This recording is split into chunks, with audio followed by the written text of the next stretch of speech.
Showtime in 60 seconds.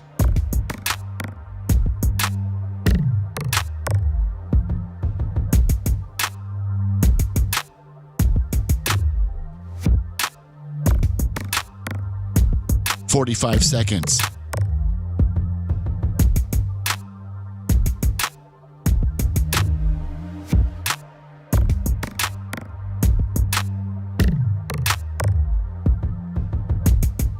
"30 seconds.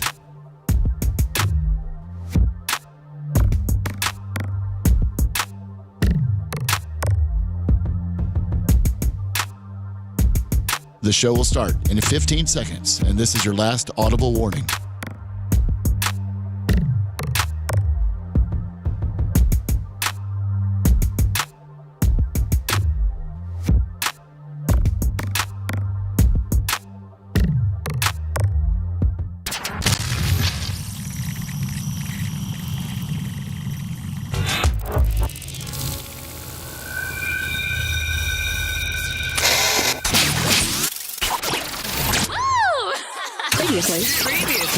Previously on the Bubba the Love Sponge Show. Guy had Viagra pills. This was in China.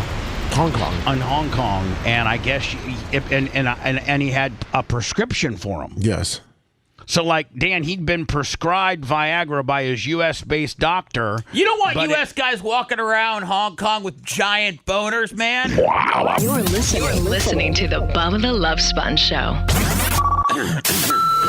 Broadcast rights for the Bubba the Love Sponge Show have been granted to this station by the Bubba Radio Network and is intended solely for the enjoyment of our listening audience. Any rebroadcast, retransmission, or other use of this production without the express written consent of the Bubba Radio Network is prohibited.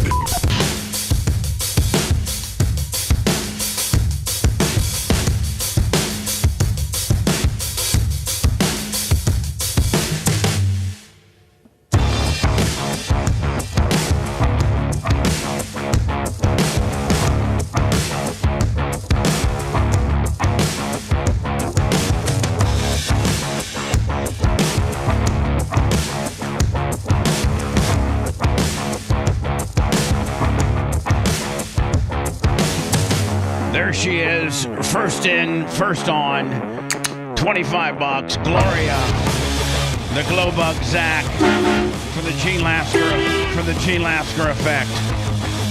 He only loves Jewish people now. He will not speak to a white man. Hardly. He stands with Jews. He's thinking about maybe converting over to Judaism. Yeah, Seth told us all about who you want to work with and not work with here at the studio. So. Right. Well, I asked him a while back, how do I go about it? You know, it's really off like I was. It's a very tough process. It's a very tough process. Well, that's why I started out with hooking my hat up and letting people know that I ain't a Jew, but I am friends with one. Yeah, I ain't a Jew, but I'm friends with one. Good, and you can even put the word good in there. I'm good friends with one. I've been rocking this all over town, Gene. Trust me. Yeah. Nothing makes me feel more connected to you than this hat right here. I'm not a Jew, but I'm good friends with one. Thank you, Gloria Zach, for your Gene Lasker support. Gene, how you been, my friend? I haven't seen you for a while. I feel the same way. This track's killing me, my friend. Life is so busy when you're old. Life is you're supposed to slow down, but it's like it's going faster and I'm having to run. But here's the thing. Life is so busy when you're old and you are at the prime peak of your business career, meaning like you're busier now and you have the like your old shop. Let's be honest. Your old shop was kind of junky. I mean, don't get mad at me, but it didn't, your oven was, I had a good oven. I just had a bad position of where I was at. But see, I was already locked into where I was at because I had a lease. Because of the automotive deal. Because of the automotive deal. It was a great automotive shop. But it just, when you moved to this new place, it was a new building. It was, the oven is, I don't know, did you? Yeah, it's state of the art. It's larger than any oven in Tampa. I remember your first oven was like thrown together. Like, I think you made it homemade. I did make it homemade. I made it out of oven grills. Yeah, I'm saying. So what I'm saying is now is here you are as you're getting older. You have the best equipment, the best shop, the most business. You got Feld Entertainment contracts. You got all the people that build the Tico, Duke Energy. Tico, Busch Gardens, Duke Energy, all the people that build Ferris wheels and all the Carneys and Gibsonton. You got more. You actually turn down work. I mean, that would be like us being so big on the radio that when an affiliate would call, we'd be like, nah, we're good. You know what? Listen, Indianapolis, I don't think we really need you. Mm-mm. That'd be nice. Man, we never. I can't even fathom that. But Lasker, so as you get older, your business is now at its all-time highest peak, nicest facility, and so that's why you got to start training Coben. I know. So that but kids nowadays, man, I mean, are they not trainable? They're trainable, but it's like, does Coben? Dude, you don't get it. Does Coben have the business act? Is it called acumen? Acumen. Does he and know what that means? I don't know. I think he does. Like could let me ask you a question. Could Coben, when Tico came with 200 boxes, would Coben be able to bill that out, quote it, bill it out, and with the profit margins that you would need to be? Not without me yet. That's what I'm saying. Yeah, not without me yet. But is there an equation like I think he's so nervous of me in his heart to either do wrong or let me down that he stumbles. Oh, so like he gets like he's so nervous of messing up that he messes up. Yeah, he just can't. I was kind of like I was with my dad. He'd be like, we'd be out in the garage. You go like, okay, Bubba, I just primered this right front fender, and I need you to take Gene. What's a real light, great water sand, like a 180? Yeah, 220. So he'd give me like a piece of 220. And I couldn't use a block because if you block water sand, and it was too hard. Well, it will too heavy on the paper. You can't go with the contour of the fender. It will create flat spot it. Right. So you have to put it. You literally have to put the water sanding paper in your hand and then go with the curvature of whatever you're sanding. But then he'd say, now pay attention and just get it so it's smooth. Don't go too long on a spot and get down, take too much primer off, and now you're going to create a low spot. So, you'd really have to pay attention. And then as you got back in the when they used to make, cars really, the fenders would have a ridge on them. So when you got close to the ridge, you had to be stay with the ridge. We had to be mindful of that. So he'd give me a right front, and he'd take the left front, and we would be water sanding. And I was just so nervous. I think that's how Coben is. I don't know. He's only 14, so it's like, I'm not going to stuff. I don't know, but 14, you got to like. I know at 14, I was on my own too, but it's like. Yeah, 14, you were. I got Coben when he was 5, so. You've had 11 years to mold him. And I've got him a long way from what he was. Now, can he sandblast?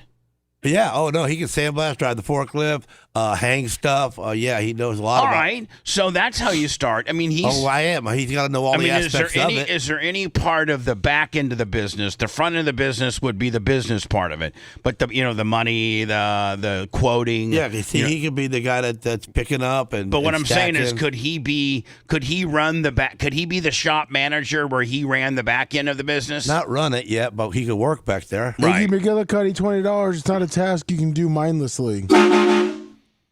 You're right. I mean, he's also a body man, too. Iggy McGillicuddy is very much a body man. So when I talk about doing body work with my dad, that's what Iggy restores cars for people. So, yeah. So you still got that, I think, that African-American man that runs the back end of the shop, right? Yeah.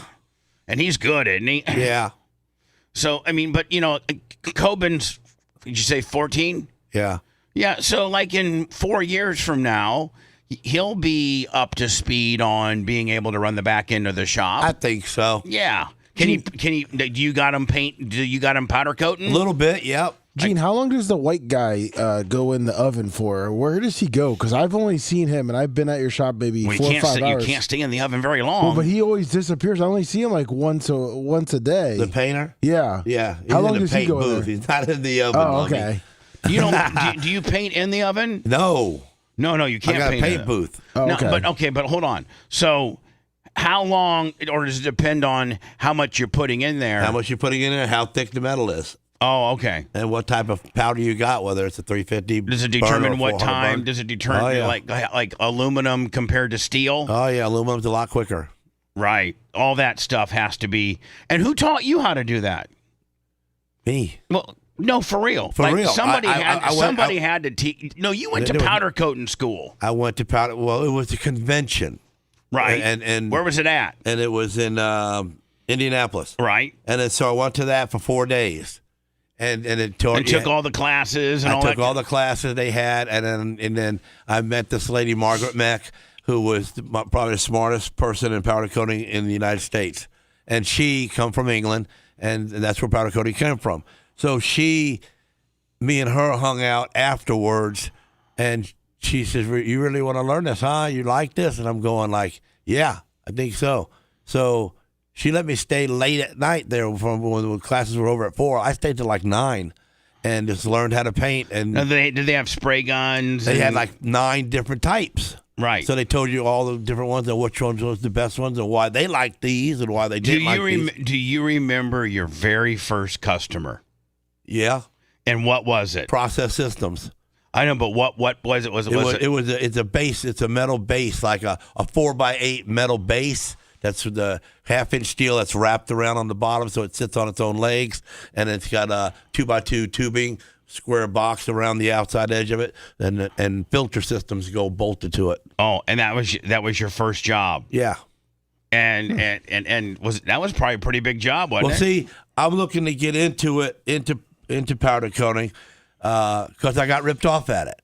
You know, when you used to get your metal, you used to get your sprint car James frames Vega had a powder coating shop on Florida Avenue. See, here's the thing. Let me back up a little bit. Lasker in the sprint car community always had the reputation of having a white frame or the frame of his sprint car was always powder coated to the nines, and it always stuck out. So a lot of guys would just get a standard black powder coating job from the manufacturer, or sometimes just leave it steel. But Lasker always got it. I changed it up. Lasker would order one from like Maximum or Cheney, and he would just order it unfinished, like the raw metal, and then he would take it down here to a powder coater and he's like, make it the widest that you can make it.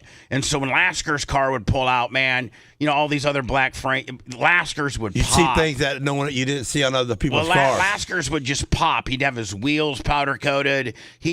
So you went to a particular powder coater, and you felt as if he got sand in the roll bar right where I put my left hand on the roll bar when I get in and out. Now, them $100 pair of gloves, them Talon gloves that we wear, are so thin and crisp, so you can feel the steering wheel really good. As I would get in and out, it was like chapping my glove. Right. And fringing it, you know, and eating it up. Feathering it out. And then I realized they were sanding it, and I told him about it, and he kind of looked at me like, what are you going to do about it? He didn't care. And he goes, and I paid a lot of money for it, you know. And but wait, what was he charging you a frame back then? Because you like powdered $1,000. 1,000? Yeah. What do you think he had in it? 100? 40? Really? Yeah. So then you're like, screw this. I'm going to learn how to do this myself. Well, you know, I got up in his face there, and he wanted to push me down the steps at the shop there. So he fell down, and I didn't. And so when the cops came to take me out of there for assault, this little lady that was sitting in the room, little grandma, she goes, listen, I don't know what you're doing, but you got the wrong guy. That dude didn't do nothing except for, you know, help himself from falling down the steps, and took James down with him, and James fell and he didn't. But listen, he's here for a good reason. His car got messed up evidently. And don't think that it doesn't happen, because I've been sitting here for 4 days trying to get my bird cage fixed. And my birds are flying around in my house. Hold on, he would even powder coat Grandma's bird cage. He messed it up where it was chipping off, and the powder was chipping. Right. So she was afraid the birds were going to die from eating paint. But if she would have looked into it like I did, the birds wouldn't never get harmed from eating it. So it didn't matter. Anyway, listen, moving along a little bit. Seth yesterday proclaimed that he wanted to be a sandblaster at your powder coating place, and Lummy were like, no, I only said I wanted to apply for the job that you were hiring, which was like an assistant, where you said common sense was needed. I said, that's me. Well, I said Gene's going to start out. I think he starts out all new hires in the blasting booth because that's the worst. And if you can make it through there, then you get to move on to maybe getting to hang parts or spray parts. But I think all people, Gene, start in the sandblasting booth, and I was trying to tell. They need to know everything. I was trying to tell Seth. Have to be shifted. I was trying to tell Seth that is a thankless job, and it's a hard job too. Most people can't do it. Most people can't do it. You're a dust ball when you get out of there. You know, you got dirt all over you, and you got to know how to do it too. You got to know how to do it too, because you can definitely ruin the metal. So, anyways, maybe we were thinking it's a about high pressure job. We were Steph, thinking I don't know about that you could do that. I like pressure. Okay. You hate pressure. To tell you like this is the hose you're holding on to weighs probably about 45 pounds in your arms. What you're carrying, and it's at 200 pounds of pressure. You have to hold on to it. Damn, I'm going to be jacked up and getting paid. Yeah, exactly. Lummy said that he wanted to. We wanted to send Seth down one day with a camera to see, if Seth. We can do that. Almost like a manning up Seth segment. He'll be out of there. You won't like it. It's. Then maybe get him like on a skid steer. Some people love it though, because there's nothing. You get in there and you start cleaning it off, and then you find your right area where the length of space between the hose and the product it's coming off the quickest, and you're moving. And as soon as it turns colors, you just move. There's really nothing much to think about it after you get it. There's really the percentage of people that like to sandblast, Gene, is really not very large. Most people hate sandblasting. It's a thankless job. Well, not everybody loves their job, but I mean, you got to do it to make a living. So. Right. Anyway, sandblasting is. But nobody bothers you. You're inside that room. You got an air conditioned helmet on. Oh damn! The doors are shut. Nobody can bug you. You're not talking to nobody. Seth could get claustrophobic though. You're you're in a little shed, Seth. No. The shed. Okay, is it bigger than this room? Half of it. It's half the size of this room. Well, half and half. It's 14 by 35. That's all a brother needs. How often do you got to buy new sand? Because sand wears out. Depends on how much. Yeah. Probably like every couple of months. Now, you buy 2 tons of sand. Is sand for sandblasting the same as you get at the beach? No. You have to order it from a place that sells sandblasting company. From sandblasting. Yeah. Now, do you ever do bead blasting? Sometimes, but rarely. So anyway, in our thing that we might start with Seth manning up Seth, and then that's what you're gonna call it. Did you find somebody, Gene? Because I saw you took. I really didn't need anybody. Oh, okay. You just were hoping to see. I wasn't hoping for anything. I was just fishing for humanity. My black man, he got problems at home. And which one? And he's not talking about it, so we don't know what he's doing. And sometimes he likes to, hit the beer and the liquor a little bit. Is he not showing up for work? So he didn't show up for work Monday and didn't call in at all. So when I finally got a hold of him, and he's apologized, I'm sorry, And then Tuesday, but hold on, that's the main guy, isn't it? Yeah, one of them. Yeah, pretty much the one the main that drives guy. the Escalade. No. He's one of the main guys too. All right, so you at your so anyway, so it's the second day and he don't show up. Now I'm getting, and he's done this before. And when he doesn't show up, that means you got to step in and work. I don't get as much done. Well, you got to work then. You got to work. You got to pick up his slack. Right, I'm there the full day instead of leaving at lunch. Right. So when I talk to him, I go like, "What's up, man? And, I'm not gonna put up with this again. Here we go. What are you doing?" And then he starts telling me his problems and. He's got girl problems. So he's got. Well, we all do. Well, he's got a baby mama and he's got a girlfriend. He got out of jail after being in jail for 15 years, and he hits the first girl that being nice to him, and then he stays with her, and that's not really what he wanted. Do we have to take her out of the equation? You know what I'm saying? No, because she got a beautiful daughter from somebody else that don't take care of her. But so he takes care of her, and he spends all his money on her. And he don't take care of himself. He didn't really want to be with her. No. So he hooks up. So when he went to jail, his baby's mama, his kid's mom. Well, of course, he's going to be gone for 15 years. She went on and got another man. Right. And so, wow. JD didn't think nothing about it. He goes, Seth, there's even drama in the powder coating world. Oh, yeah, man. Like, come on, man. You want a woman that's going to be loyal to you while you're doing time, man. Yeah. She but wasn't. at 15 and she years, went on. You can't. You really can't expect a woman to wait on 15 5 years maybe, but and raising 15. JD's boy. Yeah. So when JD gets out, man, his boy's a man. man. Yeah. Like, his boy's probably, 16, 17, 18. Yeah. Something like that. So when JD gets out, JD don't be a jerk to the girl. Hey, you didn't wait on me. He don't mess with her. He leaves her alone. It's all cool. Everything's going good. 4 years later, that dude hooks up with a younger girl and leaves her. So JD's original wife, man, is now she's single again, and she tries to roll up on JD. Yeah, and JD's already reconnected with the chick and taking care of another baby. Yeah, and he doesn't really. He's such a nice guy. He don't know how to hurt one's feelings and take the other one and go on with himself. We could call her live on the air.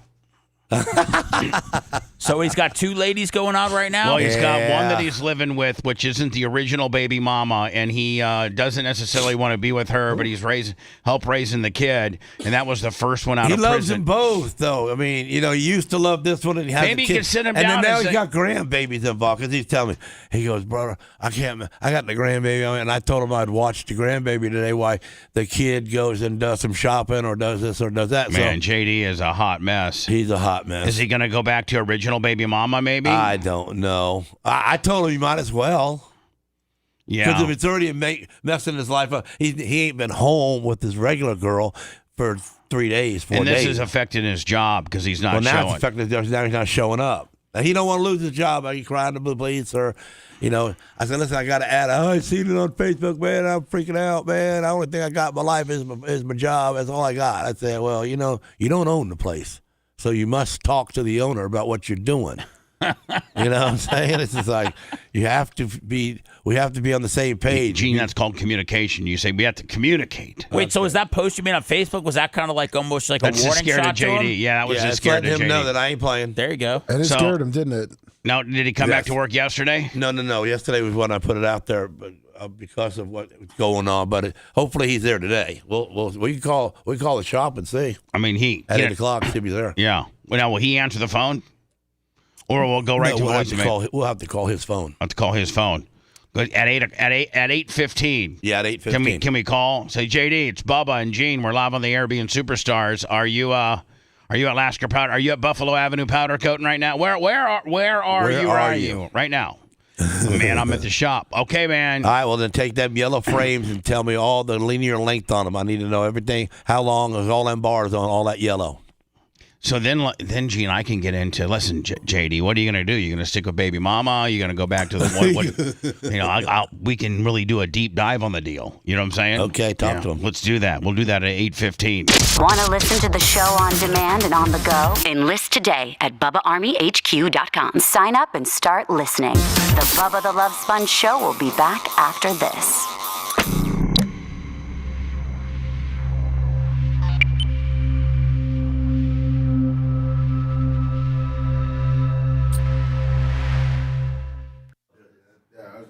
You can see that far. Yeah, you can see them far, Yeah, same deal. And the way I do them is I put a light gray, which is kind of like a white primer on it, and then you put the yellow over that white primer. Fucking bright as balls. I was over at the customs area, and I was looking That's the way you do it. I was like, holy shit. What jeans got over there? Well, damn, man, I was flying here on the interstate thinking, man, it's going to be nice to go to work with no pressure. Got the boss back, and you got to figure out what to say. Because that's all I'm saying first. On traffic. Yeah.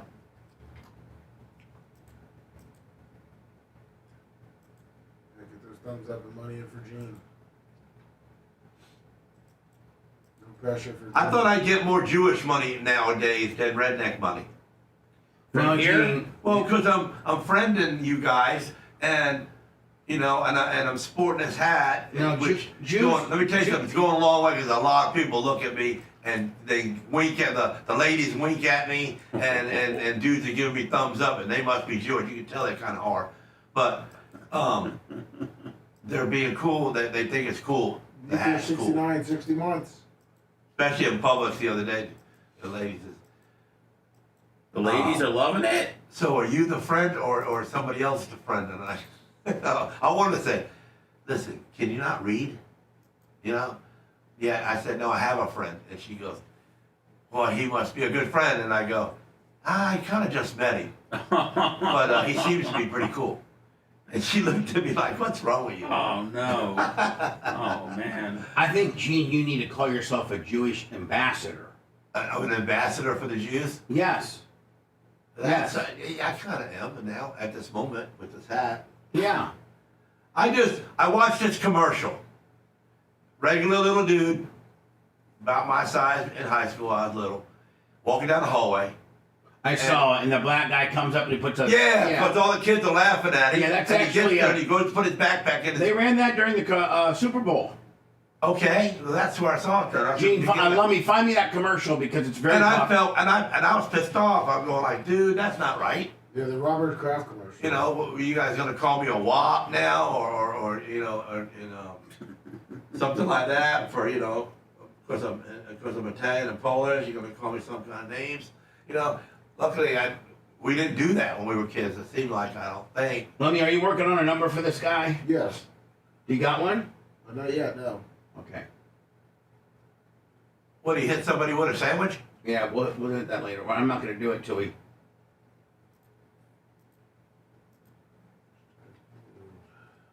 I was racking up my next three. Colorado going to legalize prostitution. This one chick... Whoa. Say that again? We'll see it. You'll hear it.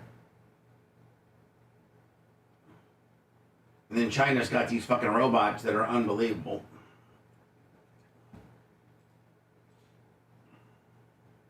Let me on that picture that the Bubba Palooza New Orleans. Yes. Only publish the one with me. Got it. The other ones just there's no sense of putting that shit up. You probably knew that. Well, everybody in Colorado's high now, ain't they? What's that? Time. I haven't seen it, but I'll get Macho on it.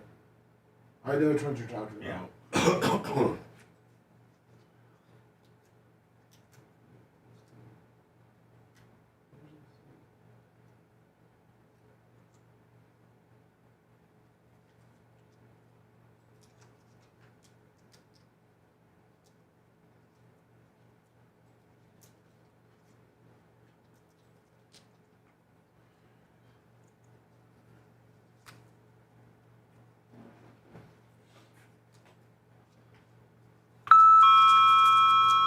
Green Bay Packers special teams coordinator stepped down. Thank God.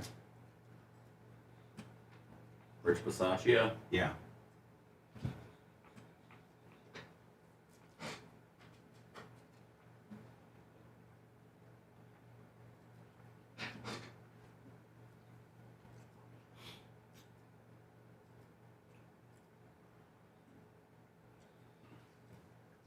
$267, Sponge. I can tell you look good. 267. I was 269 on Sunday, and 268.2 on Monday, and 267.8 today. This morning? This morning, yep. Seeing that commercial.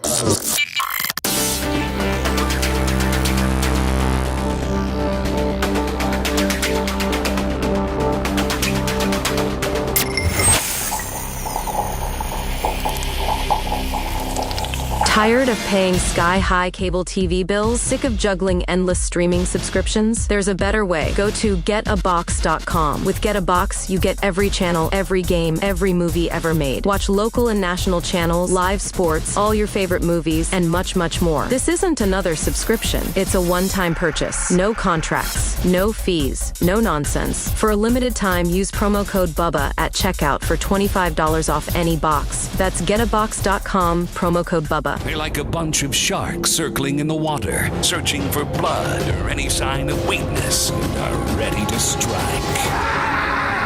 This is the Bubba the Love Sponge Show. So Kurt Morgan reached out to me yesterday, Gene, and wanted to know if I had any more of these larger Bubba Army stickers, because he's going to be, I think, racing at Yoho's place this weekend. So I do. David Steele Memorial. I got two. All right, great. I got two left. I told him I'd give them to you, and you could get into him because he'll sport them. He won them in New Simona. Yeah, I know, and I saw that. Did you see the last lap? Yeah. Where the guy tried to spin. He didn't try to spin him. He took a shot, but smart enough, Hamilton moved his line down about 1.5 feet, which shut that door on him being able to cock the car and make that corner.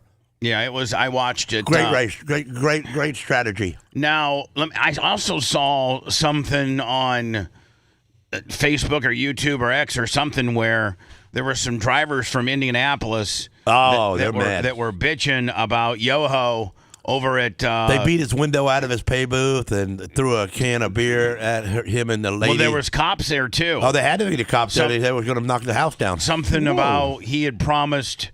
Here's one thing that Tom Bean and I have never done as a race promoters / owners of a racetrack. We have never, ever cut our purse. Ever.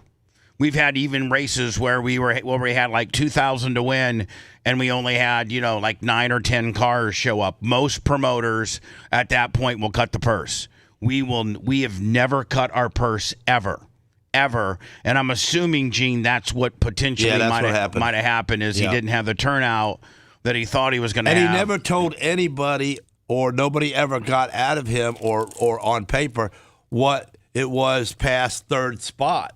Well, here's the thing. I take that back. We have cut the purse one time. One time we had the Gladiators or something just bitched and moaned because they haven't been scheduled for such a long time, and they bitch and moan. Put us on the schedule. And I think we only pay those guys like $250 to win or something like that. And because they never show up, they go other places.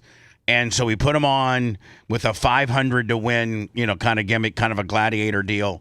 And 4 of them showed up. Oh, no way. So at the drivers, so Gene, so this is where what I did at the drivers meeting. I said, I just want to let you gladiators know that I'm cutting the purse to 100 to win, 50 to start, and I'm not going to do the 500 to win because only 4 of you show up. Now, if you don't want to race, go get your pit pass money back, turn your pit pass, armband in, and load up. But if you want to race, it's $100 to win, 50 to start, because I got 4 of you guys. You guys bitch and moaned about being on the schedule. I put you on it, and you did this to me. So I think in that case, Gene, that's a whole different thing than what he did. Because and you know what? Every one of them stayed. Nobody. Right. So what he did is he just went. I don't know the particulars. Do you know the particulars of it? No.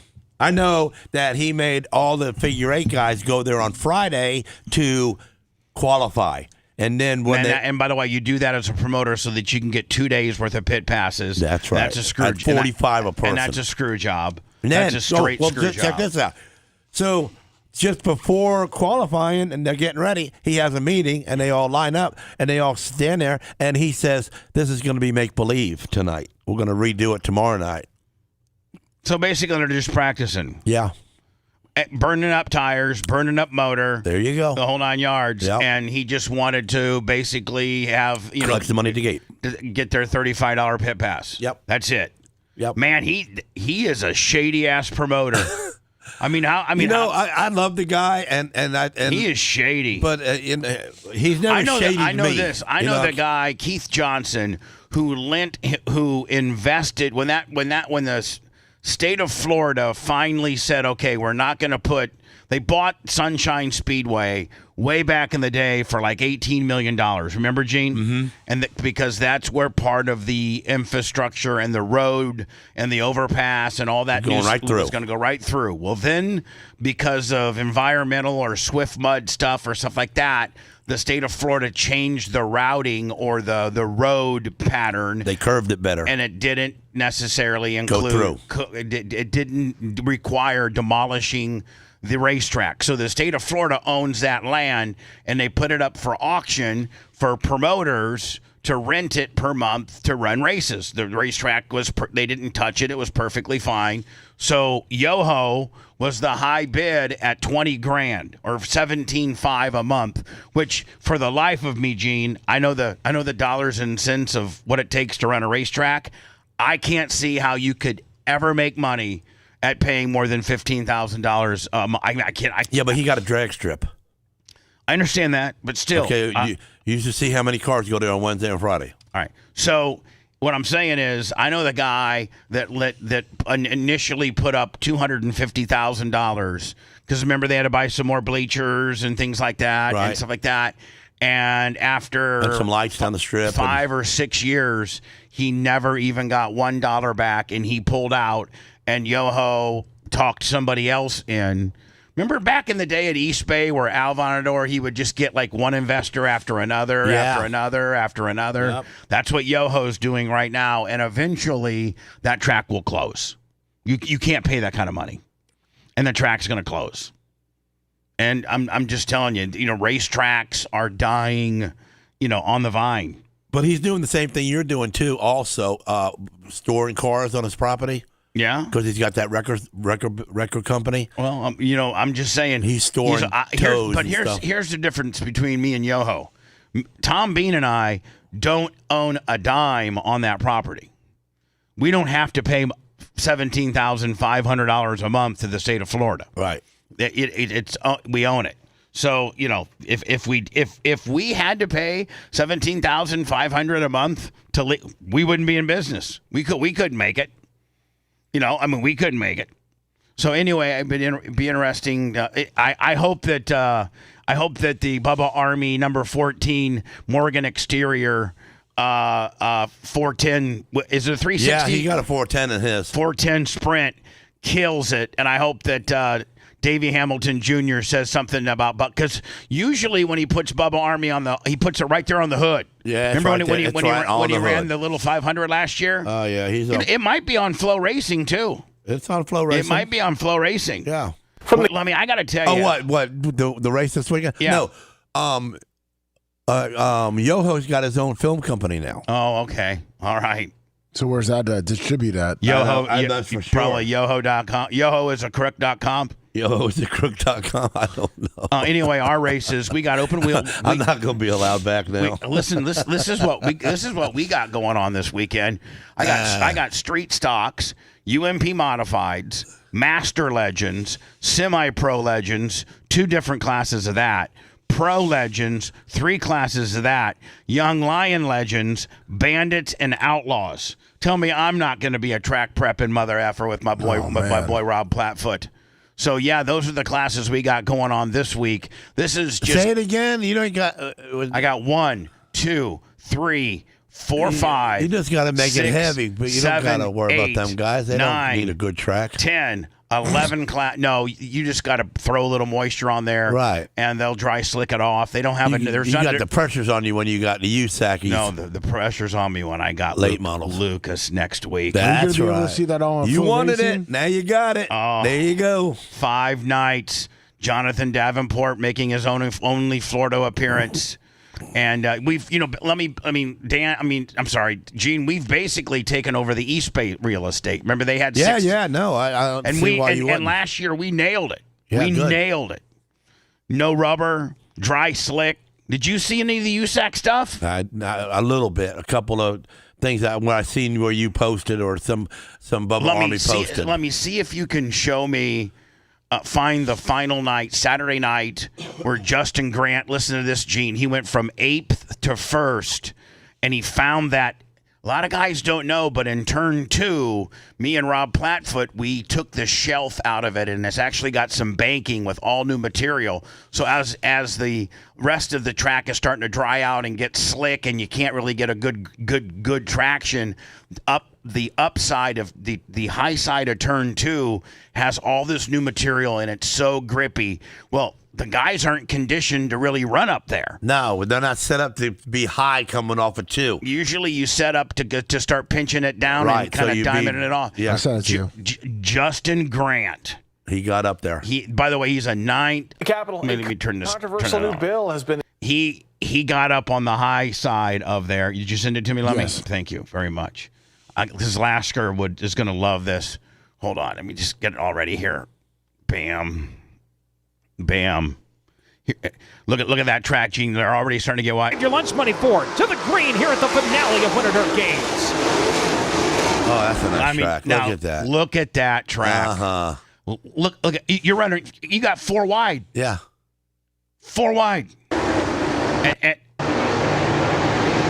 Brady Bacon going to take advantage of the pole starting position. He'll take off at the top spot. That's nice. into second. You went to the curve. And look at this. How many times have you seen guys running up there? No. Shuffle back to third, battle for fourth. I have, but I always visit the fence. So anyway, I gotta show you the final. Here we go. Here, I don't know how many laps are left. All right, 5 to go. Okay, here we go. 7 to go, Gene. Okay. This guy right here, Justin Grant, started in 8th place. And he's in second. Take over the second spot. Now, look, Gene, look at the high side coming in here in 2. See? Yeah. Grant peels a couple of tenths off. Way up there. Enters wide, cuts it low. He's got to run onto the back. Here comes a slider. Straightaway. Bacon's got company. Grant not able to get there fast enough to pull. Gene, look how that dude's car right there. You see how the wheels are straight and that guy's having a curve? Yep. He's scuffing speed and that boy ain't. Right, and Gene, when's the last time they were a car length off of turn 3 and 4? I crashed. The slide goes back into the tire tracks a year later. They come around. 4 to go this time. Here comes. Look, Gene, Boy, look at they're that. up there on the top fence. That's Rob Platfoot for you. You mess up right now, buddy. You going in the trees. You're going to see the bird nest. They have fought some gremlins here this week. They have figured it out. Now he's got the run to the back straightaway. You've got a new leader. Justin Grant going to roll by for the top spot with 3 to go. Challenge for third on. He's got the NOS. Moles coming after Cummins here as they come around to the wave of the white flag. Working by the slower car with one. And see, Gene, all of this wasn't rubber. It was all dry slick. That's why they weren't running on it. If it would have been rubber, they would have latched down on it. Yep, and then it would have been stuck in that spot. But it was all my new stuff, all the new material that me and Rob Platfoot put down, it slicks off instead of rubbers up, which makes for just... It blows it up on the top and makes the top good. Right. It blows the marbles on the top. So anyway, This week we got, obviously some of these lower classes, these legends, these band, whatever. But next week starts, and that's the day that you can hear it in his voice. He just wants to do so good. Oh, I want to. Yeah, I you know want what I'm saying. Here's the thing: you put your own pressure on your own head, man. Just let that thing eat. You already got it down pat. Just do the same thing you always been doing. Well, listen, me and Rob Platfoot, we have got. Tell Dora dude's gonna stay here. Oh yeah, he's been here. He's been here the entire month. So here's the thing: we got the special combination to recreate a track just like that. We know the moistures. We know the time to water.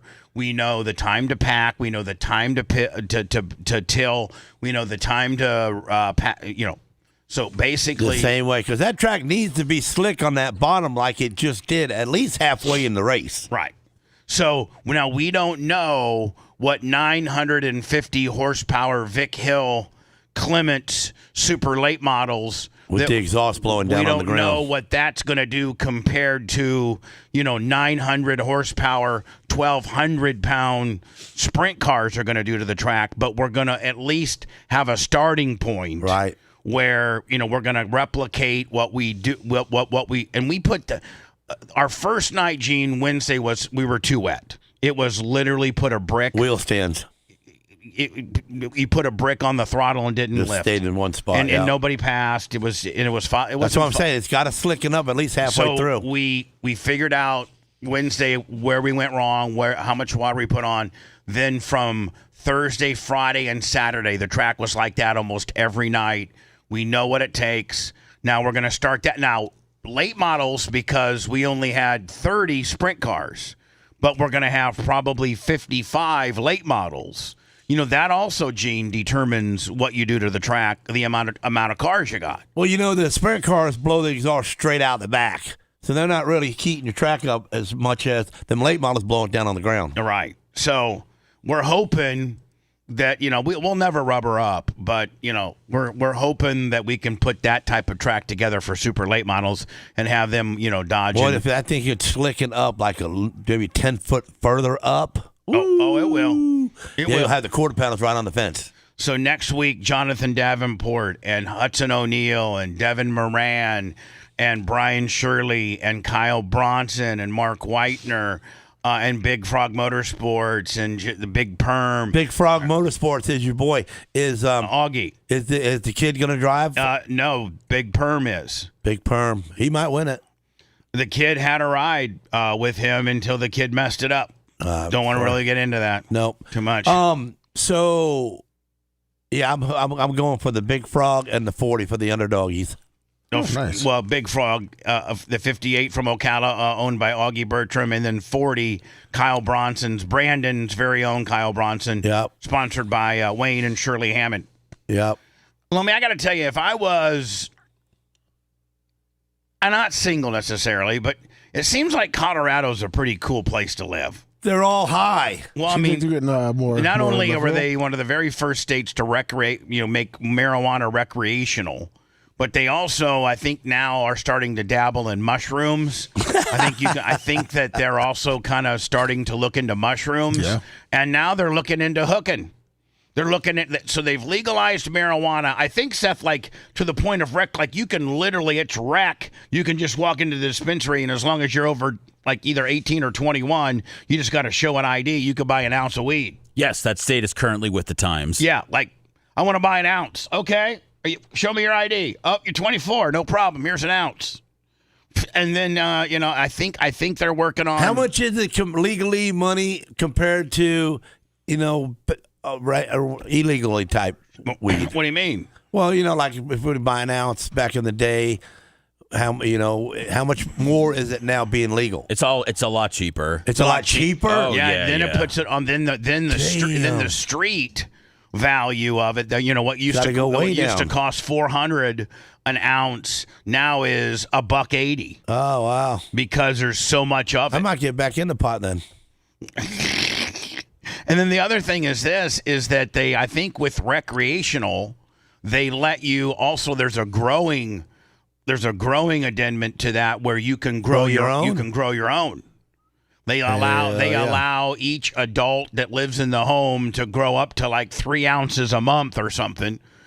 So if you and your wife, you could literally. Yeah, I should grow some of them. I'd probably just put a sign out front. You just entered Colorado. Colorado. Yeah. A division of Gene Lasker's compound, a subdivision of Colorado. That's right. I mean, if girls consider men and men consider girls and all that's going on and they use the bathroom, it's why can't my property be Colorado? It just happens to be in Land Lakes. Your property does identify as Colorado. It identifies as Colorado. With an Israel kicker. That's right. Why is that? Because you pro-Jew.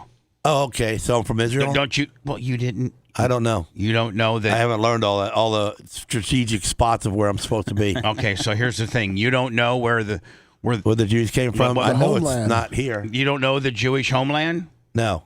It's Israel. Israel. Okay. Yes. Israel. And then within Israel is Palestine. And that's where the struggle is. Because we want our land back. Because Palestinians say we don't want Jews to be here within our land, and that's where the gauntlet belongs to us. So anyway, Lummy, here's a story about, it looks like Colorado now not only has legalized weed, not only, but recreational. I think I saw that they were working on like mushrooms. Well, mushrooms are already there. With keto. That's also. They got what ketamine? Ketamine, yeah. You can buy. Ketamine's legal. That's what it says. It says for medicinal treatments. Is that what they're? Yeah. Oh, okay. What does that mean? Medicinal. You have to go to a licensed place. You have to go to a doctor and you shoot you full of ketamine, and then you're just. Everybody's got a doctor in their pocket. And then now it looks like Colorado might legalize prostitution. Might as well. From the Capitol, a controversy. I mean, it literally is don't they say it's the world's oldest profession? They did it with Wyatt Earp had him a hole. Well, I mean, women. I think women should have the right to, if they want to have sex with you and they want a little bit of money for it, and don't have a problem. Some men would be offended by that and say, "Hell no, bitch, I ain't paying you nothing." Whereas other guys would be like, "Yeah, I'll give you a couple $100 to get some hot ass." It certainly brings the hotness back into it. A guy that couldn't get hot ass normally on his own for free could save up and go get himself. I mean, think about some men that are really ugly and has no game. They can't really get a really hot piece of ass. They have to get like a really, maybe a chub monkey with pimples. A chub monkey with pimples. There you go. But $100 will get you a supermodel. But you go to 200. I got my 200. Next thing you know, you got a girl that's looking like this blonde kicking it out wide with no strings attached. Boom. From the Capitol, a controversial new bill has been introduced that would make Colorado. I mean, it's a win-win for the entire world. Loser dudes. Think about how many guys that don't get any ass. Think about it. I don't know any guys like that. I do. You do? Who? Yeah. Oh, I'm not going to mention any names. We all. Who? He's looking over at you. He's looking at me. You're married and got a kid. I'm not, guys. Oh. I can text it to you.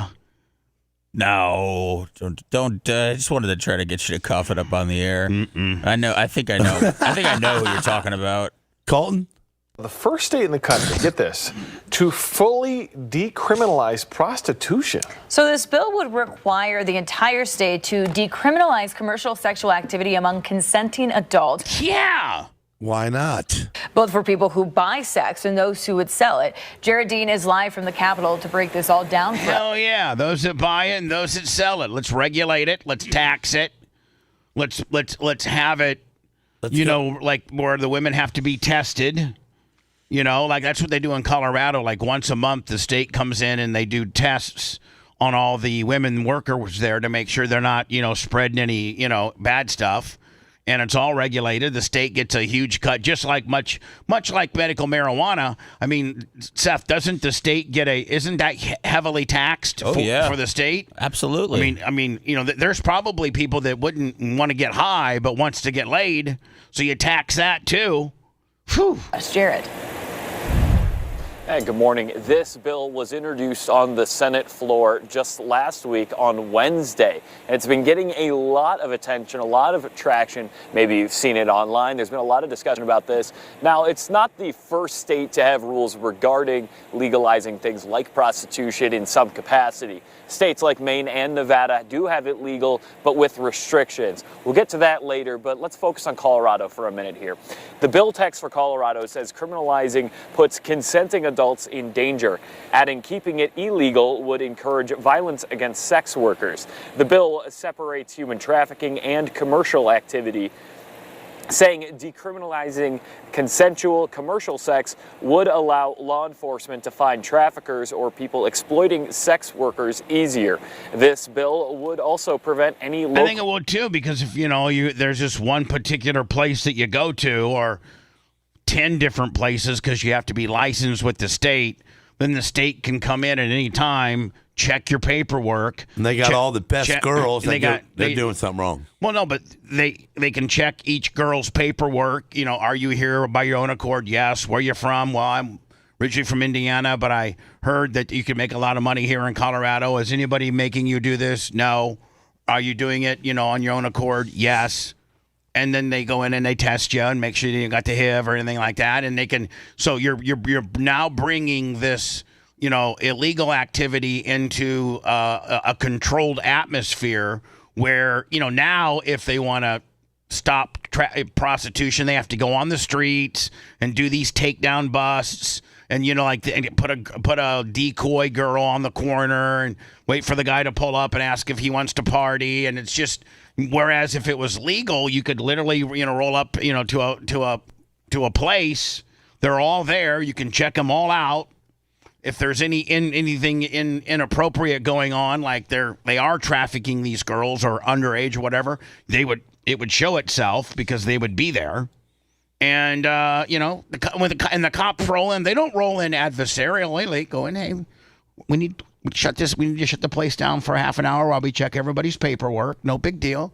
We see that you got all your certificates and documentation with the state. You guys, now let's go and talk to all the girls and test. Okay, we're out of here. Boom.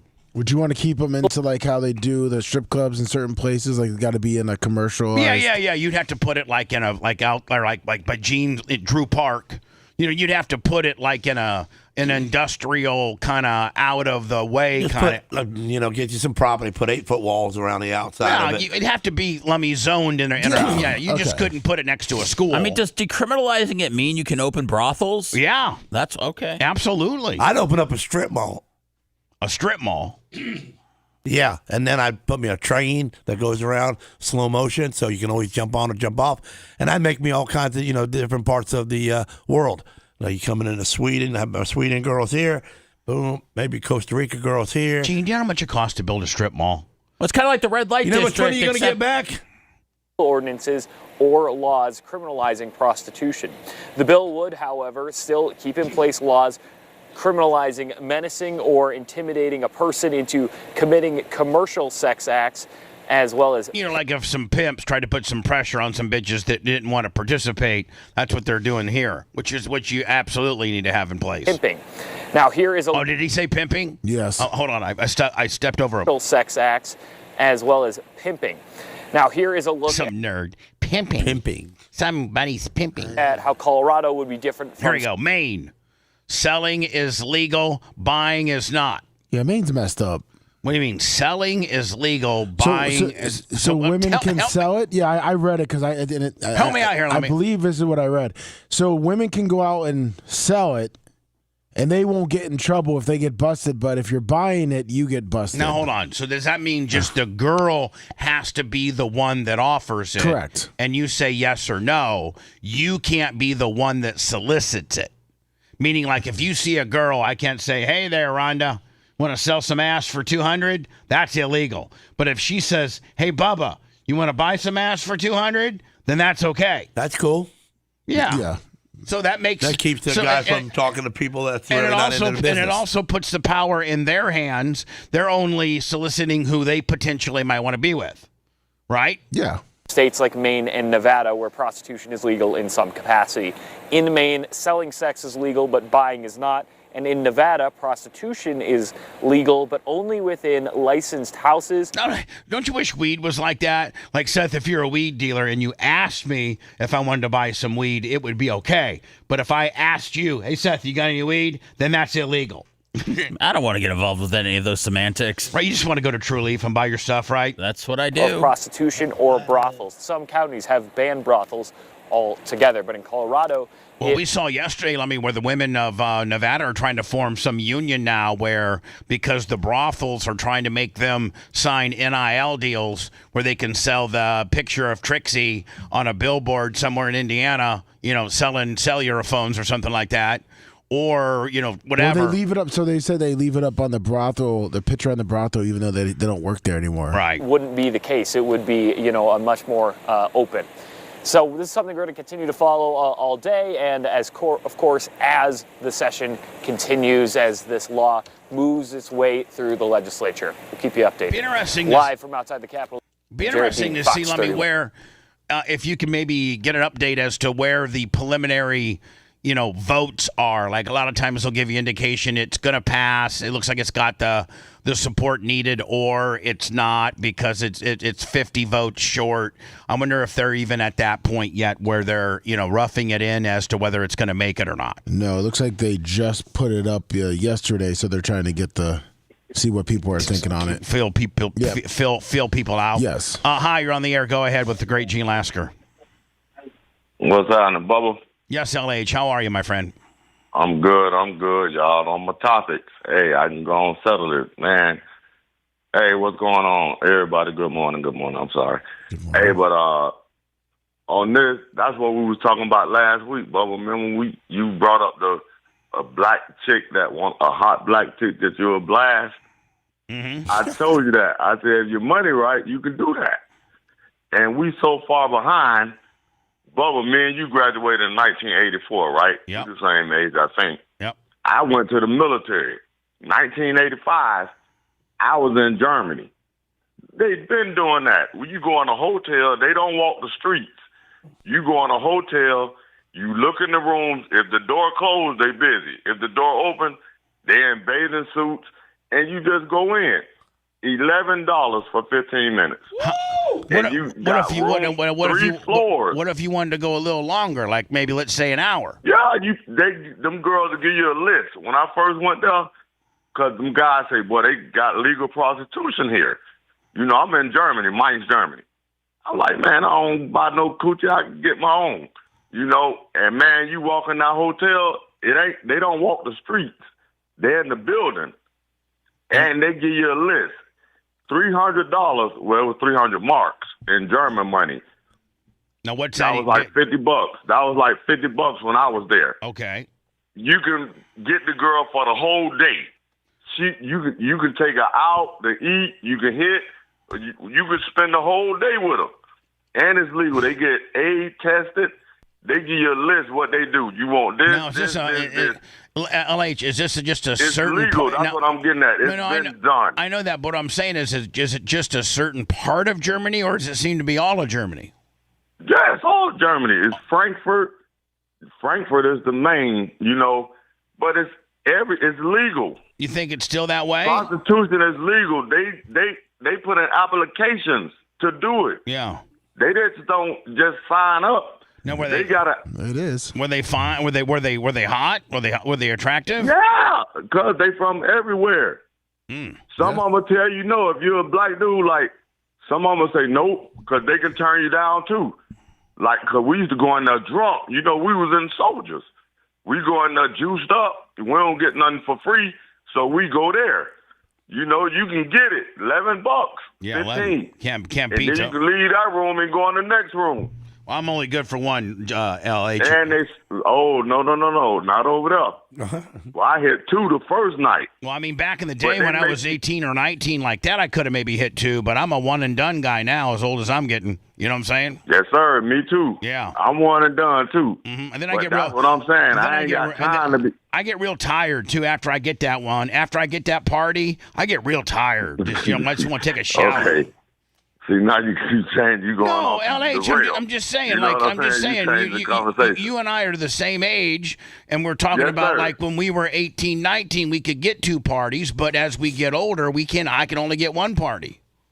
This is what I'm saying, Bubba, though. I ain't talking about that. Like now, I'm saying the conversation you talking about, Colorado for the legalize, that's so old. I was saying 1984. I know it's old, but it's done over in Europe. It's new to us. We're so far behind. There's not an article right there.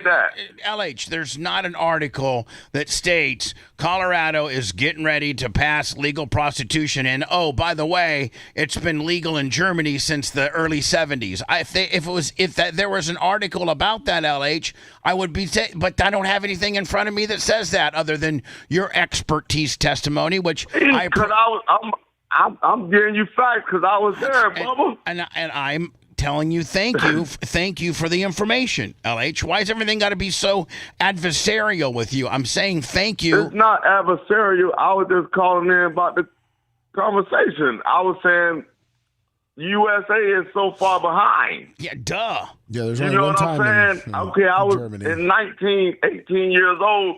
I was buying coochie in Germany. Good. I wish I was with you. And they won't walk in the streets. That's the problem. Y'all say that the perp get arrested, but the girl don't. That don't make no sense. Why don't you just put them up in a hotel, get them AIDS tested? Like I wish Dr. Dan was the other day, because he'll have. I'm gonna call back with Dr. Dan in there, and he'll verify. LH, you get them in the right place. Right, it's been legal. It's not here. That's all I'm saying, Bubba. I appreciate your All right, I'm going to let it go. Is it me, or does he just try to be adversarial? Well, you did say it's the oldest. It is. I mean, Costa Rica's been doing it since the beginning of life. But what I'm saying is, like, LH wants to call in and argue about it. I'm not arguing with you that it's not legal in Germany. I'm glad that it's legal in Germany, and thank you for the housewife-type women in America stopped all this in the beginning and didn't allow it to come to America from their parts of the country that they when the guys got back from the war, they're like, listen, you know what, I've been away. Because they wanted a man to stay home. Right. So, LH, I'm not trying to argue with you. Thank you for the insight that it's legal in Germany, and Lummy has now found that it's only legal in some parts of Germany. No, Germany is totally full. It was only banned for one part at a time, and that was during the Nazi era. Oh, okay. But other than that, it's been wide open. Yes. And LH is indeed correct. And LH, more importantly, thank you for the additional information that we didn't know. Yes, America is behind on the times on a lot of different things.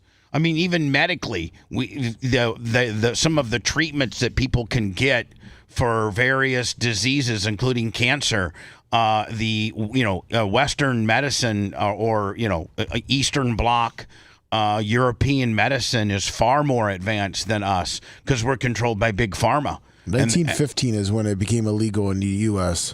1915. Yes.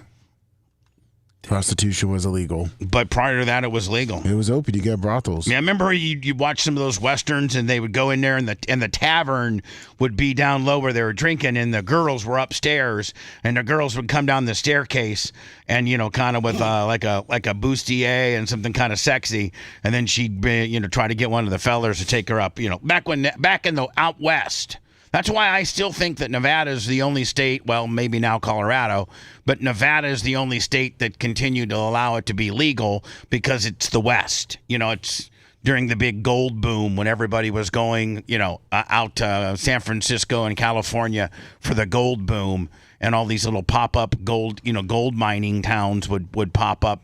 And then they would always have a guy that owned the saloon, like Swearinger from Deadwood, Lummy, right? Yeah, that's right. Swearinger, he owned I think he owned the bar, he owned the prostitution deal, he owned the lumber deal, he owned everything. He owned everything there.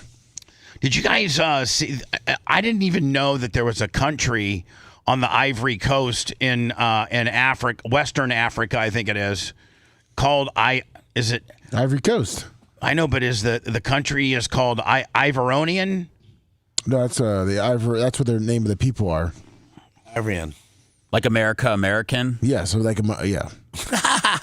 Americans are part of America. Okay, so it's it says Ivory Coast, and they're the newly Ivorians. released emails appear to show how a glamorous niece of the president of the Ivory Coast. Well, what countries are included in the Ivory Coast? There's not a country called the Ivory Coast. It's the Ivory Coast, the Republic of Ivory Coast.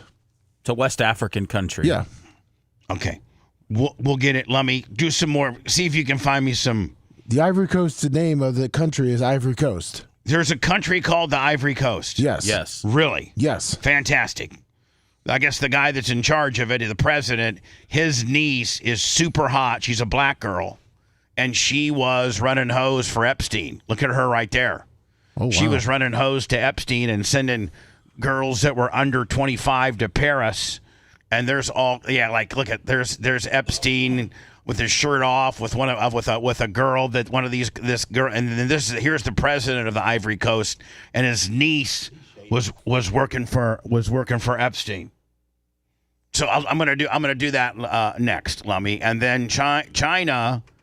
Have you seen China? The new like we think that Elon Musk is very advanced on his robot. Have you seen the new Chinese robots? We better step our game up. Yeah. If you liked that segment, then you'll definitely like the new redesigned BubbaArmyHQ.com. We'll be back to the Bubba the Love Sponge show after this.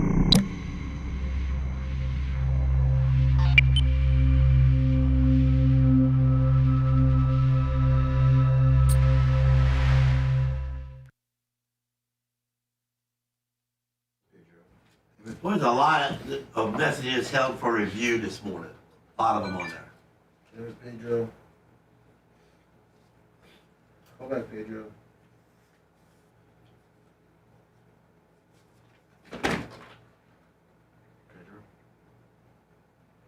There, hold on. Pedro and pull guy line 1. Put that number. I need a sticky note.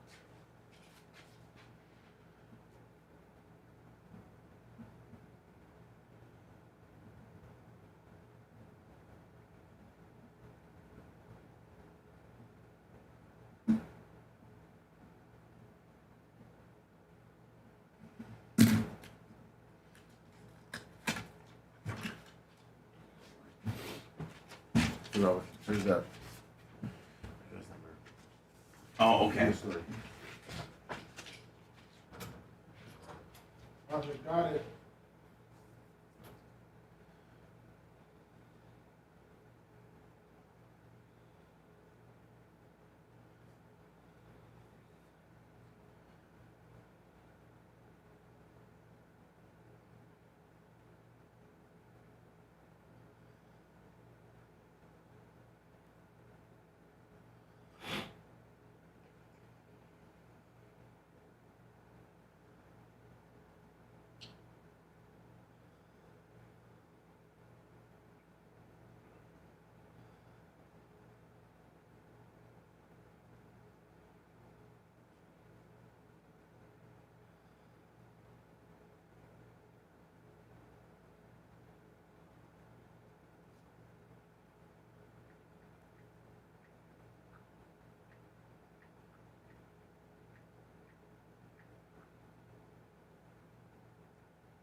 between. That's Babyface, since he knows everything. Yeah. Everything, like he says he does.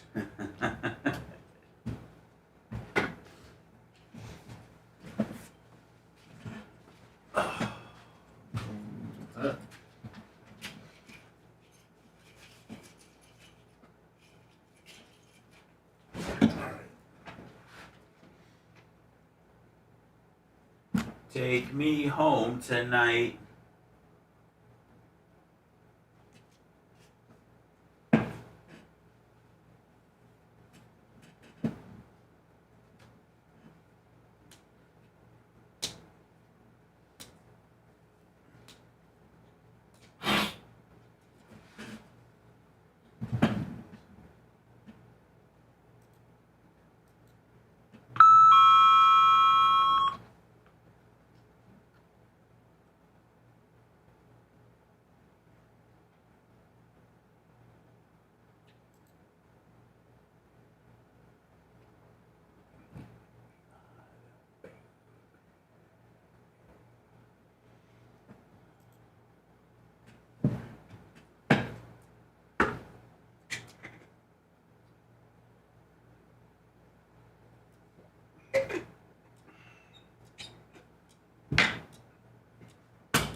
Well, explain yourselves. Just like a six-pack of cheap Yiddish beer. Doesn't surprise me. You look like a typical low-life character to me. The Bubba the Love Sponge Show.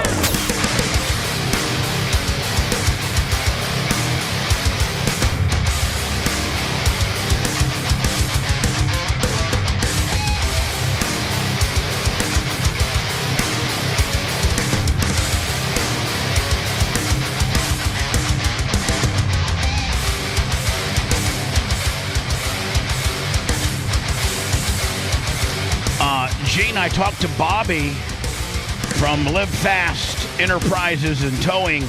I think the cream machine is going to be done Thursday. And they took my little four-wheeler, too. It was a flywheel on it. Flywheel was bad? Yeah. So, I don't know. I got to figure out how I'm going to pick up the cream machine. Who'll drive it to you? Well, I know, but I mean, I just got to figure it all out. Newly released emails appear to show how glamorous the niece of the president of the Ivory Coast acted as a fixer for the financier Jeffrey Epstein by introducing him to powerful politicians and even helping source young women. Nina Quieta, whose uncle is... She's pimping. Well, yeah, she is. And doesn't pimping seem like not as bad of a deal when a girl's doing it for some reason? Well, of course not. You know, perfectly fine. She's whose uncle is Alassane Ouattara, has led the West African nation since 2010. Began corresponding with Epstein in 2011. So 1 year after her uncle took over the Ivory Coast, she's now corresponding with this young hot African American woman named Nina. At the time, she was a model and had worked in France before returning home to take up her senior role at Stage Oil Storage. Now she's married to Employment Minister Adam Kamara. The email suggests that Nina visited Epstein in New York, flew on his private plane, and organized a trip for him to what country is that? Abidjan? Oh, Abidjan. Where he was scheduled to meet the president and senior ministers to discuss investment prospects. So this guy, Epstein, he was flying and meeting like presidents of countries and stuff like that. He also looks like brokered a deal with Israel and the Ivory Coast on a security pact. Who? Epstein did? Yeah, that Israel would supply the Ivory Coast with like those secret cell phones that they could blow people up with. Yeah, and surveillance and stuff. In May 2011, Nina asked Epstein if he wanted to meet one of her friends in Paris. He replied, "How old is she? Tell me about her. Do you have other friends?" Nina responded, "She's 25, but she..." And I'll get it for you. But she's 25, but she has a lot of friends in Paris, too. You can meet her first and ask her. I'm sure she'd be happy to do that. Months later, after the apparent meeting at the Ritz in Paris, Epstein wrote, "Ask," and then it's redacted, so they're protecting the person in question here, "to send pictures of her sister.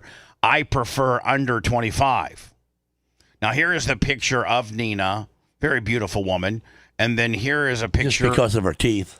Well, no, I think if she didn't have them perfect teeth like that, rounded the right way, she'd be ugly. No, I disagree. It wouldn't match her cheeks, and her face comes to a point at the bottom. What are you? I'm just saying. Who are you? Are you saying I'm just a dude on this side that's got a hot ass wife that's got a perfect round face. I don't know that you. The oval part. I don't know that if you're attracted to African American women. I am. What does it matter? It looks like a white girl with a tan.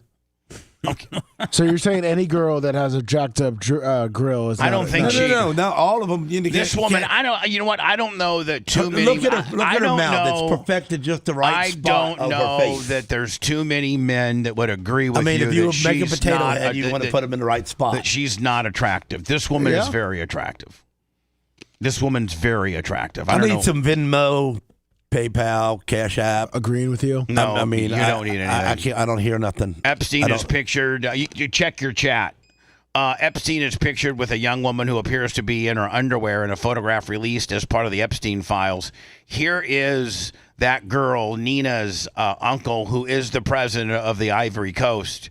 When none were sent, Nina forwarded photographs of herself to Epstein.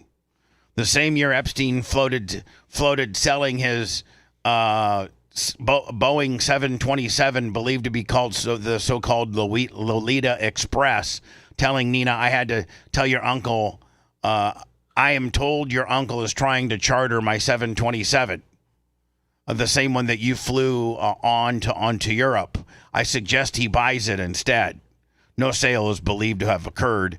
In January of 12, Nina set up a packed itinerary, including meetings with the president, the economy, the interior ministers, senior officials, including the late, I'm not even going to try to pronounce this guy's name, who later became the prime minister. Ahead of one engagement, she wrote, also, what's your maximum bedtime? What does that mean? Huh. What is your maximum bedtime? How many times are you going to be able to let me hit it? Is that what it is? Yeah. Yeah, it's got to be some sort of code talk. By the way, $20. It comes, the Daily Mail has approached Nina for a comment. It comes as over 18,000 images and 2,000 videos or 14 hours of footage were published by the U.S. Department of Justice on January 20th. With over 3 million files related to the late child sex offender. The files show how the disgraced financier solicited explicit self-filmed content from young women as a matter of habit, with several of the clips featuring girls in the state of undress. In many of them, the young women were seen performing sexual acts in the bedrooms, often featuring the same large teddy bear in the frame. In one video, the pedophile is seen forcibly exposing an unidentified woman's breast to the cameras, despite multiple attempts from her to remove her hands. So he was like grabbing her hands and pulling them down, and she was trying to put them back up? Yes. Also released are the files of several pornographic films the American millionaire presumably downloaded onto his personal computer, including vintage video entitled Tiny Bubbles, featuring Japan adult... Tiny Bubbles, featuring... I didn't know that there was a Japan adult entertainer named Azara Kumga. Now, here are some of the videos, Lummy, that I think... Or this is at least a minute and 10 seconds of, I think, videos that the Department of Justice released. And I think it's all been blurred. and it's black boxed and redacted, so I don't think we'll get in trouble. Let's see. Yeah, so you can see that nothing can be seen, but this is what he made them do. Newly released videos suggest semi-clothed women performing auditions for Epstein.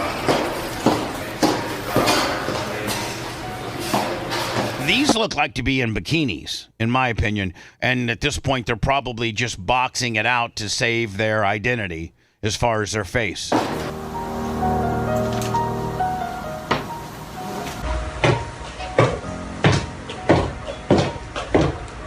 It looked like he'd sit in a chair at the end of a hallway or a room and make them do like a catwalk type deal to him and then back. It's unclear whether the young women who appear in the clips are Epstein victims. And again, you can see glimpses of bikini. Yeah.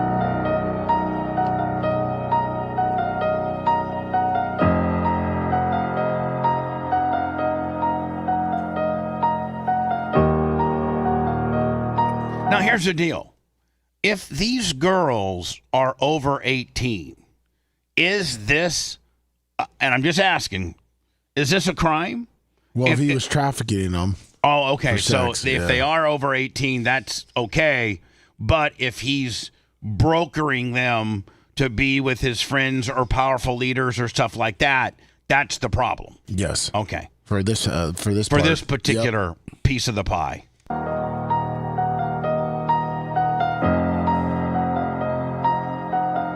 Now, I wonder would he take these videos and then send them to his powerful friends and say, which one you want? Which one do you want? Of course.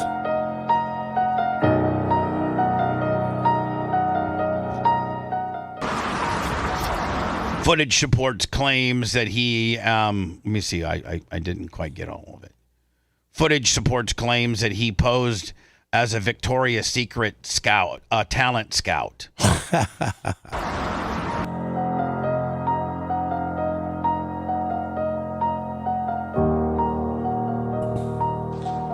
The videos were seized by the U.S. authorities and released in the latest Department of Justice drop.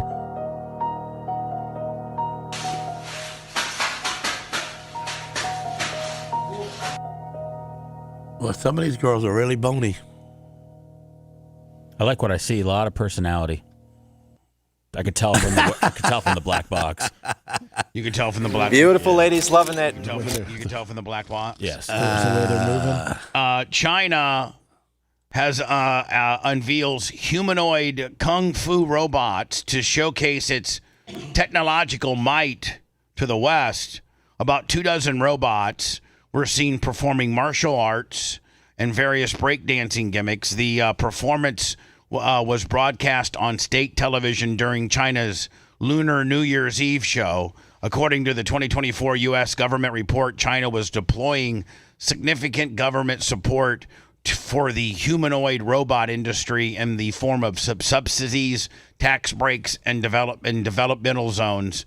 About 3 years ago, Beijing's Ministry of Industry and Information Technology said it wanted to see thousands of humanoids in farms, factories, and houses. I need one. You can't. You need about 4 of them. One to powder coat. One. I can work them too. Yeah. Yeah. You don't. What else are you going to do with them? So a machine can't bust you for slavery. Well, I'm saying, you could have that machine, Gene. Literally, 5 o'clock's not closing time for that machine. All right. That machine, you know what time's closing time? When his battery runs down. Then you just plug him back in. Then when he's full, maybe it takes him 3 hours to charge, 2 hours to charge. Maybe he's quick charge Willie, and he's back on the job. You know what I'm saying? I'm going to put a box on her top of her head and so she can recharge while she's walking. Well, you can just get 2. And while she's recharging, you got the walking other around the yard picking up poop. You get the other.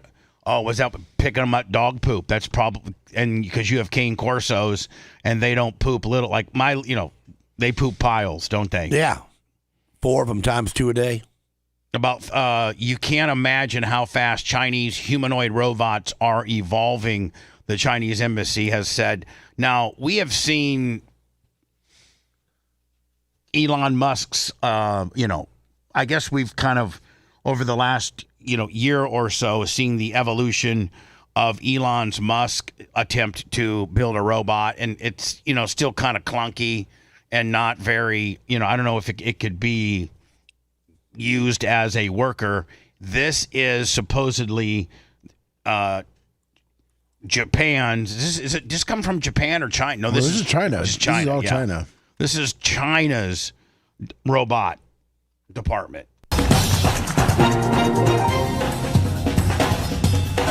Those are robots, not these. These are kids.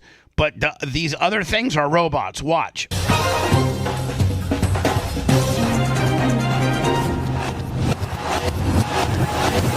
You know what I'd do to Lummy? I'd make him my running back for the Bucks. How could you stop him? Couldn't. You go to tackle him, he'd just jump over you.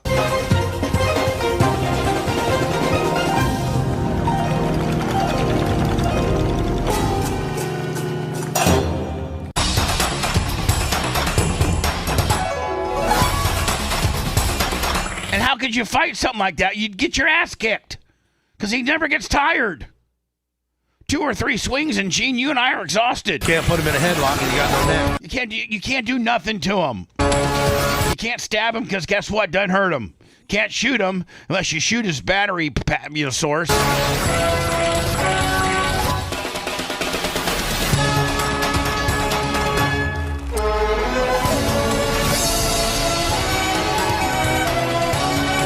Yeah, I want one of them.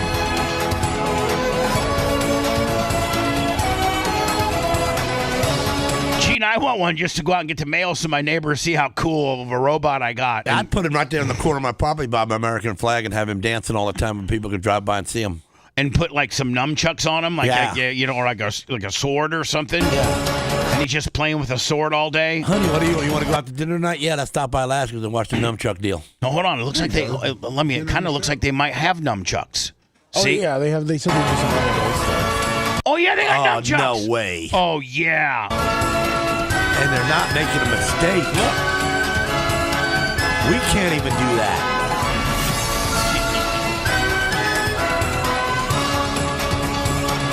I'd like to take that guy to the bar with me. Be like, you want some problems? Take on Robbie the robot over here. Robbie, take this guy out and whip his ass. You can take 20 guys on with nunchucks. Okay, boss, no problem. Ding, ding, ding. I am loyal to you, Bubba, and only to you. Bubba. That's so funny. Thank you, Master Bubba. Hey, Robbie the robot, go out and kick this guy's ass. Robbie the robot? You got to call him Robbie the robot. Oh, I know you called him a robot. Now, let me, did they build a big superhuman one? Look, see the big one? I think that's just, that one, yes. Yeah, I mean, this is like the shack of robots. Hold on. See the other robots? They're all, but then they got the shack. They got the shack of robots. Yeah. 8 or 9 feet. Oh, yeah. You got him standing right. You got him standing right there at the front door, Lasker powder coating. He's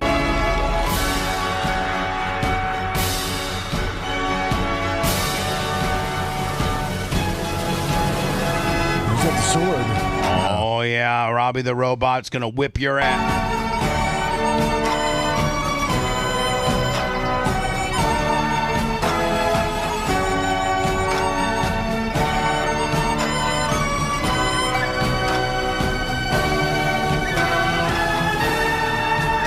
Even the kids look more badass than our kids. They go through military training. I know. They've been locked in a cage since birth until they could get this routine right. I think they do that, Seth. Like they take your baby from you and they start training them up like, the minute they get off the teat. Absolutely. Yeah. They may not even let you be on the teat. They may take you off the teat and provide their own teat.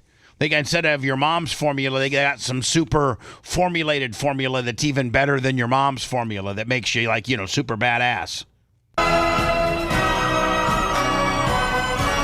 Man, Elon, you got a lot of work to do, my friend. Lummy, will you send me Elon's latest robot? I know you could probably find it, Elon might have had this done by now if he wasn't trying to hang out with Epstein when the wildest parties are going to be. Look at that, dude.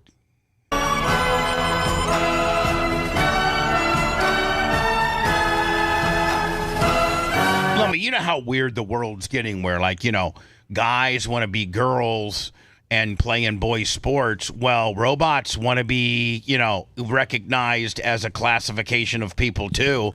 They have feelings. No, they don't. Quit messing the world up. What I'm saying is, man, can you imagine putting one of these guys on your football team, Lummy? You never lose. Can you imagine being an offensive tackle and this guy's an edge rusher and you're going to try to stop him? He just gives you a Reggie White bull move with a swim technique and just what he does? Then the defense puts one of their dudes on that backside and the offense dude ain't doing nothing. The defense dude's going to get him. Well, I'm just saying. It evens it right back out. You go step up and try to block this guy. Guess what he does? He jumps over you. All you have to do is sweat on the guy and he'll electrocute. There you go. That's the game plan. So listen, guys, we can't beat these robots, but as soon as you get a cup of water, throw it right on one of their joints. They're rusted up. Throw it on their battery pack, and they're done. Okay. Now I wonder this. I wonder this. I don't want to be stupid, but I wonder this. I wonder if that's real or is that AI? So that video looks like it's cleared.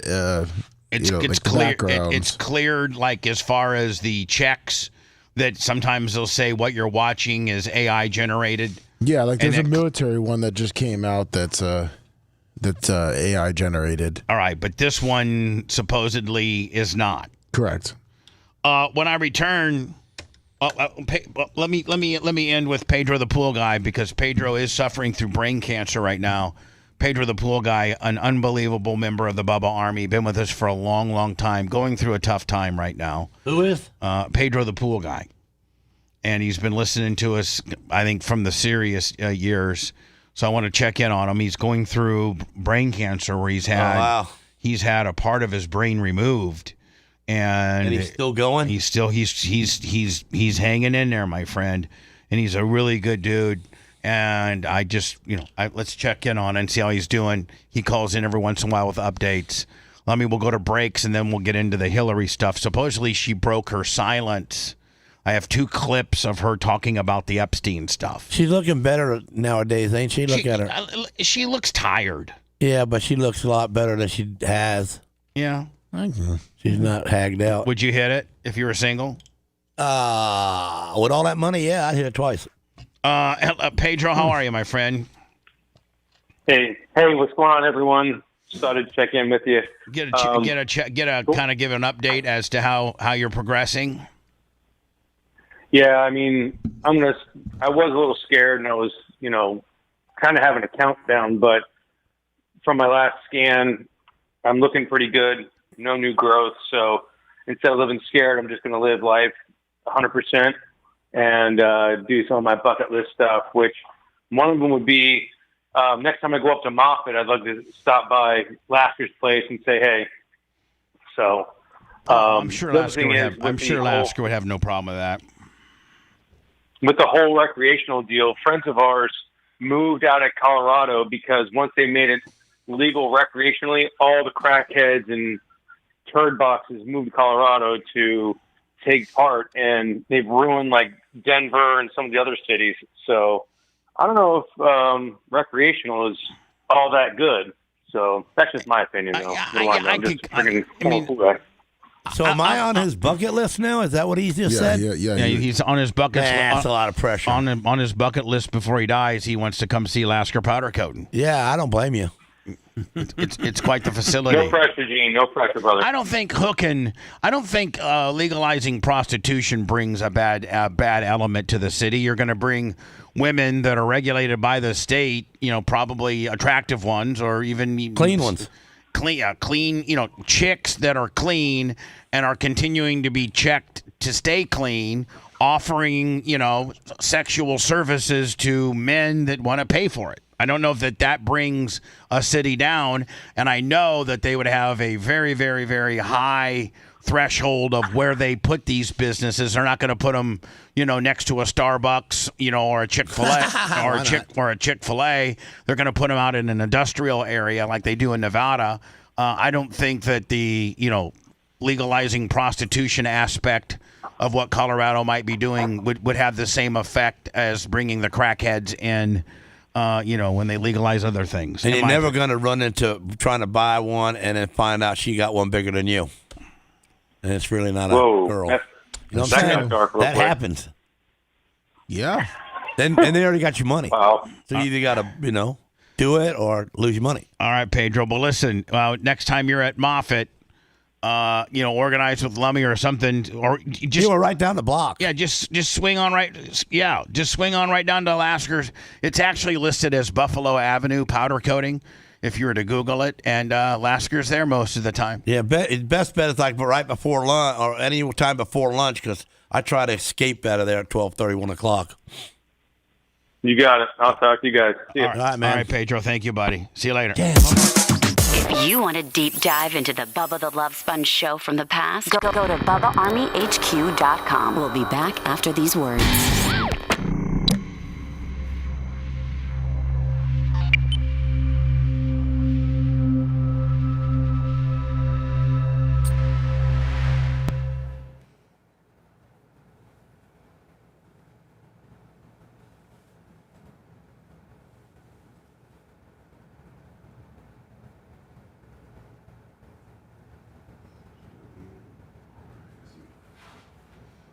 Greg D, $20, bro, for Pedro.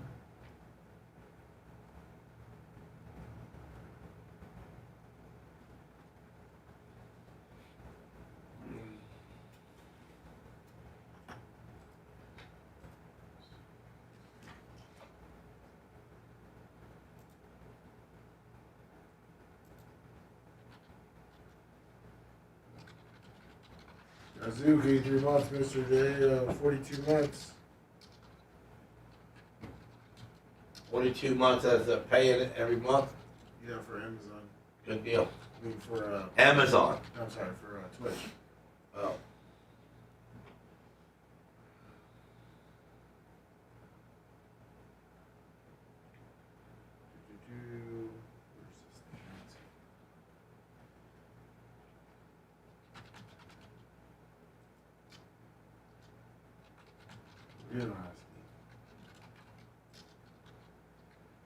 So the picture I seen on Facebook of you,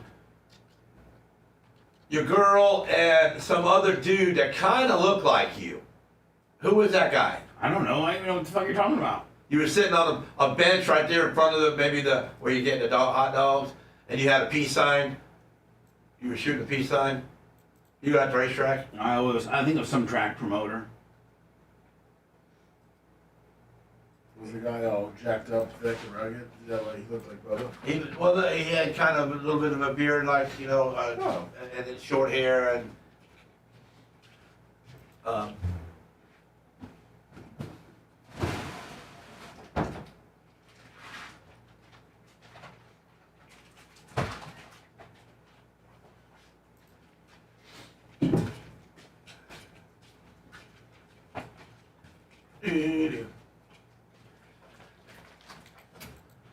Buffed up, I'm buffed up, I'm buffed up.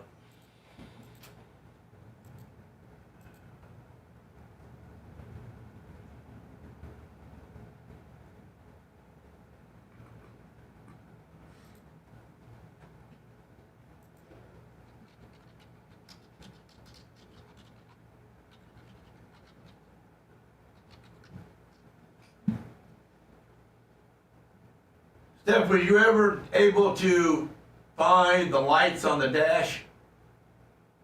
No. No. I do have it. I do have it. I just did not. Get our Monster Man in there. What's his name? The Monster Man. Who's the Monster Man? Lummy? No. Macho Man. Oh, Macho. Oh, yeah. He would probably hook you up. Yeah, he would probably know how to do it real quick. What's wrong with my show? And what's that? What's wrong with my show? No, the Monster Man. He needs to help Seth turn his interior lights on. They got an interior light package inside that car that changes different colors. You can put anything you want. When your daughter comes in, you change it to pink. When she's not there, you put it on blue or green. Yeah. And she has her own color and tell her, I need that. You got your own color, babes. What color you want to be today? Right? Play a game with it. And another thing that I seen about your Volkswagen, do you know they're made in Germany? Yeah. So your roots allow you to help that country out? Gets mad? Yeah. See, my roots, we don't buy Toyotas or Volkswagens or Mercedes because they don't come from America. Right. So that's why you see us rednecks wearing Chevys and Fords. Yeah, I didn't think you get any heat for that. And did you know the song that plays for your commercial of your car itself? No. Is about people in boxes? No. Yeah, you might want to look into that. What the hell, I got a song for my car? Yeah, it's a song for your car. Huh? People in boxes? People in boxes. You remember the song, People in Boxes?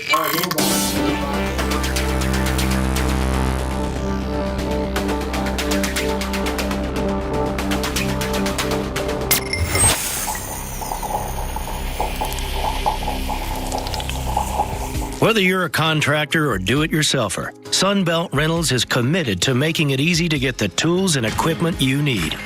With a vast network of locations across the U.S. and Canada, no one brings more yes to your project. Our broad inventory and dedicated team of experts makes equipment rental absolutely available, positively reliable, and unquestionably easy. Visit sunbeltrentals.com to reserve your equipment or find a location near you. In a country somewhere in the third world, the CIA is using this broadcast as torture to extract information about terrorists. On your shoulders and legs, Craig the Bulldog, your cardio, abs, calves. He thinks Everett is doing his patriotic duty. Oh, yeah, my pleasure, too. You're listening to the Bubba the Love Sponge Show.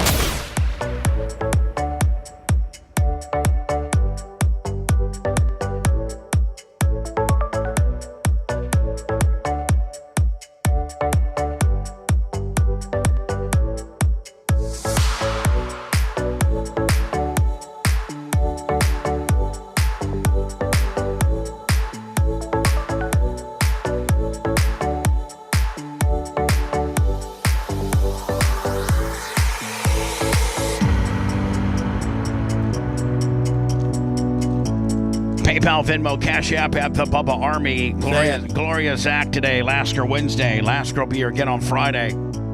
Lasker, are you getting used to the schedule or do you hate it? I hate it. Yeah. I mean, I've been doing it 40 years. I haven't been doing mornings for 40 years, but I've been doing mornings for 30 years, and it sucks. Yeah. My, I don't know if you want to see it. I did find one of Elon's robot dance moves recently put out, and this is some of the best. And yes, I'd like to see it because mostly because what we saw from China was not, was verified not to be AI. Like, it's real. And this is not AI either. This is this is real too. And we know dancing, and we know what we saw just 8 minutes ago, right? Yes. This is Elon's robots dancing moves.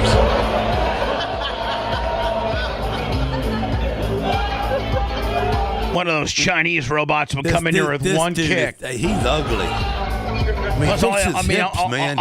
All he can do is just sway around. Those Chinese, they know kung fu, nunchucks, swords. And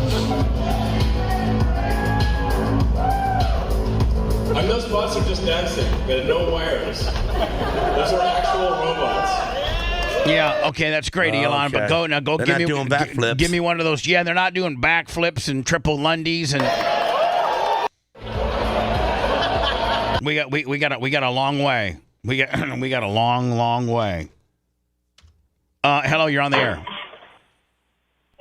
Yeah, I just want to let you all know. Check out Austin Dynamics Atlas robots. They're pretty badass. Austin Dynamics Atlas robots. Boston Dynamics Atlas robots. Boston Dynamics Atlas robots. Fantastic. We'll look into it, okay? I guess, Lummy, I have two clips of Hillary. Should I play this one second, or should I play this one? I got two. That one and this one? Does it really matter? No, it doesn't really matter. It looks like they're both the same. No, they're not. Yeah, they're two different. All right. Yeah. All right. So Hillary Clinton discussing her husband Bill Clinton with links to Jeffrey Epstein. Reporter, do you regret the links that there have been? We have no links, she said. Wait. What? Did she say? Did really just say this, that Hillary Clinton must realize that half of the world has seen the redacted pictures of Bill Clinton on a plane, hot tub, island with underage girls. This is Hillary. They're calling her a pathological liar. Let's just hear what she has to say before we. Do you regret the links that there have been? You know, we have no links. We have a very clear record that we've been willing to talk about, which my husband has said.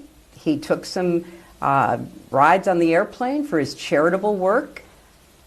I don't recall ever meeting him. Did you ever meet Ghislaine Maxwell? I did on a few occasions, and thousands of people go to the Clinton Global Initiative. So it to me is not something that is really at the heart. Now, they haven't testified in front of Congress yet, right? No, and Ghislaine Maxwell, I guess, went to her daughter's wedding, so it's a little more intimate of a...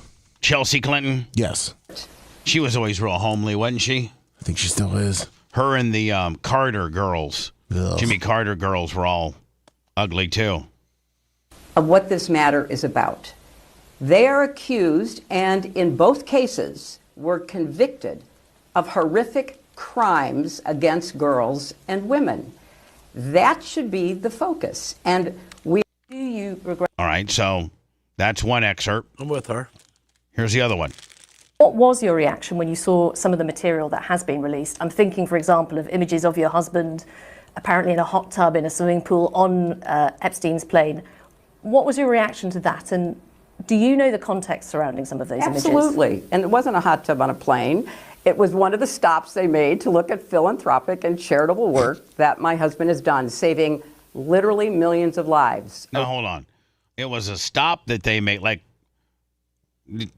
did they make it had to be an overnight stop because, they don't have hot tubs at potentially where you might be doing philanthropic work. Well, yeah, like when they go to different countries of all the work he's done there. And then that would be like a hot tub at the Hilton or something like that? Yeah. Around the world. It turned out that was done long before there was any public awareness and certainly any conviction of any crime by Jeffrey Epstein. So it was a short period of time that was in pursuit of charitable philanthropic work. A lot of people were traveling at the same time. Many staff members, guests, other supporters of the foundation. If Bill and I had a penny for every person we've taken pictures with, we would be extremely rich today. I really think that if there was something very salacious with regards to Clinton, now I know that and this is just strictly my opinion, talking about the Epstein files, the Epstein tapes, the Epstein drama, the Epstein from A to Z, everything that is involving Epstein, who did what, all everything. Obviously he did some time and got a sweetheart deal from the Acosta guy, who since was removed for, the guy that the U.S. attorney that gave him the sweetheart deal on the initial, grooming / I think didn't he have to register as a sexual offender in Florida? I think he did. But he was supposed to be given, I don't know how much time in state prison, and he was allowed to have, nights, or he could leave during the day. He was part of a work release program.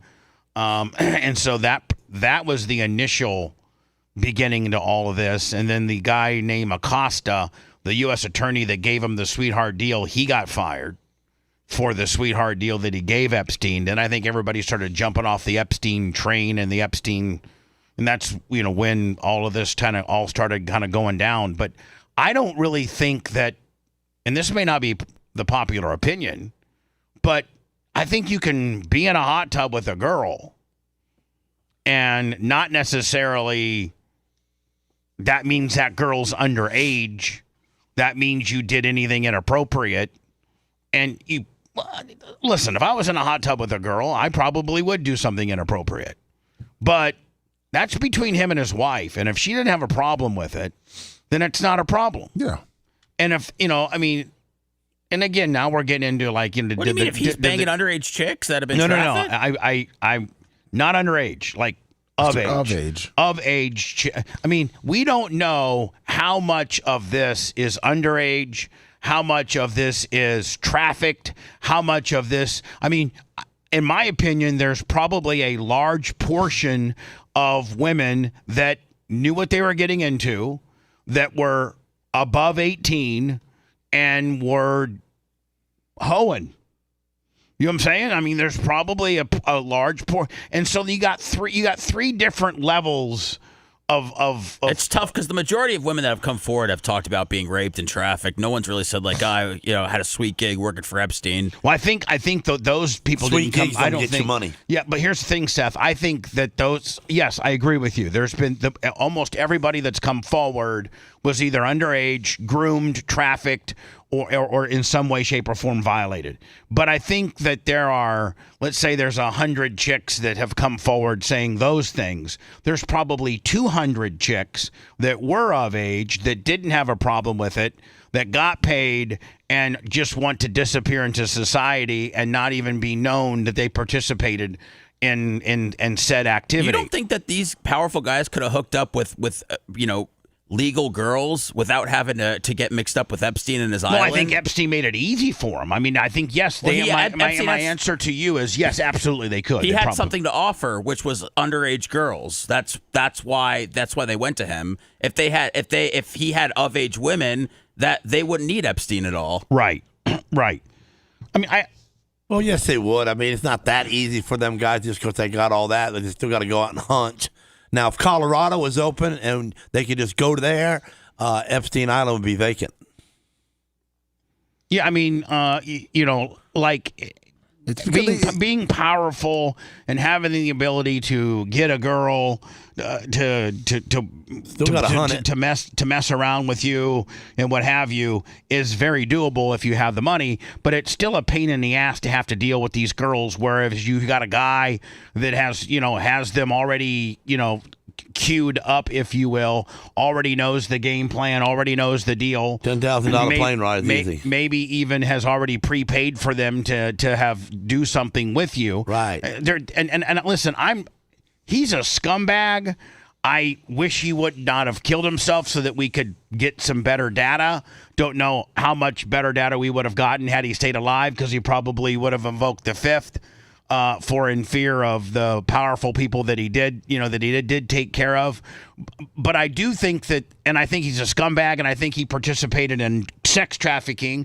I think he groomed girls. I think that there were underage girls that were raped and touched. And I think all of what all of what people say he has done, he has done. Yes, I think that. But I also think that there are a percentage of innocent people that were just getting some ass above board, and the girl knew what time it was, and she was just on a kick-ass vacation, on a kick-ass private plane, on a kick-ass private island with a kick-ass powerful dude, and made some kick-ass money. I think that there's a portion of that. Now, none of that's going to get reported, though, because none of those girls want to come forward and be known as a girl that, that girl's now probably 45, right? 40, 35, 40. Got a nice house, got nice cars. She's got a nice husband. She's got a couple kids. She's living the American dream. But when she was, 23, 24, working as a waitress over at Rachel's in West Palm Beach, and Jeffrey Epstein, wanted to know if she wanted to make $10,000 for the weekend to fly to his private island on a 727 and make, $3-4 grand for every influential person that she slept with. I got to think that there's a certain portion of that as well. But we're never going to know that because, and I think that, maybe Bill Clinton is, listen, if Bill Clinton, in today's administration, especially with Trump running the deal, if they had 1 ounce of evidence that Bill Clinton had slept with an underage girl or a girl that had been trafficked or a girl that had been lied to or forced, they would have rung him up already.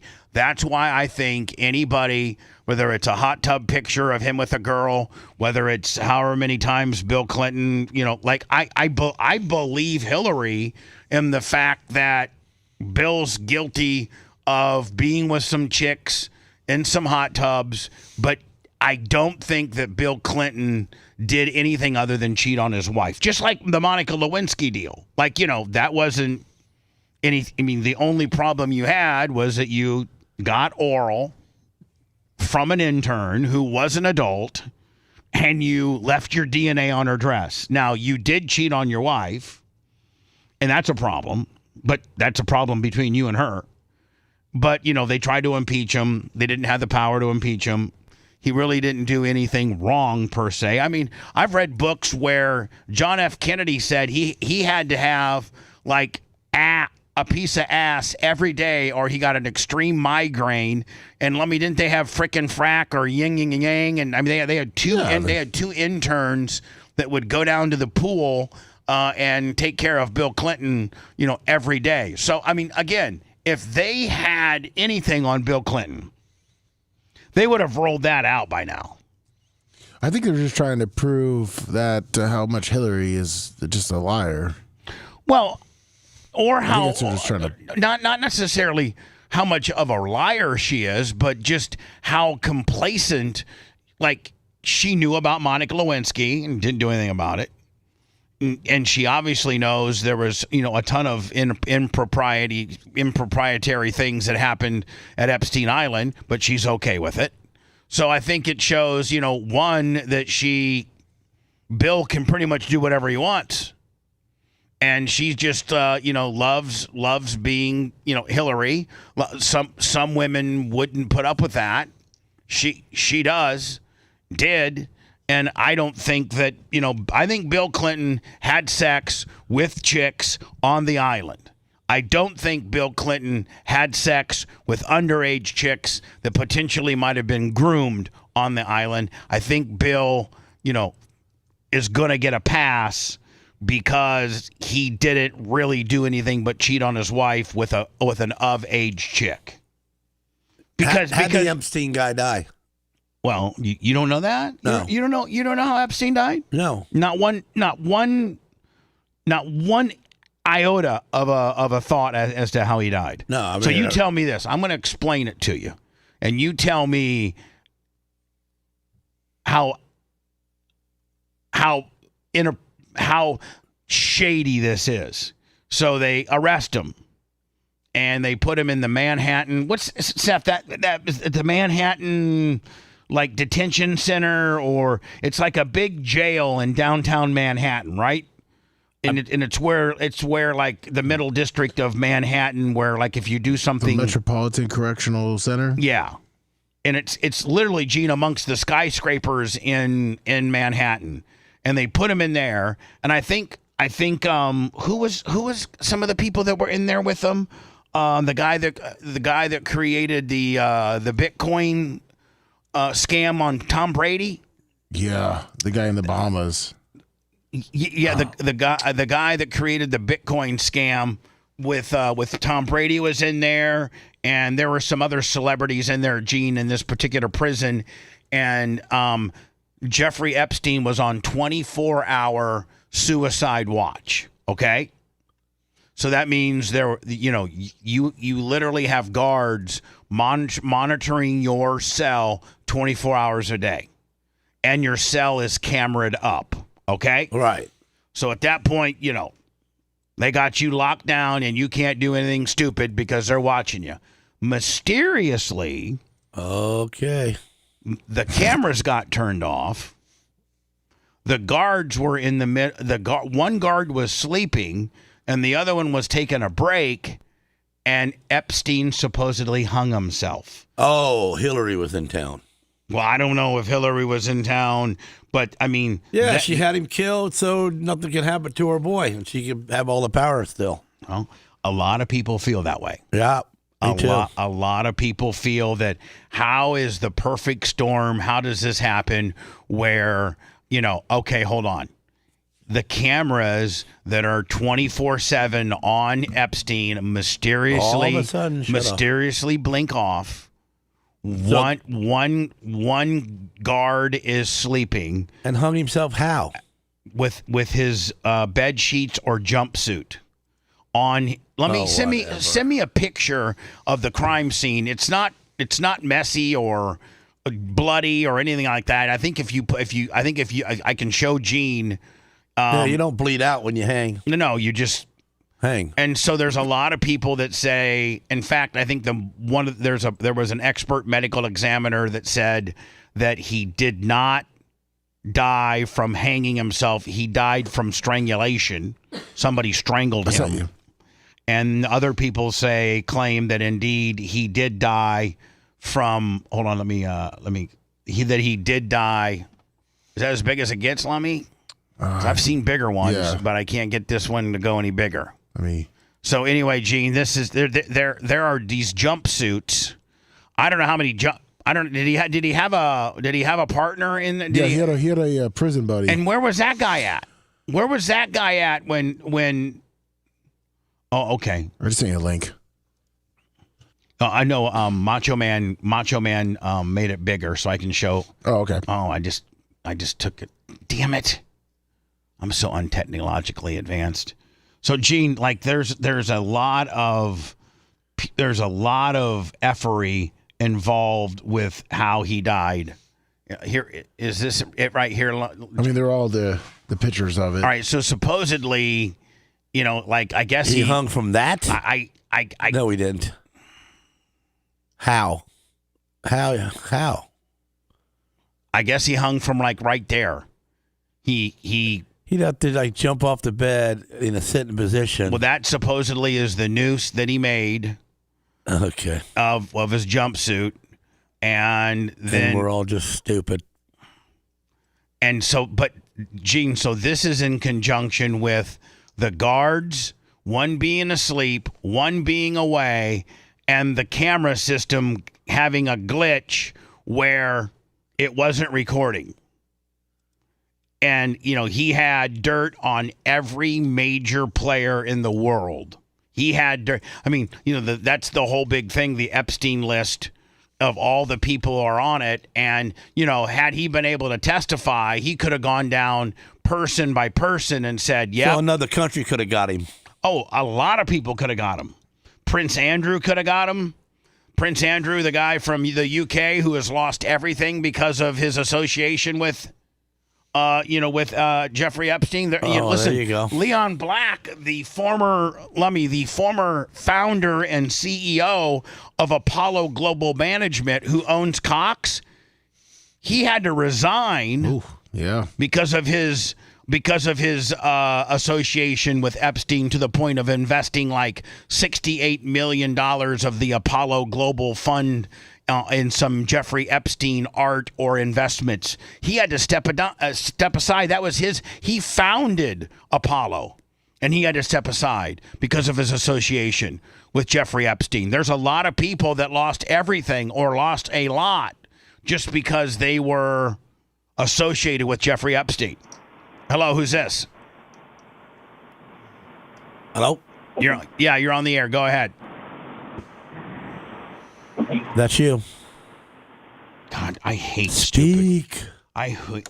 When you're on the phone, and you're on the phone, and then when you all of a sudden hear hello, they get nervous, man. You're on the air. Yeah, but if Lummy answers, people talk. I don't know. No, it's you. No, it's not. They get nervous to say something to you. What, am I supposed to let Lummy answer all phone calls? No, but I'm just telling you what's happening. No, it's just they're stupid. They're not paying attention. You want a snap? That is correct. They don't. They're not paying attention. That's what it is. Lummy, didn't we have? And I think I'm going to try to make it an AI piece. And is this? Now, we had Isabella St. James. We had a girl named Isabella St. James when I was on. Was it when I was on SiriusXM or when it was? It was Cox. Yeah, I think it was Cox or Beasley, one of those right there. Isabella St. James came out. Didn't she come out with a book? Yes, she wrote a book. And she was one of Hugh Hefner's actually live-in girlfriends, right? That one up there? No, I don't know if that's her or not, but the widow of Playboy mogul Hugh Hefner says she's filing 2 complaints against her late husband's estate. Let me see.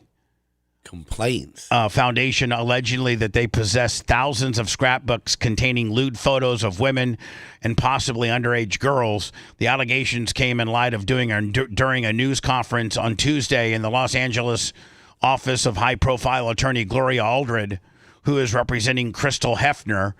In the case, Aldred said it's not clear how the foundation obtained the photos of Hefner's 2017 death. We had a girl, Isabel St. James, that was peddling a book, and she was actually one of his girlfriends.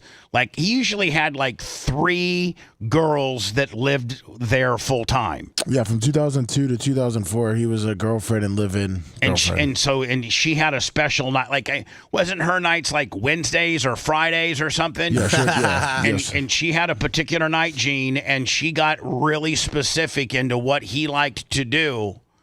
Like, including he would completely lay down his bed with Viz Queen and then just baby oil the hell out of it.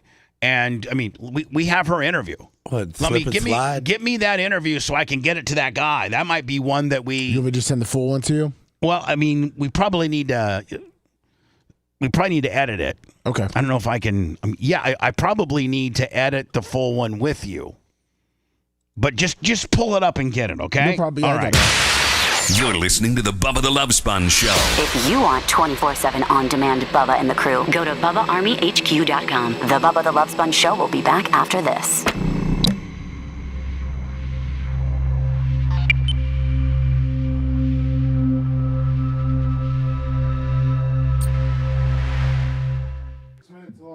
Yeah, we'll have to cut it down. Okay.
So, Gene, man, maybe Saturday night of next week or something, if you want to come up.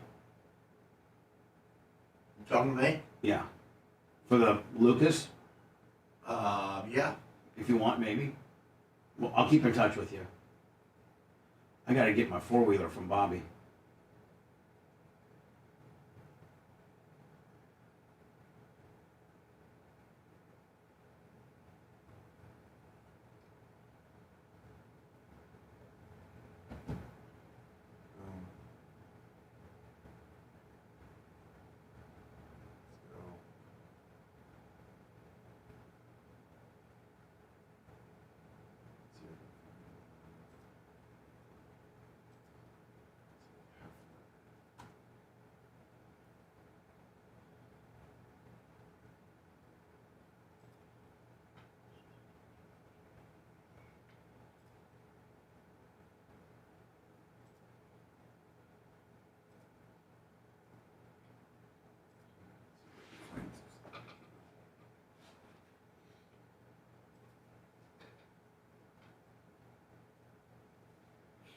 You want a Slim Jim? Yes, please. Coming over. Get it to me. Oh, the Savage one, too. Want me to throw it? Well, I don't know. No. No, I would actually not throw it. It's the Macho Man. Yeah, this is the Macho Man edition. That's Snap into a Slim Jim. Woo, yeah. Unleash your savage. So. Well, get it to me. I only got 2 minutes. Eat them up. I'm reading. Well, this is a fucking. Well, there's that. This is a badass. This is like. This is like. It's a plain one though. This would be equivalent to like two. Yeah. Thank you.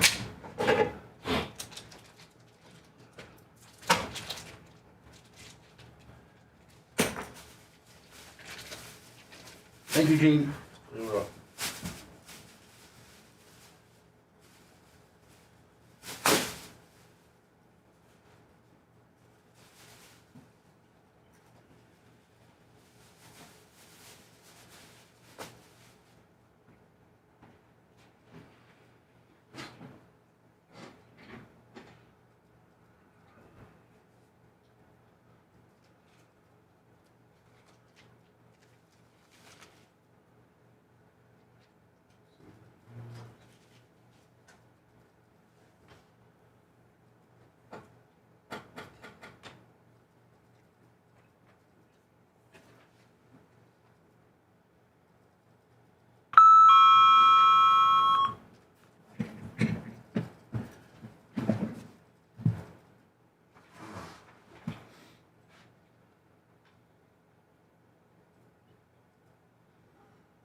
Twistico.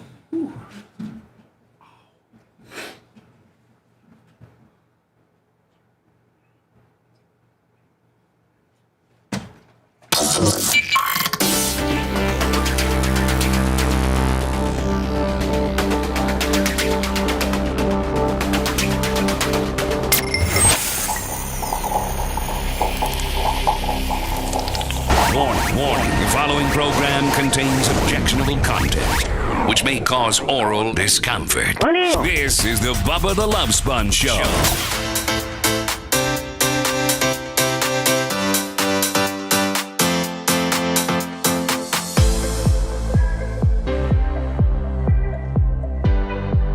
Morgan Exteriors, my friend. Number 14. Well, the number 14, Kurt Morgan, Morgan Exteriors, Bubba Army car, running at Show Me Speedway? Show Me. Showtime Speedway.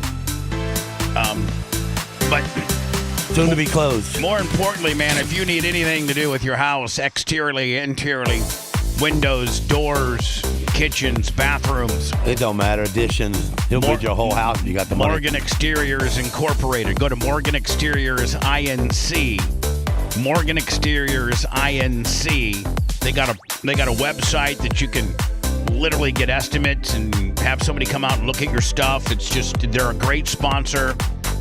He ain't slowing down though, because he's over on my side of town. He's got this property and he's building, I don't know, probably 35,000 square foot building.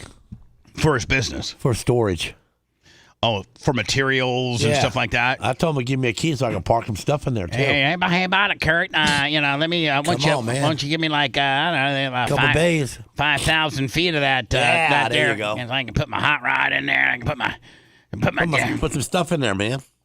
You ever notice, Gene, no matter how big your shop is. Dude, I'm going through them problems right now, But what I'm saying is, listen, no matter how big when you first built your property and you built your shop, it was plenty 30 big. by 72, bro. It was plenty. Listen Way to me. plenty. Let me finish my sentence. It was plenty big enough for everything that you had, from your sprint car team to your four-wheelers to your lawnmower. And then as you get richer and more affluent, you get more stuff. And then your shop all of a sudden is no longer big enough. Because I'm stupid. Are you thinking about building another shop? I have to. On your property? Well, I'm going to add to that 72 foot long. I'm going to add another 60 feet. Man. I have to. Just because I'm stupid, man. I don't know how to. I can't save money. If money goes in my don't pocket, save it. It burns a hole in it. You need to spend as much as you can because you can't. Well, take that's it what with I'm you. saying. Just make sure Sarah's okay when you die. She's plenty okay. Now now I'm saying, man, I don't know why I'm buying myself cool stuff because if I go, someone else is going to be cool as me. Hold on. I don't know. Let me see if I can just quote right, Seth, and see if you heard it the same way. I don't know why I'm buying cool stuff. Because if I die, somebody else is going to get my cool stuff and be as cool as me. Right out of the box. They didn't even have to work right for out it. of the hole. You got to start buying some horrible stuff, Gene. Yeah. That way the person is a big dork after you go. Yeah. So, I mean, Colton... I thought I was buying horrible stuff when I got chickens. Smelly old chickens. Oh, your wife loves those women chickens. love the yard Oh, birds. no. I got the high dollar chickens. Oh, high dollar. The Rhode Island Reds and the Bikini Yellows and whatever. And you just didn't get some chickens from Tractor Supply. No. Your wife had to import them babies from New the Jersey, high-dollar Wisconsin. chicken. And then when you got a dog, you just couldn't get you a mutt down there down at the SPCA. Yeah, saved nice the little mutt. Saved a little mutt. Those mutts are loyal as hell and smart as hell. You had to get you a $7,000 King Corso that could kill a human being with But one I'm going bite. to tell you something. They sure do hate people on the other side of my fence. If you walk up to my fence, they try to rip the fence down and get to you. What if I don't want you to say their names on the air, but what if I was to go to your fence and I addressed them by name? Be like, no, that don't work. That didn't work? No, sir. Let me try If you talking to throw them first. food over the fence, they won't eat it. Because they're too worried about eating me. That's right.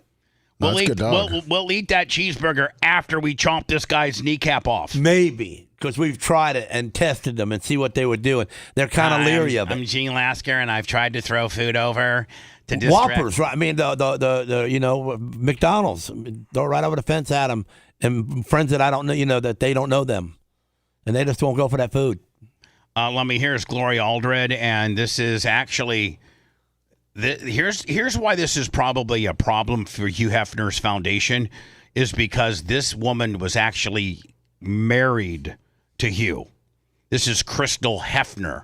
So he actually married her.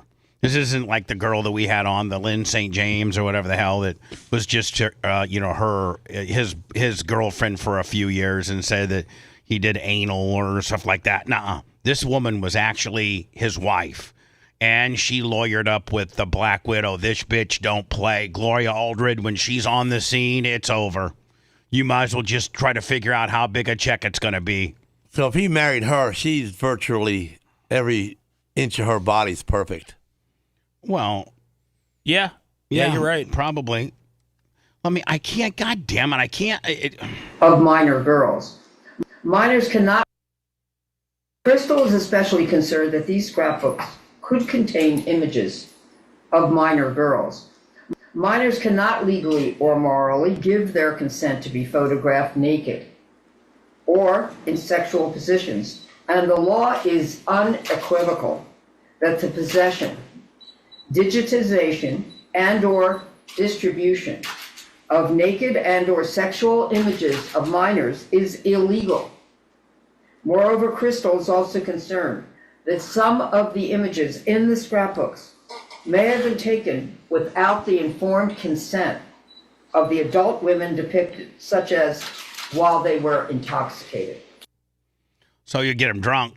Well, let's not don't start thinking that Hugh Hefner was exploiting or taking advantage of little girls, because he wasn't. Right, not child porn, but it's it's that 16 or 17-year-old girl that looks 20.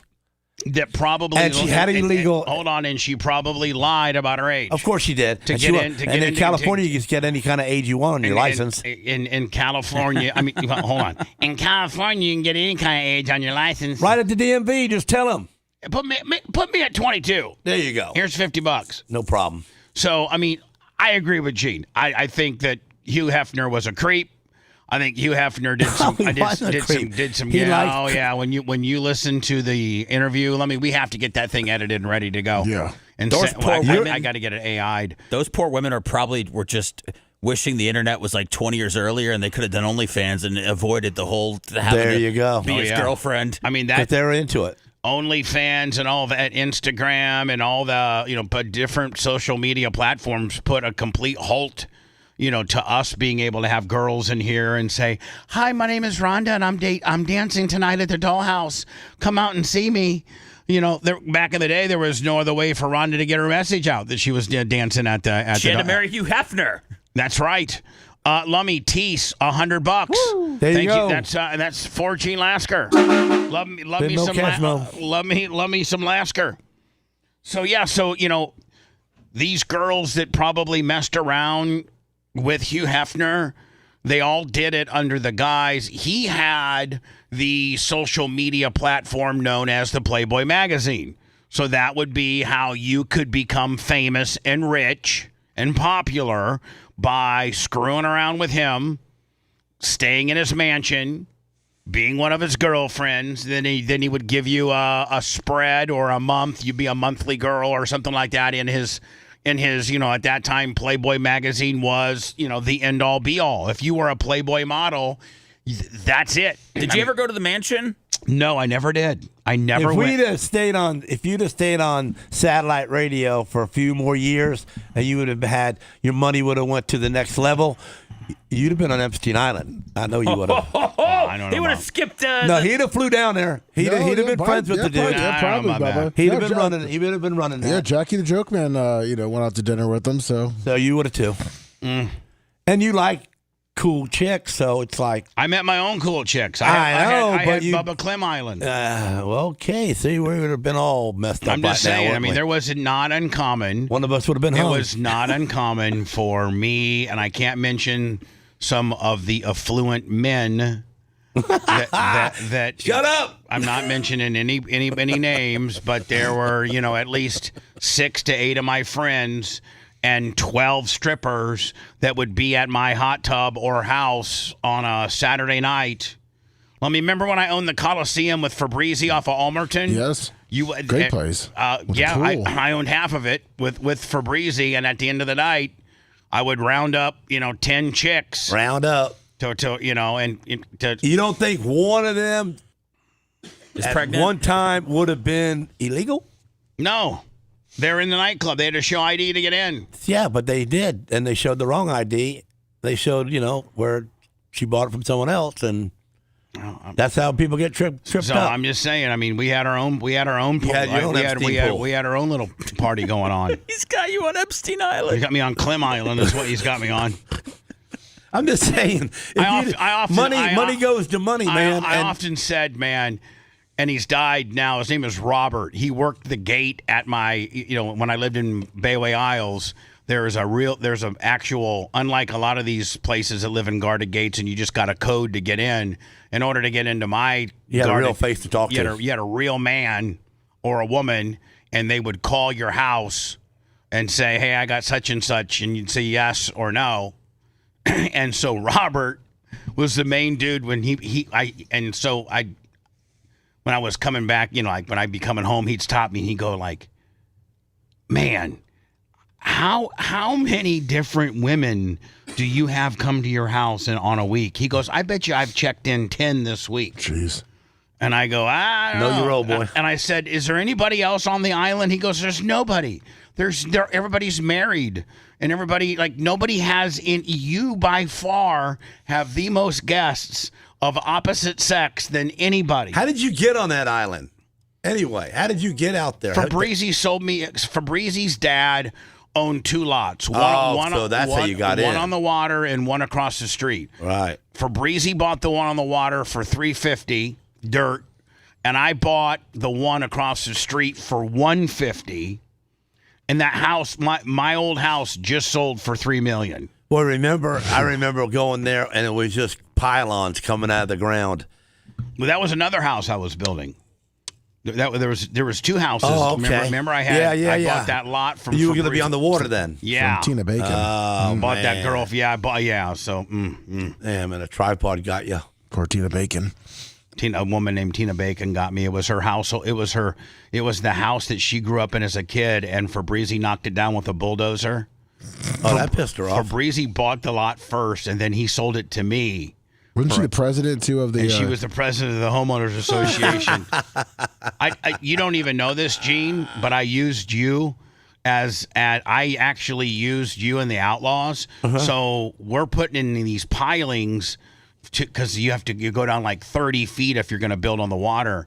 And they're giving me a hard time about these pilings and all this kind of stuff. And I got like $200,000 of my own money in these pilings.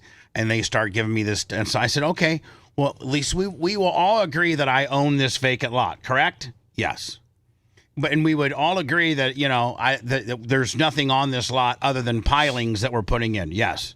Well, you know what I'm going to do is I'm going to have an outlaw biker barbecue this weekend on my lot, and I'm going to have 100 motorcycles, outlaw bikers on my lot with barbecue grills, and I had the dock was built at the time, and they're going to be jumping off the dock and swimming in the whole 9 yards. They quickly left me alone. There you go. I just told them I must have an outlaw biker barbecue on my vacant lot. That sounds good. Good time. Yeah, it is. Man busted for spicy chicken domestic battery. And Lummy, we got a number. Yes, this guy seems like you're going to talk to him. Well, we're going to try. We're going to try. What you got against Chick-fil-A, boy? Nothing. Why you throw the sandwich? During a Valentine's Day quarrel about infidelity, a man allegedly struck his female companion in the head with a thrown Chick-fil-A spicy chicken sandwich, according to the Florida. You notice how all of this stuff happens in Florida? That's right. Well, it's a nice Valentine's Day dinner, though. Investigators say that Theodore Anderson, age 27, and the victim were having dinner at home Saturday evening when this all began. The defendant, cops charge, threw a Chick-fil-A spicy chicken sandwich, striking the victim in the head.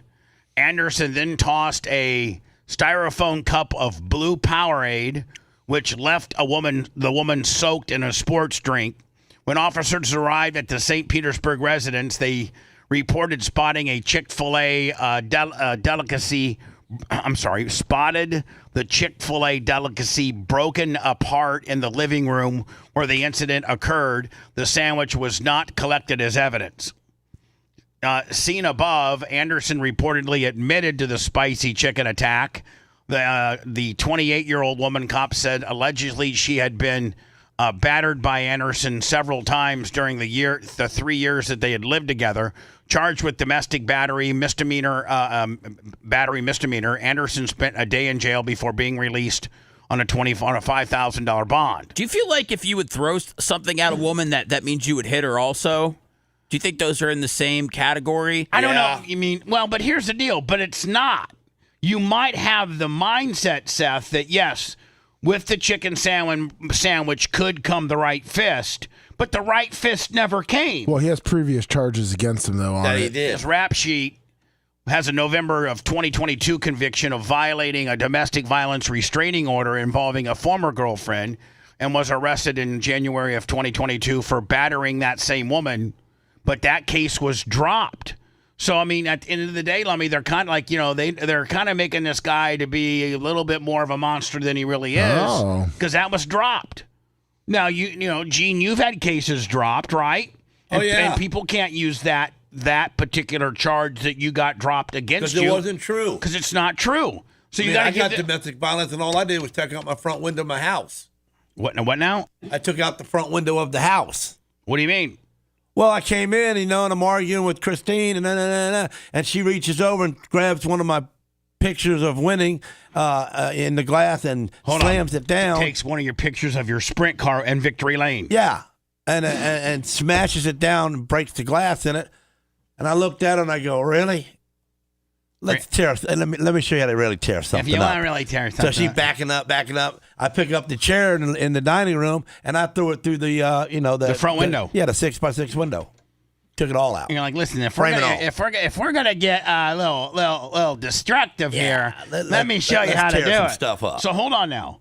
The cops come. Oh yeah. But it's your window. It's your house. It don't matter. And hold on, and it didn't touch her, and it wasn't. That's how I got out of jail and got it thrown away because it's mine.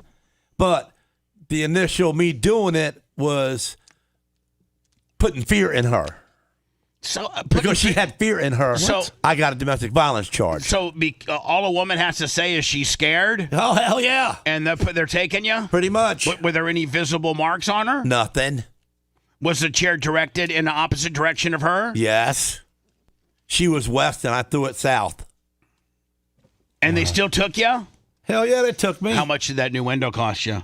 It cost me heavy because I had to get it done that night so she didn't get, so she wasn't victimized by somebody going by and seeing that the window's out and jumping up in there. So you had to call emergency window service? Yeah, and Morgan wasn't in the windows business at that time, so I paid. Kurt Morgan wasn't in the window business at the time? See, otherwise, he'd have went over to personally fix my window, and I'd have been all chummed up. But you know what I'm going to do? What? Is I think the angle we take here, Seth, if we have an opportunity at all to get this guy on the air, is we think you got a bum rap, man. Yeah, They're using your past against you when you really didn't do anything but throw a chicken sandwich on a girl. They're your saying past might have been a lie, too. We don't know. Yeah, the 2022 stuff was dropped, and it looks like, they're trying to, Yeah, man. That's the angle I'm going to take. They're railroading you. So we stand with the guy accused of domestic battery? Well, we're going to say how much battery can it be when a chicken sandwich hits you? Theodore, the only thing you should get in trouble for is the throwing of a chicken sandwich. Where did it hit her?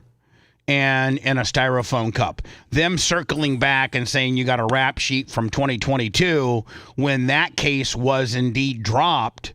I feel as if they're using your past against you. Well, if I was a judge, I'd say first thing, I'd say, listen, okay, boy, did you ever play baseball? Yeah. Oh, yes, sir. Yeah. Well, tell me something. What was you a pitcher? I was a third baseman. Okay, so you can't throw a 90-mile-an-hour ball? No, I cannot. Okay, so how many mile an hour do you think you can throw? I don't know, maybe 70. Okay, 70 is too much, so you're guilty. Oh.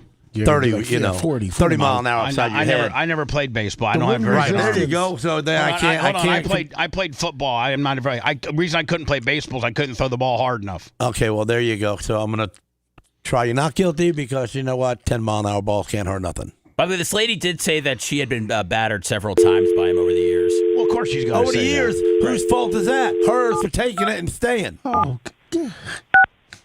right? Well, I mean, no, you guys are. You're standing with him. That was the This angle. is Theodore. Free Theodore.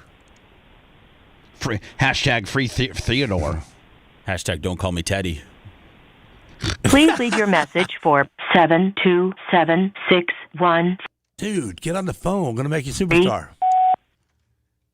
Hey, Theodore. It's the Bubba the Love Sponge show. And we thoroughly are standing behind you. I think you got kind of a bum deal. They're trying to lump in these 2022 charges against you that you got dropped, by the way. And how much can a Chick-fil-A sandwich in a styrofoam cup hurt a chick? Not very much. So can maybe you can pick up the phone or call us back or something. But we would love to hear back from you. Our number is 813. What is our number again? 813-902-8222. And we're all about hashtag, hashtag what? Theodore is not guilty. Free Theodore, yeah. Free Theodore, something like that. Yes. Theodore, I think you're a pretty good dude for looking at the picture of you. Oh. And I don't think you could really wing a sandwich that hard to hurt a gal. It's a thick guy. And certainly a styrofoam cup with Powerade doesn't hurt a bitch either. So we're all here for you. We got a major distribution platform that could get your message out to millions of people, Theodore. So please call us back at 813-902-8222. My name is Bubba the Love Sponge. Don't Google me. Okay? Appreciate you. Hey, Theodore. It's the Bubba the Love Sponge show. And we are behind you. Hey, Theodore. Your message has been... The last bite of that sandwich is the best one. Yeah, it is. Okay. Yeah. You know what I'm talking about? Like Chick-fil-A has that. You're sitting there and you're eating it, and then so my wife, she gets, she ate all of hers quickly, and I didn't get all mine down yet, and so now I'm down to that last bite, and it's got that crispy edge on it. Man, where the point came out of the bun, and she is staring at me. I'm going like. And I got that last bite in my hand, and she's staring at me. I go, you want this? And she goes, put a smile on her face. So I didn't really want to give it to her. I wanted that last bite. Bad. But her looks at me, yeah. So I gave it to her. Well, that's why. But I aggressively gave it to her. Yeah, that's how you do it. So like, here, bitch. I didn't say nothing out loud. I put my hand up and I whipped it to her, and it just shot right across that room right at her. And she took it. And she caught it and ate it. So don't tell me about getting hit with a chicken sandwich, because that don't hurt nothing. You just catch it and eat it. Yeah, I mean, that'd piss the guy off more than anything. Yeah, you know how much more of a pimp move it would have been if old girl would have caught it, right, and said, "Oh, I don't know. I know you're trying to hit me with it, but now guess what? I'm eating your sandwich." That's bitch. right, fat boy. Fat boy, I'm eating your sandwich here, fat boy. You know why you threw it at me? Because you didn't need it. Because you've already been past your calorie. Then he might have swung on her. Yeah, true. Lummy, Meta now supposedly is Meta. That's Google, isn't it? Yes. Hey, that Meta's a pain in my butt. What do you mean? I don't know what it is, but it gets on my phone and jacks me up where I can't get it out of there.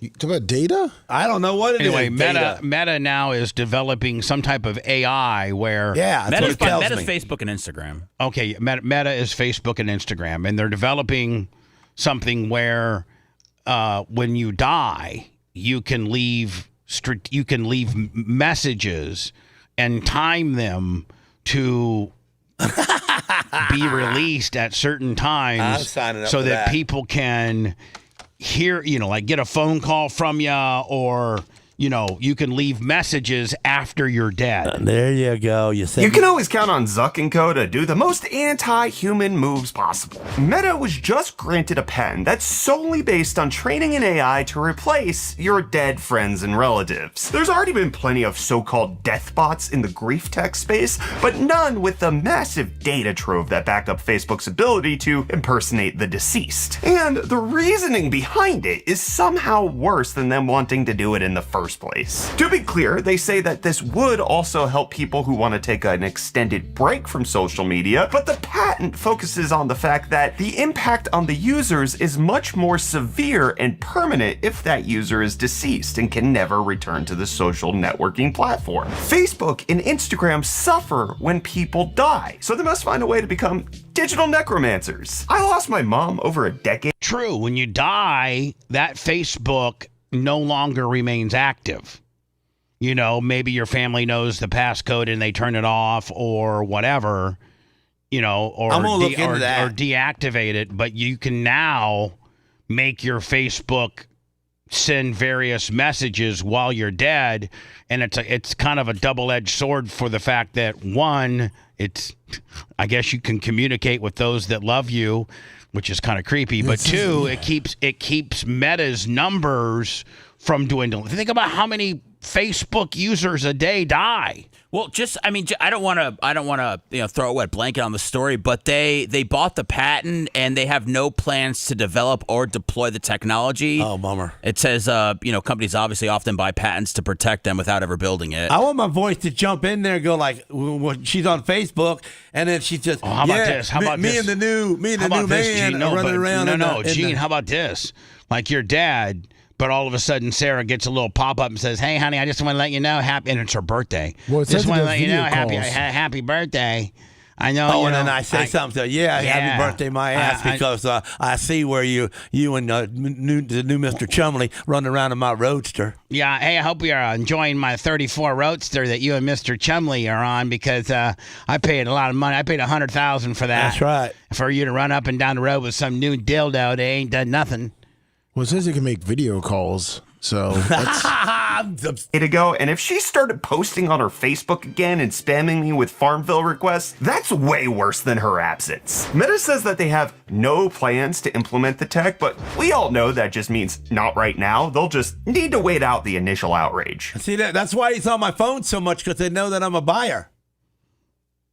What do you mean?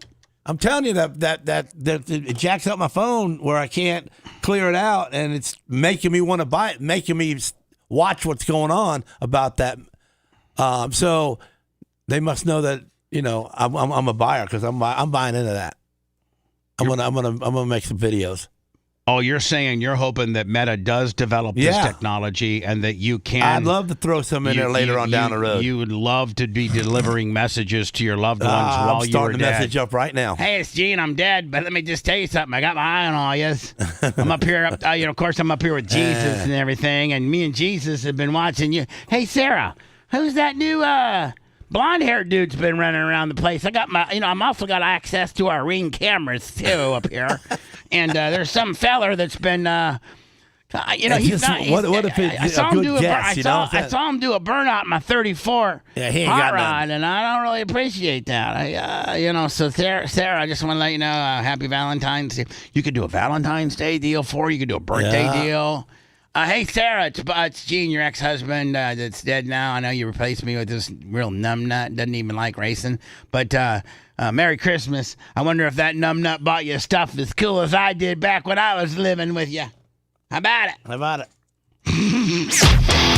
If you love that segment, then check out BubbaArmyHQ.com and do a deep dive on past shows. The Bubba the Love Sponge Show will be right back.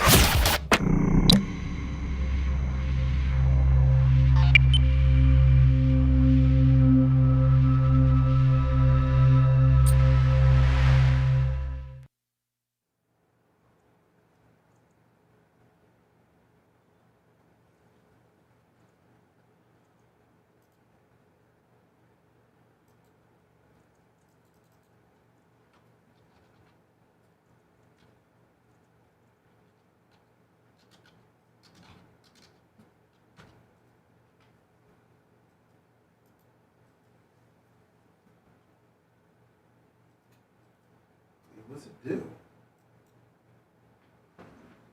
What's it saying there? What's it doing? What's that? What's it doing? It pops up Meta, and then you can't get away from it. You can't take it off the screen. Then if you hit wrong, like continue, then it goes in and it starts going page to page, telling you what to read and what it's about. You try to clear it, and I can't clear it. I can't get it off there. If you scroll up, what does it do? Oh, I don't know. It ain't on there now. Oh. No, it ain't on there now, or I'll be laughing and saying, look at it, it's on there. You're listening to it.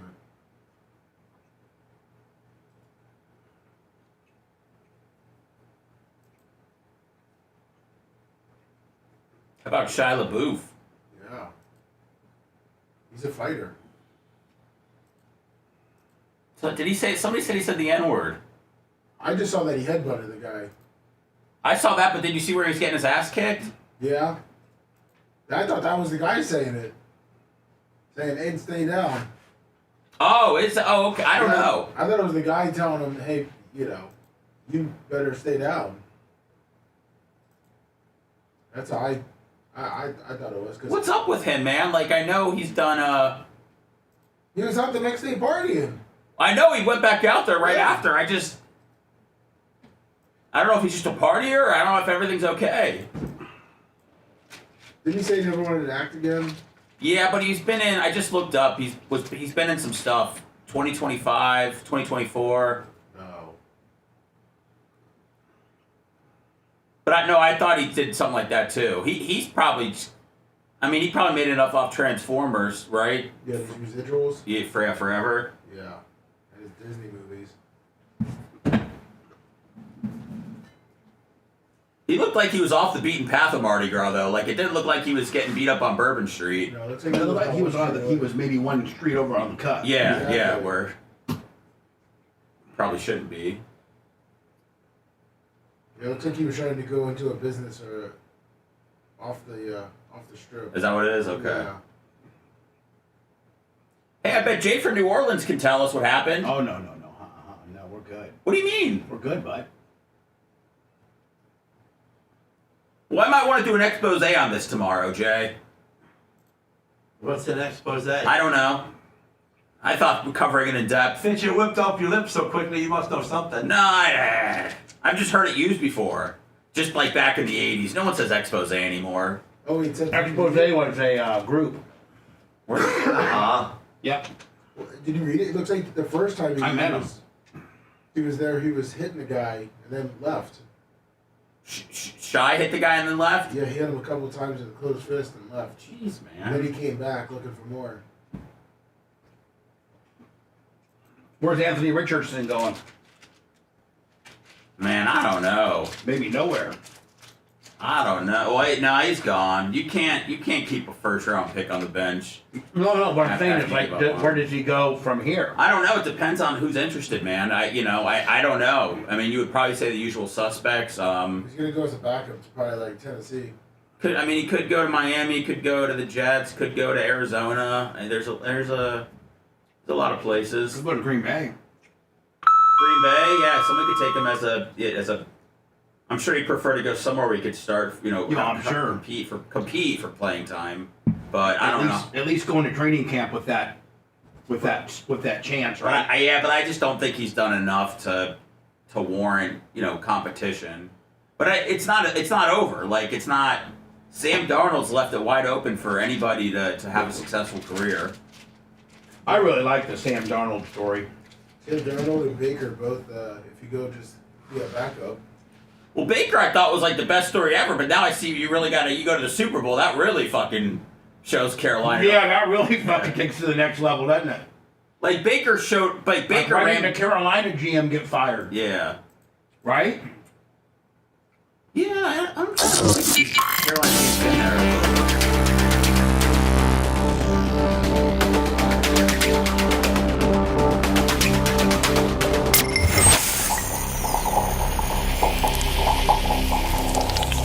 Welcome to Fender Works, a full-service auto body repair and refinishing company located in Clearwater, Florida. From minor door dings to full collisions, they do it all. All of their repairs come with a lifetime warranty and satisfaction guarantee. They will beat any written estimate and will not lose a job over price. It's their honesty and down-to-earth approach that has separated them from the rest. They'll literally go out of their way to satisfy their customers. Go see Adam now for a free estimate, 727-542-6420 or FenderWorks.com, or go see their Fender Works Facebook page. What the hell are you doing? Strap yourself in. The emotional roller coaster is about to start. We will give nothing back to the academic community, as well as provide no public service of any kind. I promise you. Now back to the Bubba the Love Sponge Show.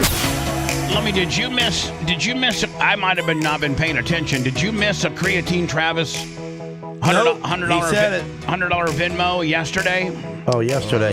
You probably did. I think you did. I was looking at our reports. I look at them daily. I was listening all day. Yes, I didn't hear no Creatine on it. Gene Lasker. I keep up with that because I want to see who's making more money than me, if they are. Did it happen in the first 7 minutes of the show? Remember, Lummy had a little NyQuil incident. No, I don't think. I don't. No, it didn't. It looks like Creatine Travis $100. No, but but you better when did it happen? So we can definitely. I was looking at the daily numbers yesterday. I'm like, 100 from Creatine on Venmo, because I pulled up the Venmo app, and I'm like, nice. I don't necessarily. I don't remember. At 7:35. So just think about poor Creatine Travis. 100 is a really nice. That's a nice feeling donation. Yeah. The dude don't care about his last name being said the right way. He ain't gonna worry about. He just loves us enough to give us our money. He don't care if anybody hears it. He'll text me too. Well, you're right. Creatine Travis doesn't do it for the accolades. He does it for the support of the show. Exactly. But you still want to pay homage. You still want to pay the homage to him. Yeah, you want to pay the homage to him. Come on, Lummy. You got to pay the homage to him. There you go, Creatine. Hey, Lummy, have you ever had anybody that's wanted their money back because you didn't give them a shout out? Yes, I have. But it was reported that I did give them a shout out. So, Gene, I forgot. I thought today. You know what? Remember, I thought today we had agreed, and I can't. So I'm just going to give you Matt from Hornblaster's phone number. I thought it was yesterday. Yeah, I thought it was today. No, I told him I couldn't do it on Wednesday because I got the show. Yeah. I know. What I'm saying is, I'll just give you Matt's number information, and you can arrange it, and then we'll promote that. I think he's going to do the tire delete gimmick for you, where it fits right up there. Just in the back. Because you do need. That's something. I really don't need it. If there's one person that needs to have an obnoxious train I'm going to use it on his 2000 and whatever the hell F450 dually, it's Gene Lasker.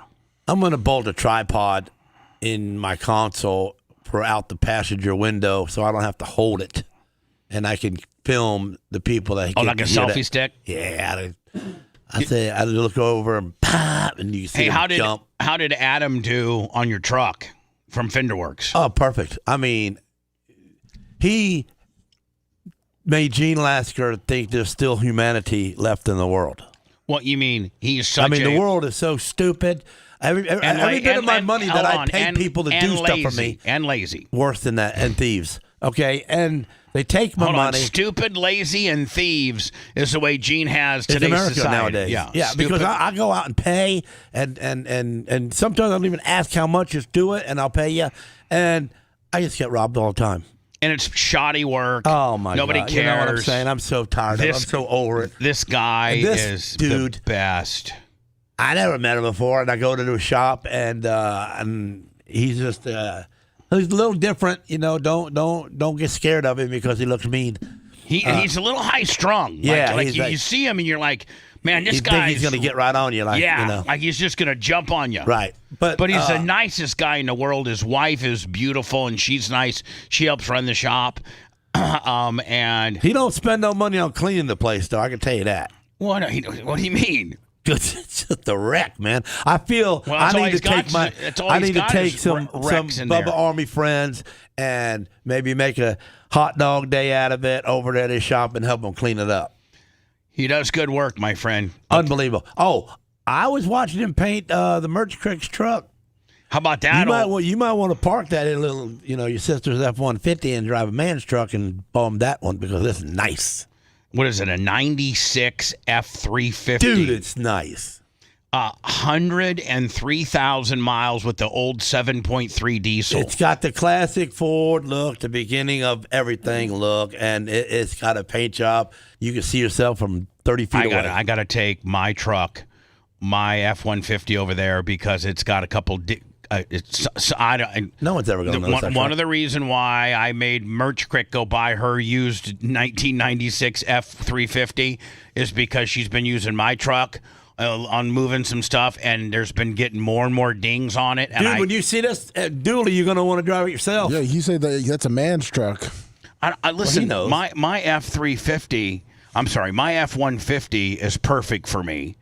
And I got it. Lummy, have you seen the light package on it? It's badass. Yeah, you can park anywhere. It's easy to get in at a little spots, and nobody notices you.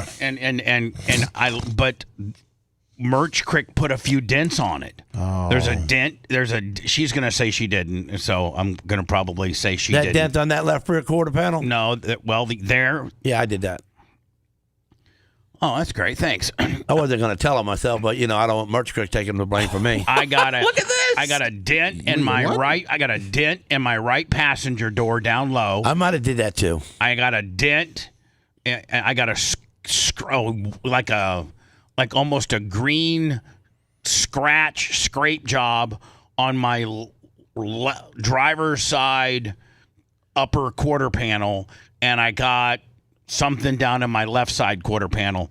I'm just going to give it to him to see if he can fix. I know he can fix it. Yeah, he fixed all of those spots. But I want him to charge me. Like I don't want him to, Hey, Gene, I'm no man. I've never had a heavy-duty truck before. I only have a little mini SUV. Is Sarah allowed to drive your truck? Or yeah, she drives it all the time. All the time, okay. Yeah, so no problems. It's not like this is only my truck. You're not allowed to. Sarah's got her own truck, though, too. Yeah, she got a Suburban now. We traded her truck in. Oh, for a Suburban. Yeah, probably because of the dogs. The dogs. Yeah, she can haul the dogs. Smart. So, but now the Merch Crick probably needs a truck more. She's probably more rugged and moves more stuff than I do. And I got a pussy F-150, and she's got a badass old school 96 F-350. I haven't seen it since he painted it. Have you? Yeah. I heard it's badass. Oh yeah. He two-toned it. And he also and he got a hold of Tommy, my boys down at CNS Upholstery on 49th Street. Oh, yeah? And got the seat fixed in it. I just talked to Tommy yesterday. Okay. I didn't look inside because it was all taped off, but so it's around the fender wells where you got the little fender well. Oh, he two-toned it? Yeah, those, and then down the bottom, about a foot tall, all the way down the bottom is a different color than the red. I think it's gray. Adam, you're nice. I'm so thankful. He asked for me, you. he says, "What do you think I should do, man? You think I should ask her or just do it?" I go, "I don't know, just man. Do She's it. killed a person before. I think I'd ask her first." Gene, we're not going to bring that up. Just stop. So She's a tough girl. She's not. She she's is not tough.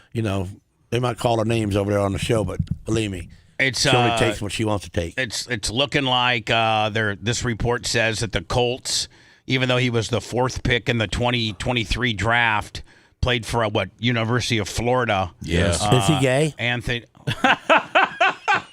I mean, just look at the card right there, Seth. If that was a card you were buying. Guy. What does a gay guy look like? Gay guys come in all different shapes or sizes. Ty J's not going to stand like that. The hell he wouldn't. I'm telling you right now, he doesn't. Ty J call in and say, hey, this number 5 ain't got nothing to do with me. You think he's light duty?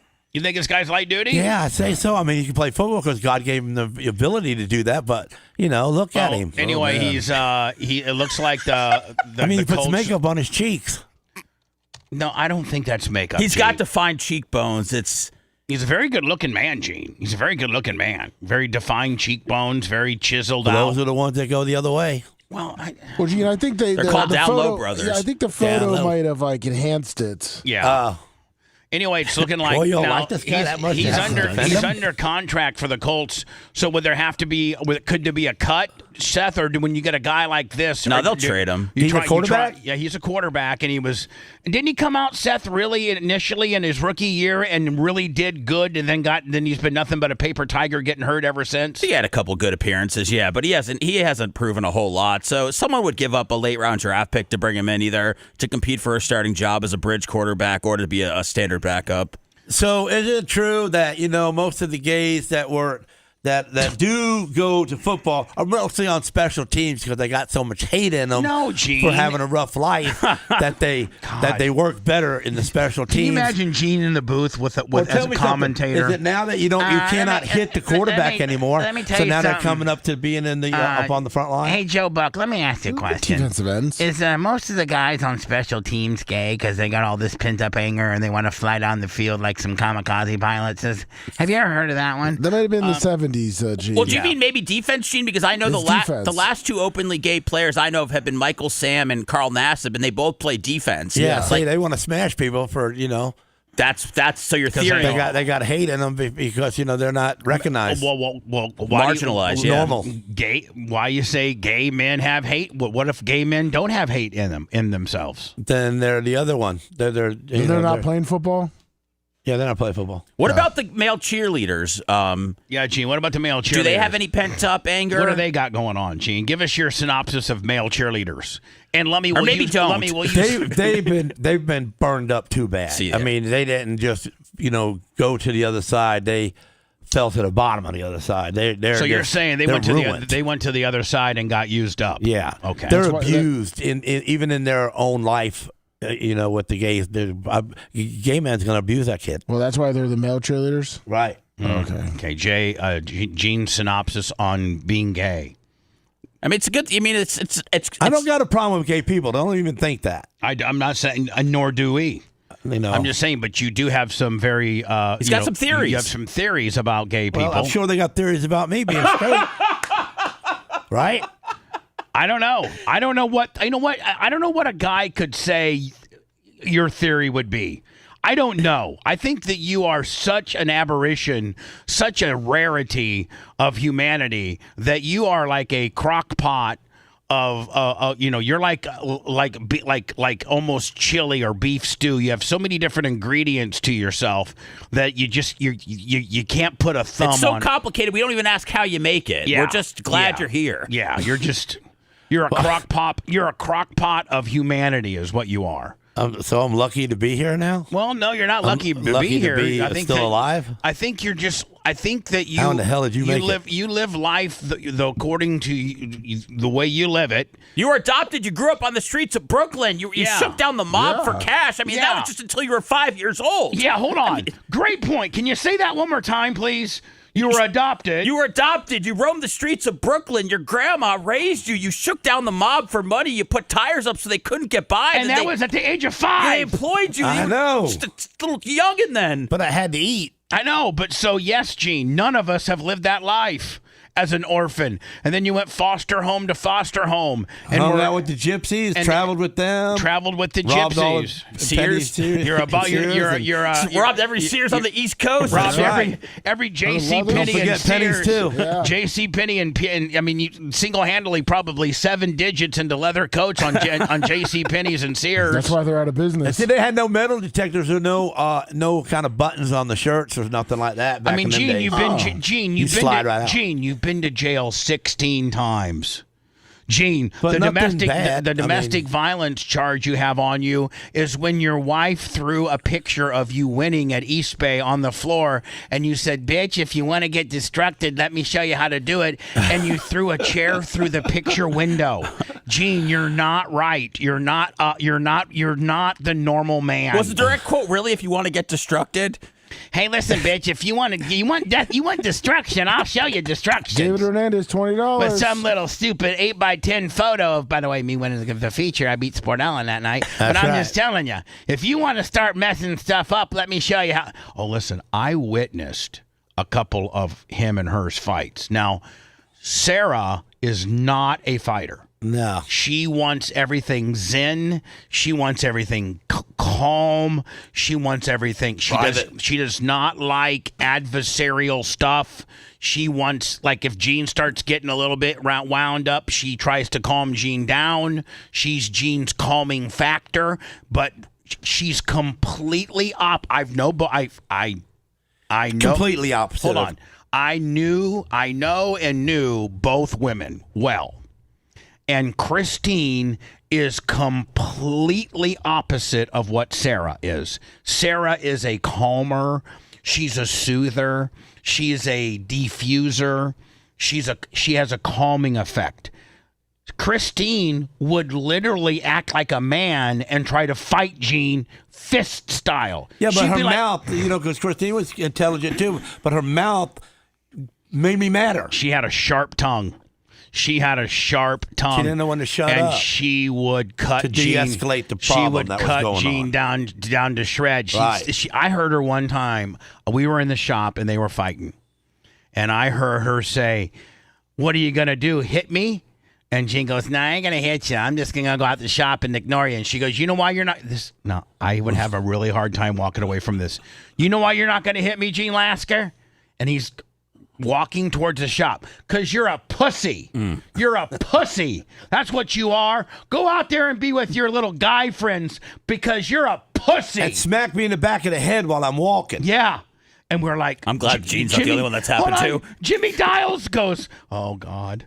Oh, God, this is not going to be good." I can't save him out of. Jimmy told me, "Man, I know I save you most of the time, but I couldn't have saved you from that one." And you not doing something, man. I'm proud of you. I went to Caveman. Caveman was one of our crew guys, and I go, "Caveman, you need to go in there and get Gene." And Caveman goes, "I am not going in there because she will attack me." I mean, listen, man, when she would sabotage Gene's cars, she put Kibbles and Bits dry dog food down his fuel injectors one time. Jeez. I mean, she was. What did you do to make her hate you so much, Gene? Just live life. I didn't pay attention to her enough, and we had a handicapped child. That really was the. That was. I mean, listen. To give when her the benefit. When she'd make a mistake, I would make her feel bad for it because the baby couldn't tell us who did wrong. Right. So when she did, I didn't allow that. Can I give you an example? So Gene would get up every night at 2 or 3 a.m. Every night, and little Jennifer slobbered.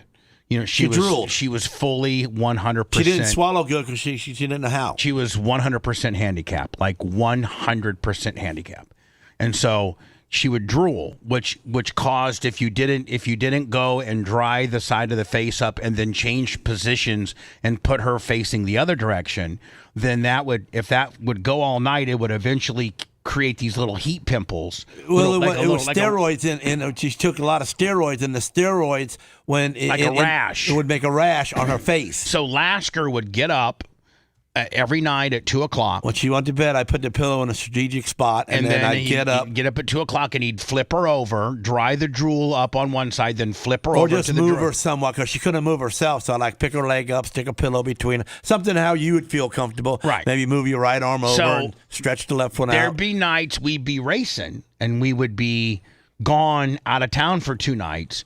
Gene would come back, and Christine... And she's laying in the puddle of drool. And Christine didn't flip her that didn't night. move her. And That's gonna make me cry. and Gene, if this story makes you cry, then I'm just trying to tell the story. So, do you want me to stop? Yeah. Okay. But I'm just going to end it with this. Lasker would tell Christine how much of a piece of crap she was because you didn't flip our baby. I was so mad at her. Let me tell you something. At least all flip through her. the whole time, the 14 years, there was a lot of mistakes. And I know mistakes happen, but I didn't make one. I didn't make one. No. Okay? Yet she broke her femur. She dropped my baby and broke her femur, and we didn't get her to the hospital for 4 days. Okay? Because you didn't know. I didn't know. I would have known if I'd have dropped her to maybe get it checked, but or at least she. So, but I did not blame. I did not blame any of the whole time. But you were full hot until she passed away. Well, you were full hot when she. Would, oh no, I was full hot over the femur. The biggest fights you guys would get into would be that she did it, and I'm not saying anything bad about Christine. She just wasn't wired the same way you were, and she didn't take care of Jennifer the way you did. You were very. She took care of her very well, the best we could. She was a 24/7 model. You know what I'm saying? It was no getting away from it. She wouldn't flip her like you would. would. But there was some things that she could have did that she didn't do. We'd come back from off the road. She'd have the rash on her side of her face. Lasker would be like, let me tell you something. You didn't flip her the last 2 nights, didn't you? And then she'd say, if you weren't out racing with your friends, you could have flipped her yourself. And then Lasker. It's something I never got away from it because even to right now, I get up 2 or 3 times a night. I just wake up. And I lay there for a minute or two, and I know why I did that because it's time for me to walk into the baby's room and move that pillow. And there's one thing, I got to go to words, and there's one thing as many times, and I think I've told this story before, and there's one bond that we have. It almost makes me want to cry too.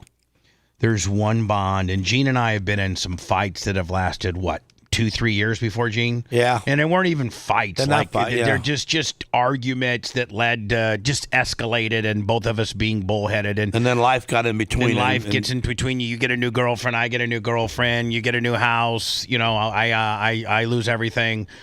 Just whatever. But I think we've as we get older, we appreciate our friendship and what we mean to each other, how much we really genuinely love each other as brothers and would do anything for, literally I could be in the ditch at 3 a.m. and you're one of several people I could call to help me. But the one thing that we have in common is when Jennifer passed and we were there at the crematorium and for the service, and Gene comes up to me and he goes, "Hey, I need to talk to you outside." And I go, "What, bud? I mean, what? Come on. No, I gotta talk to you." Okay. Well, let's go outside. Okay. And Gene's crying and I'm crying. And he's like, "Listen, they want a witness to when you push the body into the furnace. She's in a little cardboard box, and they would need a family witness to make sure she was in there, so that I'm like." He goes, "I just can't do it. Me and Christine, we just can't do it. So will you do it?" And I go, "You want me to go back there?" And he goes, "Yeah, she's gonna have a pendant on, a pendant. She had a little pendant that had a picture of her and Christine and Gene." He goes, "My ritual was I always kissed the pendant, and then I kissed the top of her forehead and called her my little monkey. Will you do that for me?" So I went back there and I kissed her pendant. And I kissed her forehead, and I said, "Goodbye, you little monkey," just like Gene said. Mm-hmm. And that was one of the toughest things I ever had to do. But that shows you when Gene had to pick somebody to do that, he picked me, and it was sad. I didn't let nobody around my daughter, but it was a privilege to be an extension of her parents that got asked to do that and say the final goodbye. And you know, I will never forget. I will never forget that, Gene, for the rest of my life. And I know you will never. No matter what kind of fight we ever get into, we have that bond that is just unbreakable. It's unbreakable. Anyway, we'll be back in a minute. If you want 24/7 on-demand Bubba and the crew, go to BubbaArmyHQ.com. Right now. The Bubba the Love Sponge Show will be back after this.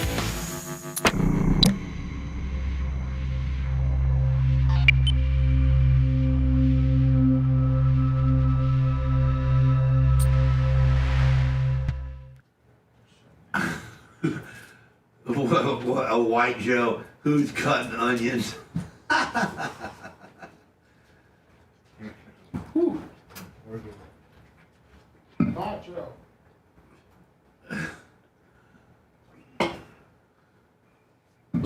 But you know, Gene, on a positive note, because of your care to Jennifer, she probably lived about. Oh, she lived 3 times the last time. They told us 3 years, remember? Well, when it first happened, they told you 3 years. Yeah.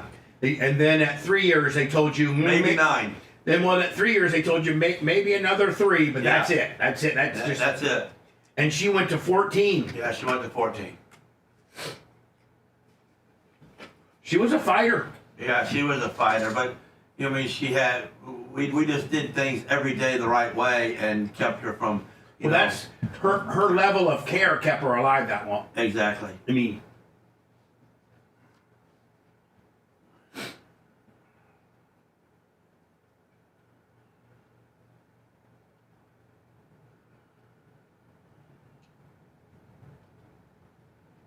We're gonna do this. The Shia. Is it Shia LaBeouf?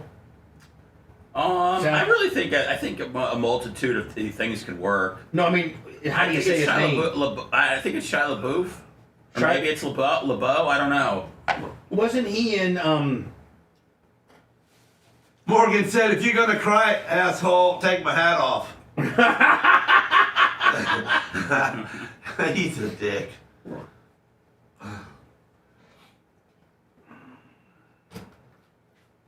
We need an updated one on that too. I'm Morgan. A new commercial. Yeah. Did we run one yet? It's running next break. Oh, okay. It's just a generic one, but I did a spoken word one. Yeah, we got that one. Yeah, okay. We got that one. We were just making sure. You know, the Chiefs just restructured Mahomes and saved $40 million in cap space. That's this what year. a good. That's what They a good did? year does. Yeah. That means they had to give him from 73 to 40, 30. They're 78 to 34. So he went from 78 down to 34. As far as his salary this year. Right. I wonder how much they had to throw in. They probably gave it to him all as a bonus. Right, so that it costs. You know, I don't think bonuses go against the cap. No. But they're guaranteed, and it scares teams. Well, there's the Tyreek Hill money. Yeah. That's probably why they did it. Somebody was saying that the Packers, I was reading my Packer thing, Lummy, and they're saying that they're going to go after the Pickens guy. Oh, really? Yeah. He's not leaving Dallas. They're going to franchise him. Yeah, especially go to Green Bay. They're saying Romeo Dobbs is going to leave. So, Sam, should you be like hunting the right cards right now before next season starts? They're not stocking up on a certain guy, and then he's a first rounder. Some of them aren't out yet. Huh? A lot of these cards aren't out yet. Do they do cards in college? Yeah. So, like, Shador could have had a Colorado card? He did, yeah. Did you see, Lummy, where Dion got the #1 receiver in the portal? Yeah. What the fuck? Okay, you need a quarterback to go to. So tell me something. How do you get them? Can I make cards of just me, of my life? I mean, you could. Yeah, I mean, they have, like, the Rolling Stones have cards. I mean, And then, like, say if I wanted to do a 25-card deal. See, look at this, buddy. Bubba Clem's got his own fucking cards. You know that? Yeah, well, you know, you're somebody. I'm not. You could be somebody. But how much would I spend? $1,000, $2,000? No, you probably they probably have minimums, Gene, and you probably have to buy. Yeah, I could buy a bunch of packages with it. No, you have to you got to get a hold of a manufacturer, buddy. Thank you, Ryan. No, I like where your head's at, Gene. I'm gonna hook that up with Lummy, and then I'm on. I think we should do show cards.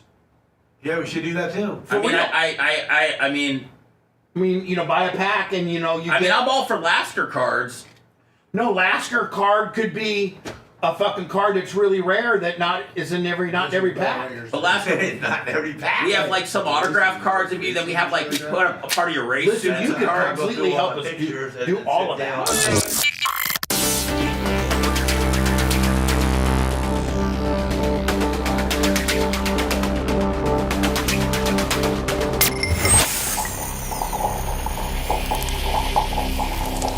Shield your home with storm-resistant siding from Morgan Exteriors. Take advantage of our special this month. Get 20% off your project plus free installation. Choose from high-performance vinyl or fiber cement siding, built to stand up to Florida's toughest storms, heat, and humidity. Don't wait. Schedule your free consultation today to lock in savings. Visit MorganExteriorsInc.com now. That's MorganExteriorsInc.com. Morgan Exteriors, protecting Florida homes for over 30 years. The following presentation has been closed captioned. Great visual.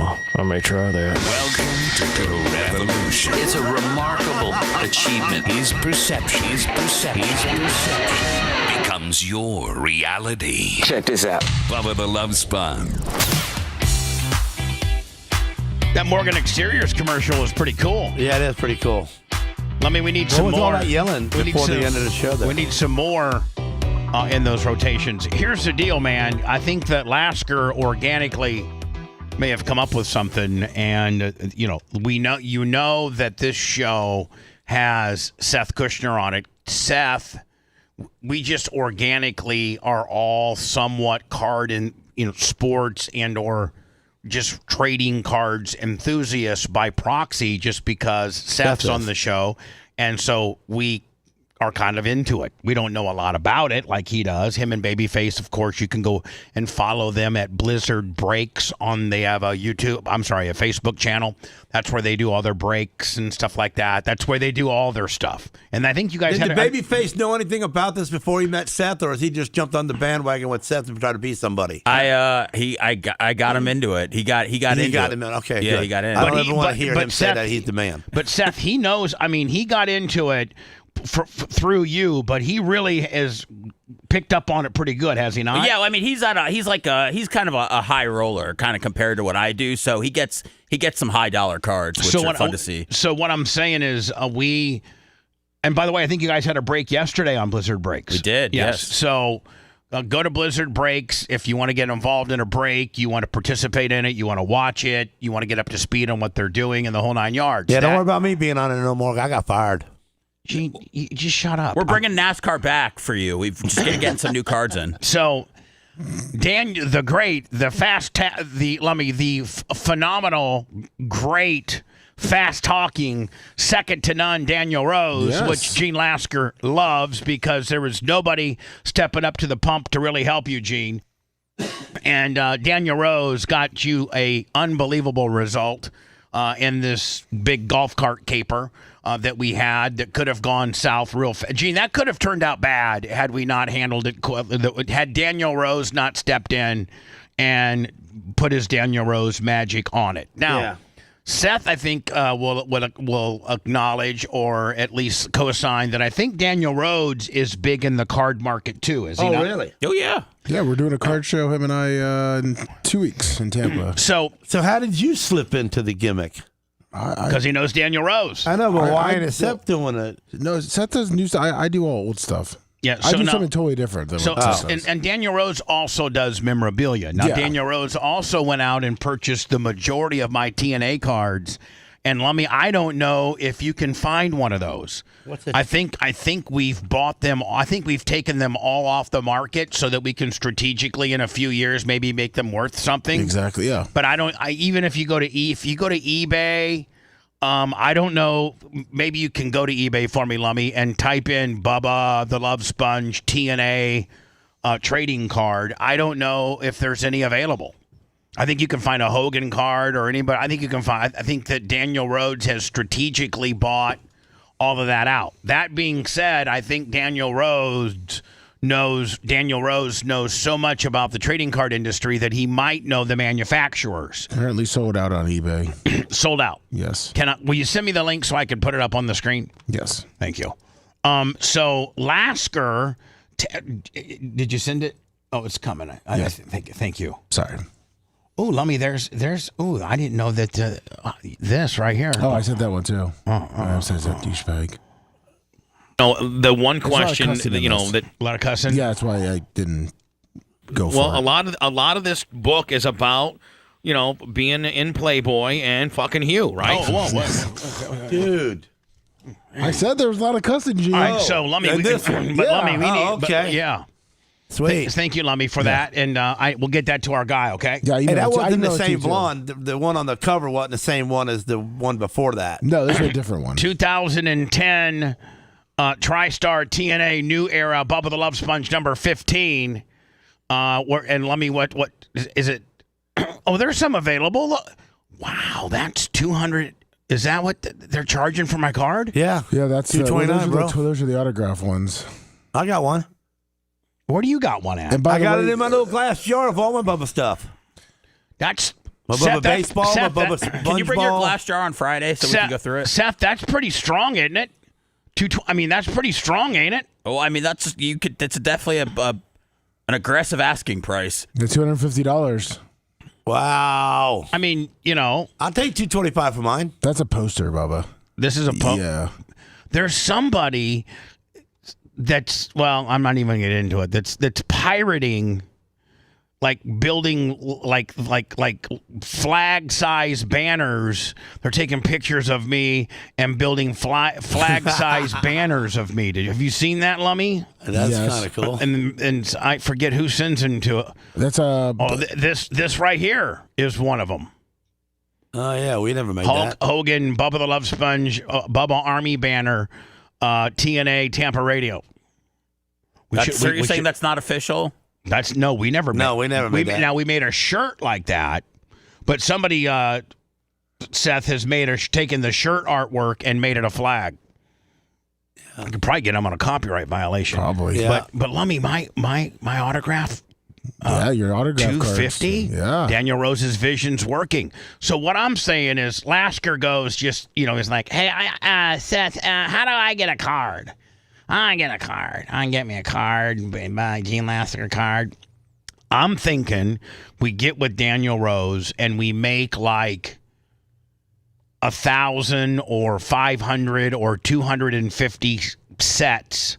Packs, 250 packs or 500 packs, or I'll lean on Seth as his expertise as to how many packs. Now, Seth, normally in a pack of cards, how many cards comes in a pack? And if I ask you stupid questions, please be patient with me because I don't know anything about this space. Okay. So, how many on a normal like a 9? So, like, how many cards come in a pack usually? Anywhere between 1 and 40. Oh, okay. But like, I was watching you and Babyface open up a pack, and it seemed to be like there were 8 or 9 cards. Is that common too? It varies. There's 4, there's 6, there's 8, there's 10. All right. Well, Lummy, if you look at let's say we did a Bubba the Love Sponge show, show cards. Yeah. And you'd have, let's write down, because this will show you how many people. So you got a Bubba card, right? You got a Seth card. You got a Lummy card. You got a Gene card. You got a Macho Man card. You got a Dan card. You got a Babyface card. You got a, Babyface card. You got a J card. You got you probably Merch Crick card, right? Don't forget Tuddle again. I'm not going to. Hold on. Merch Crick, you got a Tuddle card. Ty J card? No, he's not. He does podcasting for you, don't he? No. No, you don't. So, and I want to include everybody. You got to get a black guy in there, otherwise we won't be legal. Gene, shut up. We had a couple, but it's. You got Bubba, Seth, Lummy, Gene, Merch Crick, Tuddle, Macho Man, Babyface. Yep. Jay. Who's that? I can't read that writing. Bubba, Seth. Who? I can't read that writing. Dan? Jay? Dan. Do you want Steve? Dan. I guess you could come up with a Steve card. He's the only logical one. Tom Bean card. Tom Bean card. Well, see, that should be worth money. See, that's what you do. Right. See, like, you make, maybe there's only. Tom Bean only goes out maybe there. there's only 3 Tom Bean cards. Right. You know what I'm saying? And so, I got Bubba, Seth, Lummy. Do you put a Colton? Seth, you're the determined. Do you put a Colton? I think Colton. I think you put a Colton card in there. Absolutely. Yeah, he's done a lot. Put a Colton card in there. All right. Do you put a Big Red? Do you put a Creatine Travis? Do you put no? It's just you have to be on air, right? Or ancillary. Can you think? Here's who I got so far: Bubba, Seth, Lummy, Gene, Merch Crick, Tuddle, Colton, Macho, Dan, Baby, Jay, Steve, Tom Bean. I don't know there's anybody else. I mean, if there's any, I'm even looking at chat to see if chat has anybody that I might have missed. So that's 1, 2, and let me Seth, you monitor. Everybody keeps monitoring in case I miss somebody. So I got 1. Gary. Who? Gary. Oh yeah, Gary Cantrell. Yes, absolutely. Who's Gary Cantrell? He's our video guy. Oh yeah. 1, 2, 3, 4, 5, 6, 7, 8, 9, 10, 11, 12, 13, 14. So, Seth, there's 14 cards that we've come up with, right? Let's make every pack 7 cards. That way you don't get everybody. Okay. And that means, that you have to possibly buy multiple packs. And then you make, obviously some cards are, it's be like, hey, guess what? I got a Seth auto. Like, let's say Jeez Louise, man. Well, hold on. You're making fun of my cons. I mean, you don't. Hold on. No Seth. one's saying I got an autographed Seth card. Like I'm not. Okay, hold on. I'm not knocking your idea down. Hold on. It's not. Hold on. Yeah. Have a little bit more confidence in your stardom. Do you want a materials card, Bubba? I'm talking to Dan now. A materials card. A materials. Maybe we take a piece of your shirt that you wear on the air one time. Yeah. Yeah, there you go. Yeah. I ain't rubbing. I mean, you can have all kinds of different cards. Gene, your underwear, No, you can have a is that called a swatch? Yeah. You can have relic swatch. Yeah. I got some old racing uniforms. I guess I could cut up. Yeah, we would take that. We could take boots, helmets. And I'm on a number special one, and that's right from my crotch. All right, so if Gene, you win that one, so if you buy that one, then that's worth a lot of money. 14 cards, Lummy. Each pack would consist of 7. Do you want to throw a card in there that maybe is like a golden ticket to get into BARP? Oh, Lummy, you just paid your own way for the whole year right now. Hold on. You realize that?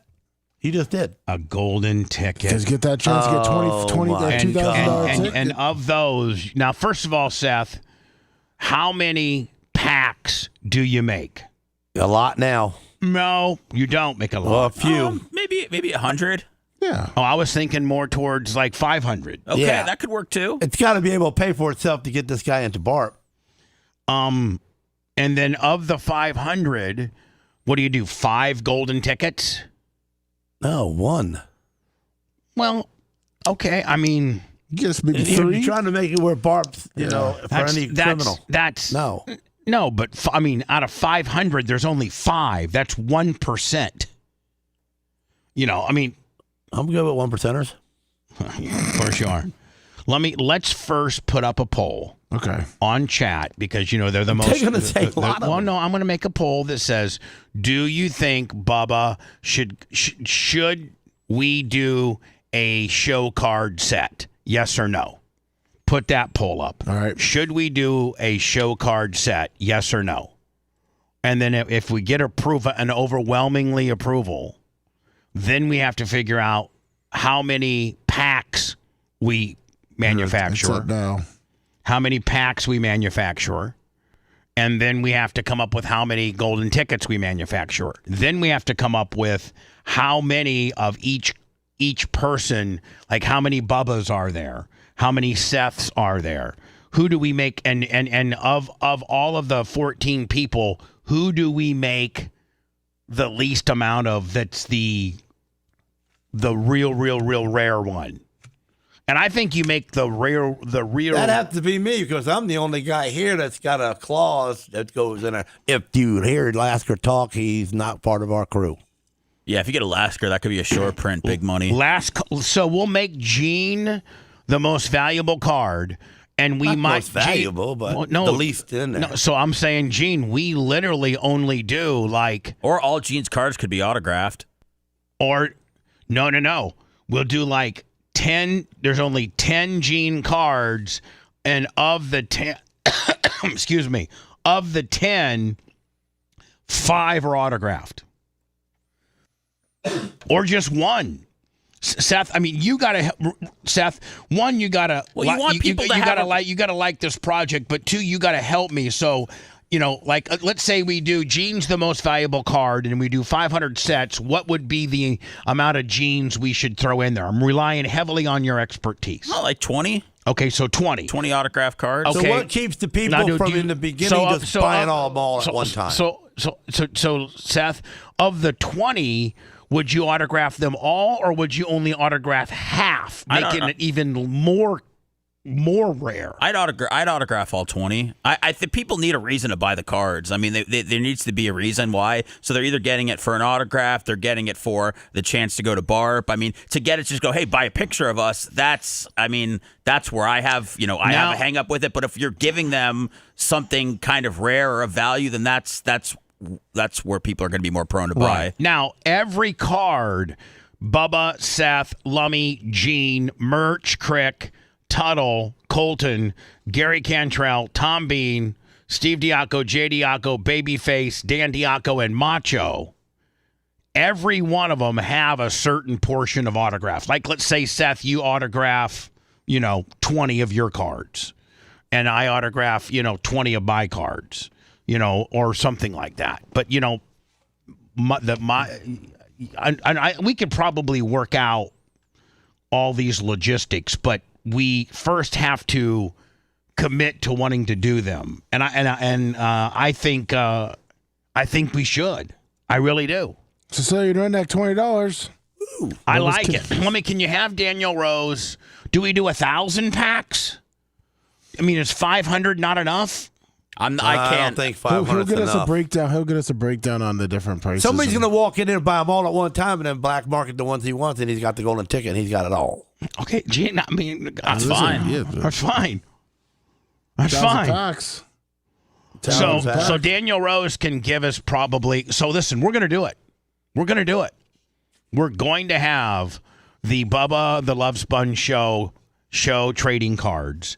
I got, and here's the 14 people included: Bubba, Seth, Lummy, Gene, Merch, Crick, Tuddle, Colton, Gary Cantrell, Tom Bean, Steve Diaco, Jay Diaco, Babyface, Dan Diaco, Macho Man.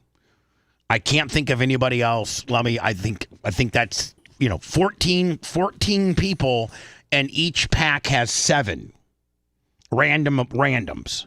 Now we're going to make the rarest card of all a Gene Lasker signed. Gene's going to have the least amount of cards. His card's going to be worth the most. And that's who the superstar of this whole project's going to be. If you got a Gene Lasker what if you get a Gene Lasker autographed racing swatch? Oh. Wow, there might only be one of those. Yeehaw. Well, you don't even sound like you're into it now. I am all into it. I'm just surprised how I'm the guy that's going to have the best cards. Well, I can change I'm not it. the best guy. Okay, then I'll change it to Seth.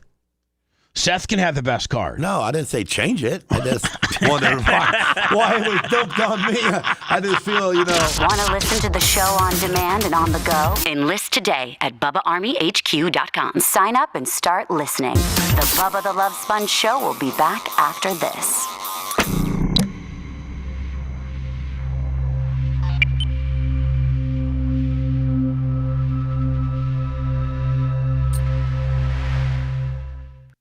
info for you. Okay. You got the company, you get it all. I'm sending him the whole air check. Okay, yeah. So would you do a show on Bubba cards, on the Bubba Army cards? Seth? What's that? Would you do a break thing of our cards? No, I don't think you could. Yeah, you could. You could do a show on it where people buy. Oh, then people buy in. People buy a pack or something like that. We can open it up live. Yeah. Right, like say okay, we're gonna open up 10 packs, or and each pack sells for whatever the fuck you sell for. Yeah. And then you sell 10 spaces. Yeah, that's easy to do.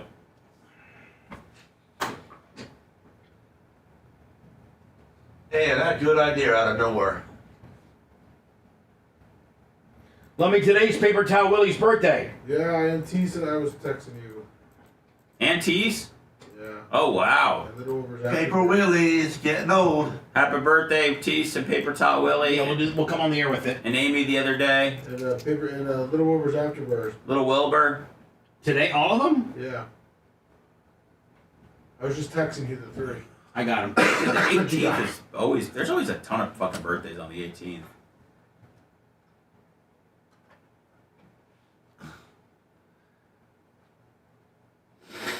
Everybody here wants to buy packs right now. That's what they say, Gene, until it goes on sale, and then we're refreshing. I see all of this baloney going on. I don't see no 10s or 20 spots up. Exactly. Now, what's up with that? Maybe they're waiting for payday. Y'all shouldn't even say my name on chat unless you pay it. I wish that was my rule. Yeah, Cable Dog, it is true, yeah. They should let him go. I know it's a joke, but honestly, if you should put your kidney stone in a card. I got him. I know that would be the That'd be the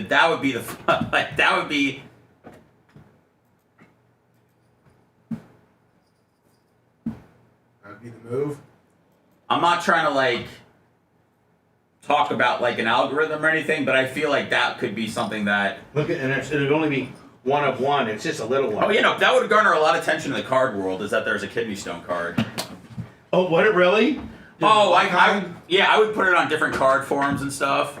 So, I would spread it around. And then we got to figure out how many golden tickets. Is there only one? Is there 5? I do one every 100 packs. But you don't want to be giving more out than one because so people think I got a chance of getting it. You don't want to be giving out you don't want to. I don't know. Well, giving out 10 spots is no big deal if they're not getting a ring, No, but they get a ring. They get a ring? Yeah. Oh well. Oh, wow. That's why you make it 5. Yeah.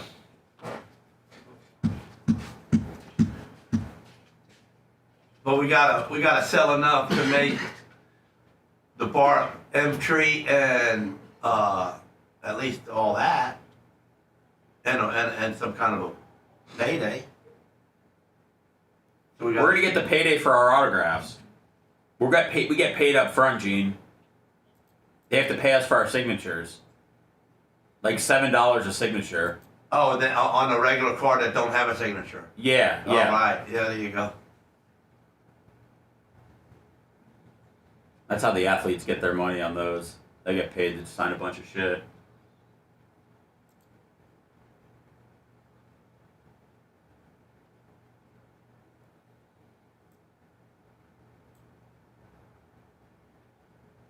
Paper Towel Willie does seem like the kind of guy that might buy the whole box.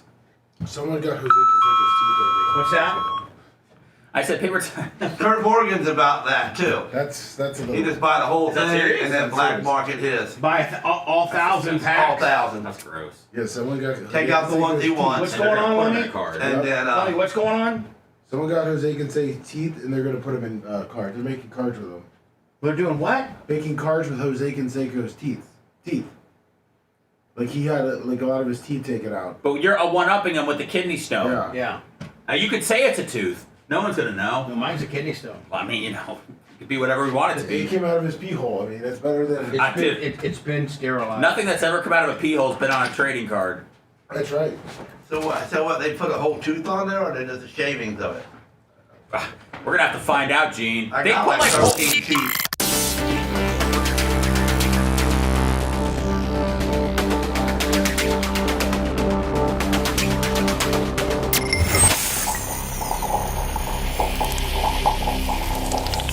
What is there not to like about the show? Bubba the Love Sponge. Guys are awesome. And I love the sponge. The show's cool. It's real, man. He makes me laugh my ass off every time I listen. I'm a full truck of fact, man, so it gets me through the day all the time. Bubba the Love Sponge. You're listening to the Bubba the Love Sponge Show. As we are we're drilling down on this card caper. By the way, Paper Towel Willie, Tease, and Little Wilbur's Afterbirth. Happy birthday, all Bubba Army. I think royalty and maybe Hall of Famers. Yeah, that's all Hall of Famers. That's a good crew right there. That's a good birthday trio. That is very much so.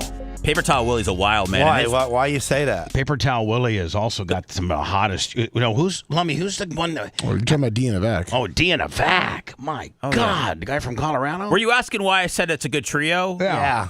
They're all good people. They're all real solid. Like there's never been any issues with any of them. They're all drama free. Yeah, they're all just overly giving with their time and with their resources and everything. And Paper Towel Willie, I mean, he's so crazy. I met his wife. She's just as crazy as he is. He said that, I don't know, the grill broke on Thursday or Friday night or something, and they told him to go grab a piece at the store. And he goes, I just bought a whole new grill. Yeah. And he started laughing. I was like, this guy's the man. He was supposed to buy just a regulator. And he ended up buying a whole new grill. They said he couldn't find. He didn't know where the part was, so he just Paper Towel Willie. We love you. By the way, Eric Heary, let me $50 on the PayPal, Venmo, Boom. Cash App, all at the Bubba Army. So I got to find something cool to put in my cards. Well, no, what are you talking about? Teeth and stuff like that, man? No, Chat's talking about hair extensions. Gene. Just get one of your used uniforms. And cut it up a little bit? Cut it up a little bit. It has to be just a small little swatch, and that's what you're going to offer. I'm going to have, because I'm the star of the show, I have to have something that's super, super, super spectacular. I can't sit here and job myself out. I've already made you going to have the least amount, most valuable card.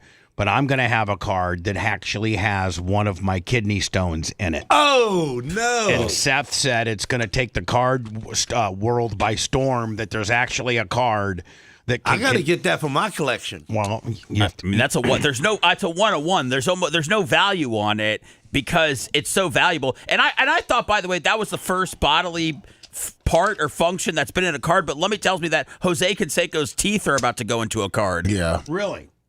Yeah. But you beat him with the kidney stone. I would rather have a kidney stone over a tooth. Or you could say the kidney stone's a tooth. No, I'm going to say, I think you say that it's a kidney stone. Yeah, because it looks like one. And we just have I've seen them.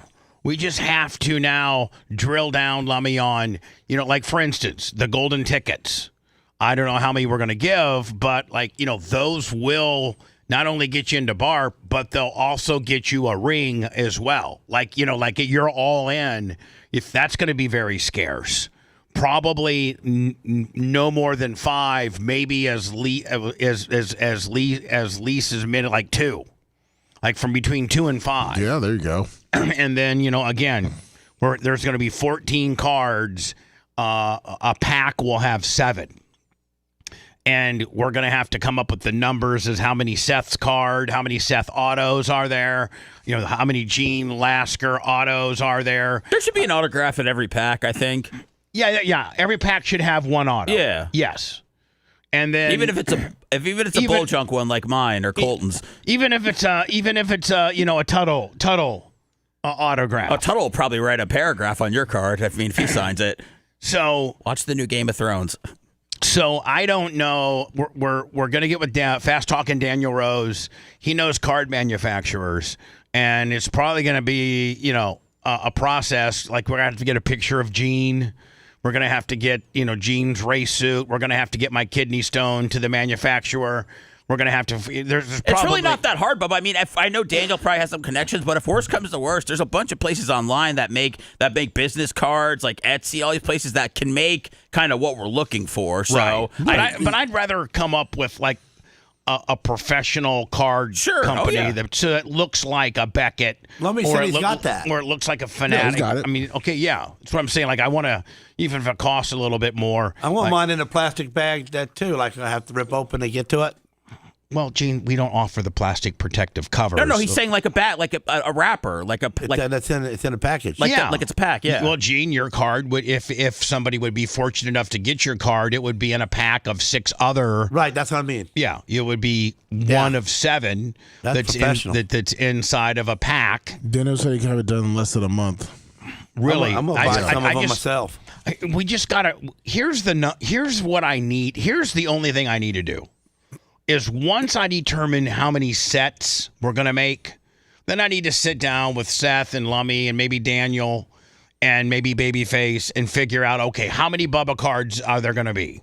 How many Seth cards are there going to be? How many Lummy cards? How many Gene cards? How many Okay. Then of that, how many Bubba's autographed? How many Seth autographs? You know, we obviously have already denoted that Gene's going to have the least amount of cards and which is going to make Gene's the most valuable card. We've also denoted that I'm going to include a kidney stone card that has one of my kidney stones in it.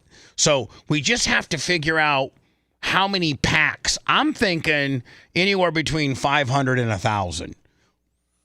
I'm thinking. Yeah, I mean, it's hard for me to answer that right now. I guess it just depends on the price point and what we have to offer. But if you're giving people a chance to get into BARP and there's at least one autograph in every pack, then... Yeah, then maybe I'll put 200 up on if somebody gets that card with the tombstone in it. That I'll take it. Oh wow, he's already got a bounty on your kidney stone card. That's how it works. But here's the deal, Seth. That's great because people will do that. Like they'll trade and buy and sell. Be like, hey, I got a Seth auto. But I got 2 Tuddles, and I know you ain't got a Tuddle, so I'll give you a Tuddle and a Gary Cantrell for your autograph, Seth. You know, like there'll probably people that Well, that's going to be a real sad day in trading if that happens. But no, it'd be that. I hope people have fun. That's what it's all about. Right now, I don't know if the cards will be numbered. I guess there's all types of intangibles as to whether the cards are numbered, the packs are numbered. I don't know. You know what I'm saying? Yeah, the cards are numbered. The cards are numbered. Yeah. So and the special card just for the first guy who collects all of them. I don't know that that's doable. You can't collect all of them because you couldn't get a Gene Lasker autographed racing swatch and have the kidney stone card. Why couldn't you? Well, $10. I'm just somebody buys from somebody else. I trade you 14 steps for a Lasker. Yeah. 14 steps. Well, but Seth, can't you see kind of it builds content in itself a little bit? You know, where the fans will be like, man, does anybody got a Colton?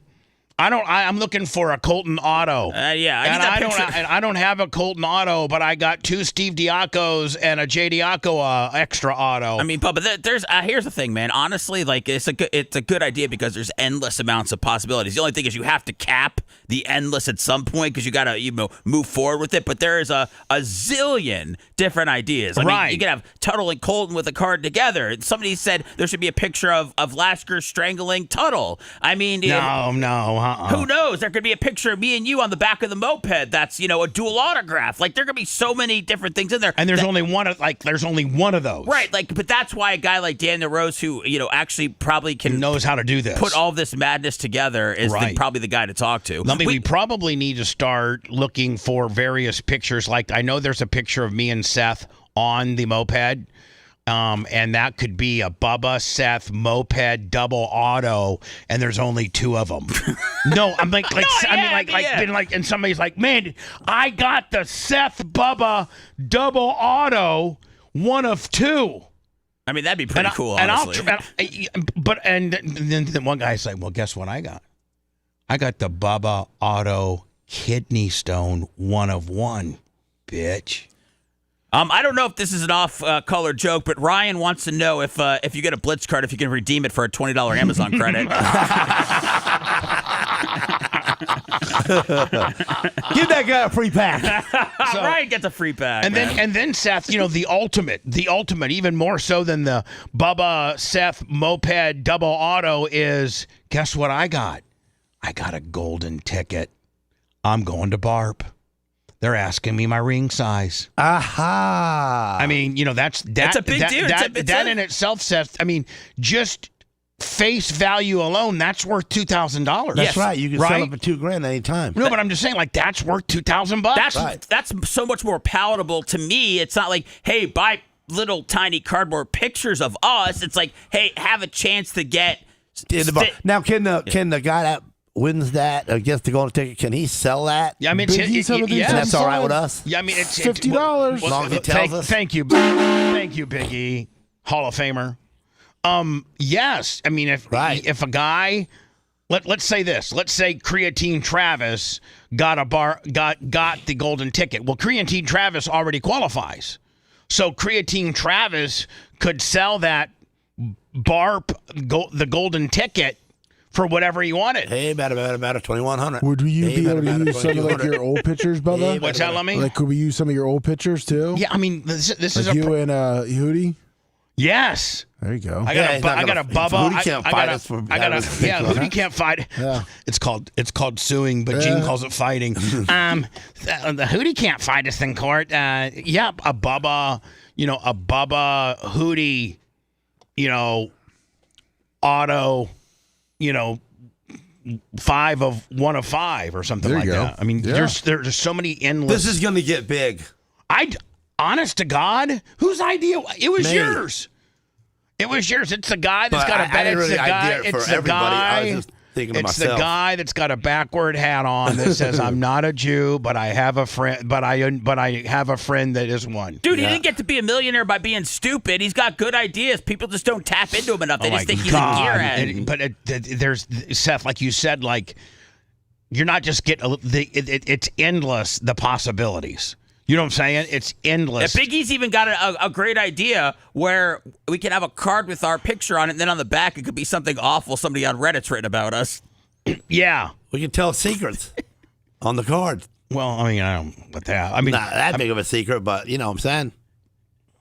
Oh, Lummy, you know what? Yeah. Baby and Hootie need their own cards.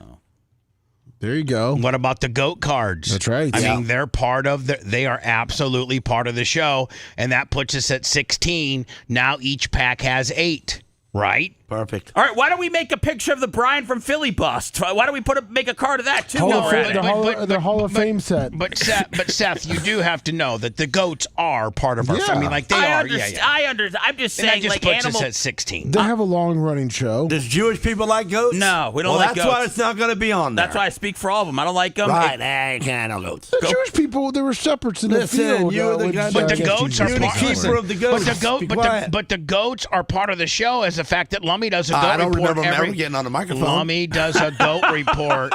Lummy does a goat report every Sunday like clockwork about Lummy those does goats. anything you say to do. Well, no, those are his. This is one of the longest running things on the goats channel. are going to Lummy. The goats are going to have Lummy. The goats are going to have a card. Yeah, okay. So you need to take a good picture of Baby and a good picture of you. You probably already have them. I hope they bite it when you're taking that picture. Lummy said he almost, when he was transferring the goats, he said he got so tired of them going crazy and potty in his car. They were peeing on him. When I say potty, that he almost let the door open and just let him run out in the highway. No, I didn't hear him say that. Hello, you're on the air. Last call of the day. I got to get going. Hello. I made that up, but it could happen.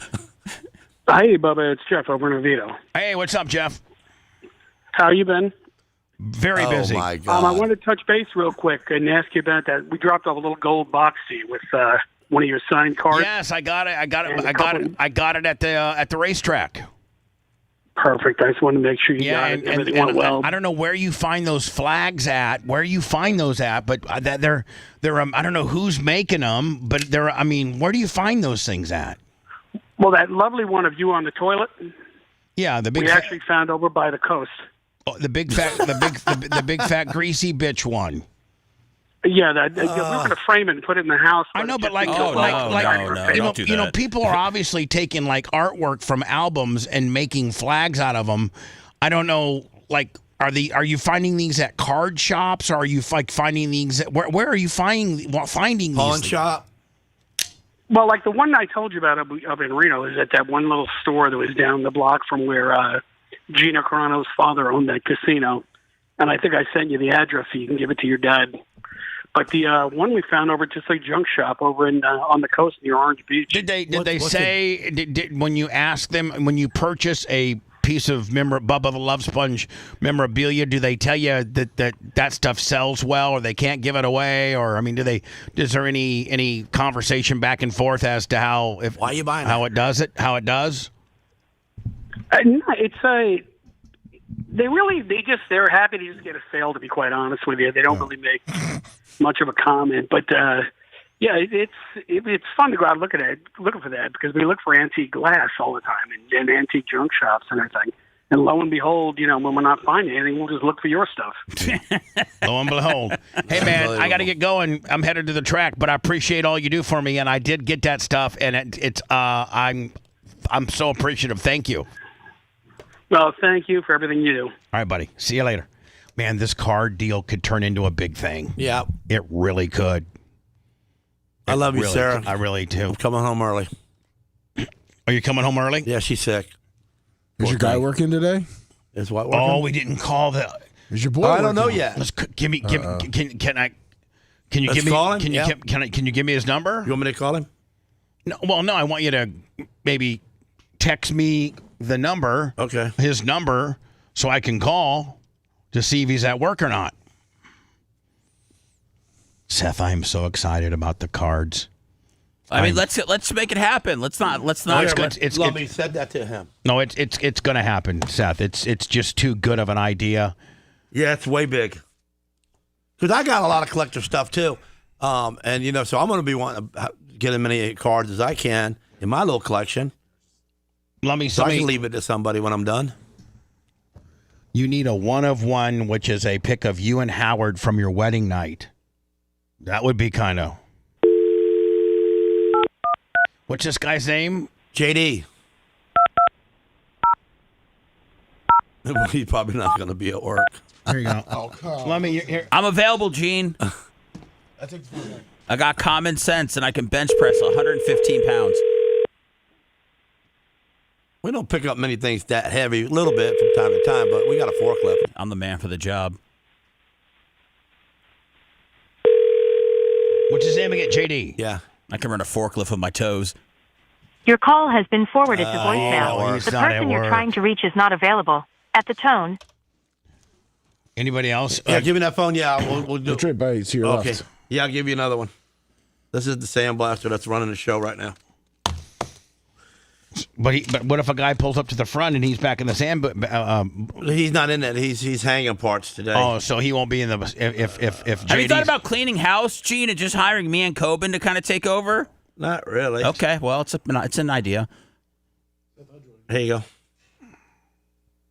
It's a new game called Our Gene's Employees at Work. We do it at the end of every show now. Oh my God. Gene, do you think the black guy quit?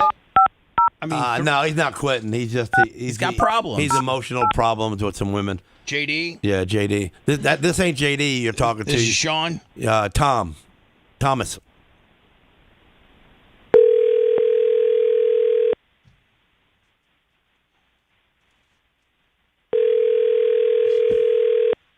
Is Gene's employees at work? So far, nobody's there. Gene doesn't want to go to work today. Well, maybe not answer because you're calling from another line. Welcome to the voicemail. 4-1. And they're not going to answer Lasker Powder Coating's regular line, are they? No, but I'll call them on my phone and see if they answer. Put it on speaker. God, I love the card idea, Lummy. Genius. And find that Seth Bubba moped pic. Yes, sir. Man, Gene, they're not even. Welcome to the voicemail. Man. Oh, this place. Oh, Gene, you might have to be doing it all today. Gene, call me if you need me, buddy. I'm available. You're trying to get home early for your wife who's sick. Oh, my God. Hey, man, Daniel Rose, tell me. Seth, I'm thinking 1,000 at maybe 20. He said 1,000 packs. 1,000? That's what he said. We're doing 1,000. Doing 1,000. We're doing 1,000. Lummy, we'll break it down from there, okay? Perfect. All right. Thanks for letting me finish. You've been listening to the Bubba the Love Sponge Show, starring me, Bubba the Love Sponge, co-host and show historian, Lummy. It's Seth, co-host and president of podcasting. It's Brian Motroni, king of counter programming. Gene Lasker, voice of the people. Glad you get to hear me. Gary Cantrell, video editor. Yeah, back here wiring up. It's Mini Macho. The BRN agent, Thomas Buttoned Up B. Co-host, Dr. Dan Diaco, Esquire, of Council. Co-host, J. Diaco, Esquire, the Spitting Cobra of Council. Now, time for the legal disclaimer. Exactly. The Bubba the Love Sponge Show is intended solely for the enjoyment of our listening audience. Any rebroadcast, retransmission, or other use of this show without express written consent of the Bubba Radio Network is prohibited. We must dissuade him of this delusion. Until next time, always remember. I repent.